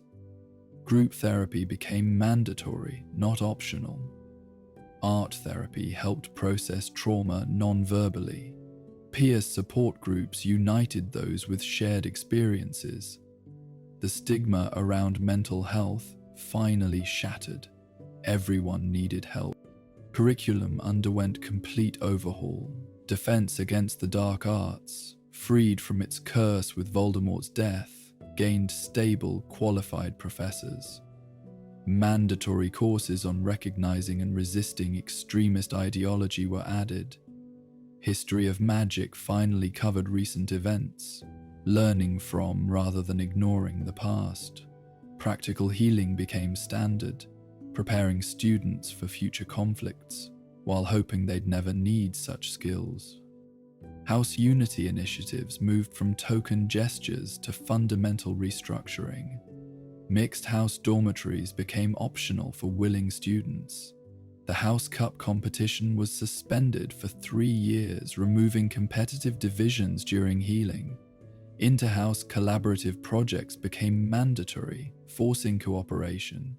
Slytherin House, particularly damaged by association with Death Eaters, received focused support to rebuild positive identity. The castle itself seemed to participate in healing. New rooms appeared, quiet spaces for reflection, gardens within walls, art studios for expression. The Room of Requirement, nearly destroyed by fiend fire, regenerated slowly, returning changed but functional. These physical manifestations of recovery showed Hogwarts' magical consciousness supporting its inhabitants' healing. Minerva McGonagall's appointment as headmistress brought stability and progressive change to post-war Hogwarts. Her combination of strict standards and deep compassion perfectly suited the challenging recovery period. McGonagall's first priority was restoring educational excellence while acknowledging trauma. She refused to lower academic standards, believing students deserved full education despite disruption. However, she implemented support systems ensuring struggling students received help. Extended deadlines, alternative assessments, and personalized learning plans became available without stigma. Staff rebuilding required delicate balance. Some professors couldn't continue after wartime trauma. Others needed extensive support to return to teaching. McGonagall recruited carefully, seeking educators who combined subject expertise with emotional intelligence. She prioritized hiring war veterans who understood student experiences while bringing healing perspectives. Administrative changes reflected lessons learned. The Board of Governors underwent restructuring, ensuring no single ideology could dominate. Parent involvement increased through regular forums. Student voice gained formal recognition through elected representatives attending staff meetings. These democratic reforms prevented future authoritarian takeovers like Umbridge's regime. International relationships strengthened significantly. McGonagall established exchange programs with schools worldwide, broadening perspectives and preventing insular thinking. Collaborative projects with Beauxbatons and Durmstrang healed tournament tragedy wounds. New partnerships with American, African, and Asian schools brought fresh magical traditions and teaching methods. A personal touch transformed school atmosphere. McGonagall knew every student's name, attended Quidditch matches, and made herself available for concerns. Her stern exterior masked deep care, earning respect through fairness rather than fear. She demonstrated that strength and kindness weren't contradictory but complementary leadership qualities. McGonagall's tenure established precedents still followed. Her emphasis on inclusive excellence, trauma-informed education, and democratic governance created frameworks adapting to changing needs while maintaining core values. She proved that traditional excellence and progressive values could coexist, preparing students for futures in evolving magical world. The early 21st century brought unprecedented modernization to Hogwarts as the magical world adapted to rapidly changing times. Technology's advancement, social progress, and generational change created new challenges and opportunities. Magical technology integration revolutionized teaching methods. While electronics still failed around concentrated magic, magical alternatives emerged. Spelled tablets replaced heavy textbooks. Holographic projections enhanced visual learning. Communication mirrors enabled international guest lectures. These innovations maintained magical tradition while embracing progress. Social media's magical equivalent posed new challenges. Students created spell journals, sharing instantly with friends. Cyberbullying's magical version required new disciplinary approaches. Privacy concerns multiplied as memory extraction and sharing became casual. Digital literacy joined traditional literacy as essential skill, teaching responsible magical communication. Diversity initiatives expanded beyond token representation. Curriculum incorporated global magical traditions equally rather than as exotic additions. Holiday celebrations reflected student body diversity. Dietary accommodations expanded beyond basic alternatives. Language support helped international students maintain heritage while learning English magical tradition. Mental health support became permanently integrated rather than crisis response. Mind healers joined permanent staff. Emotional intelligence became taught subject. Stress management, grief processing, and trauma recovery skills were normalized. The war generation's openness about struggles reduced stigma for future students seeking help.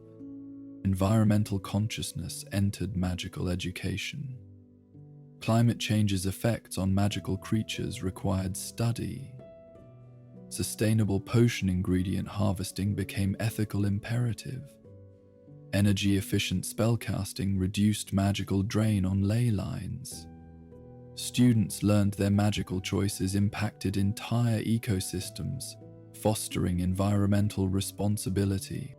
Gender identity and sexual orientation acceptance advanced dramatically. Same-sex couples attended formal events without controversy. Gender-neutral facilities accommodated non-binary students. Love potions faced ethical scrutiny and eventual banning. These social advances, unthinkable decades earlier, reflected younger generations' inclusive values. As the 2010s progressed, children of war heroes began arriving at Hogwarts. This new generation, raised on stories of their parents' heroism, faced unique pressures and opportunities. The Potter Weasley Granger children arrived amid intense scrutiny. James Potter II's confident personality contrasted with Albus Potter's uncertainty. Rose Granger Weasley combined her parents' intelligence and determination. These children faced expectations to match parental achievements while forging individual identities. Alice Hartwell, Ranger Weasley, and Minnie Moore, Malfoy Temple, the princely par. Scorpius Malfoy's arrival tested post-war reconciliation. Despite his father's redemption, family history created barriers. His friendship with Albus Potter symbolized healing possibilities, while challenging both families' preconceptions. This relationship demonstrated how a new generation could transcend parental conflicts. Teaching methods evolved for students raised differently. This generation knew loss intellectually but not experientially. They understood evil existed but hadn't faced it. Professors balanced teaching defensive skills without creating paranoia. History lessons carried different weight for those learning about events rather than remembering them. Technology's influence on this generation required adaptation. Students arrived expecting instant information access.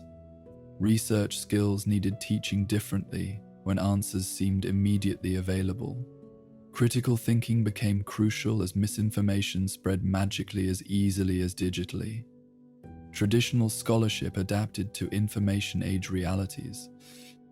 International connections came naturally to this globally conscious generation. Prejudices their parents fought seemed archaic. House rivalries became friendly competition rather than bitter division. Blood status discussions met confusion rather than passion. This progress validated previous generations' sacrifices while presenting new challenges. The balance between honoring history and allowing fresh starts proved delicate. War memorials reminded of sacrifices without glorifying violence. Veteran teachers shared experiences when pedagogically appropriate without overwhelming students. The goal became learning from history without being trapped by it. As Hogwarts entered its second millennium, its role in magical society continued evolving while maintaining core purposes. The ancient castle adapted to each era while preserving timeless values. Educational excellence remained paramount. Despite social changes, academic rigor maintained Hogwarts' reputation. Students still struggled with transfiguration theory, perfected potion brewing, and mastered charm work. Core magical education persisted through all reforms, ensuring graduates possessed solid foundations. Innovation balanced tradition carefully. New subjects addressed modern needs while classical disciplines remained central. Experimental magic encouraged safely. International perspectives enriched without replacing British magical heritage. This balance prepared students for a globalized world while maintaining cultural identity. Community building grew increasingly important. As magical society diversified, Hogwarts provided common ground. Shared experiences, from sorting to graduation, united disparate backgrounds. School traditions evolved inclusively while maintaining connecting power. Alumni networks strengthened, providing lifelong support systems. Safe haven status gained new meaning. Beyond physical protection, Hogwarts offered psychological safety for self-discovery. Students explored identities, challenged assumptions, and made mistakes within supportive environment. This safety enabled growth impossible in less accepting environments. Future challenges loomed but seemed manageable. Climate change threatened magical ecosystems. Technology advanced toward magic electronic integration. Social progress demanded constant curriculum updating. Yet Hogwarts had survived plague, war, and revolution. Adaptation was encoded in its stones.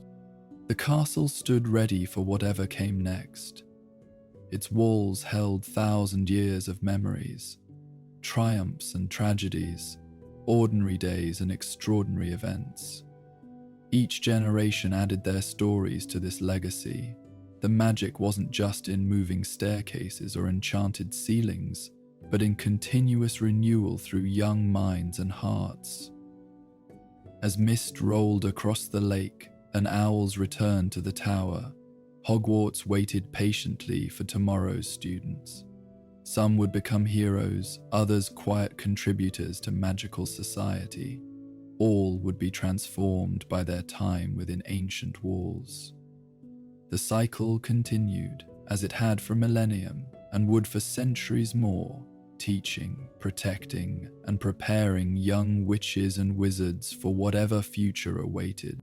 This is Hogwarts' true magic, not spells or potions, but the endless capacity to nurture growth, inspire excellence, and create community across all differences. Long may it stand, beacon of learning and hope in an ever-changing world.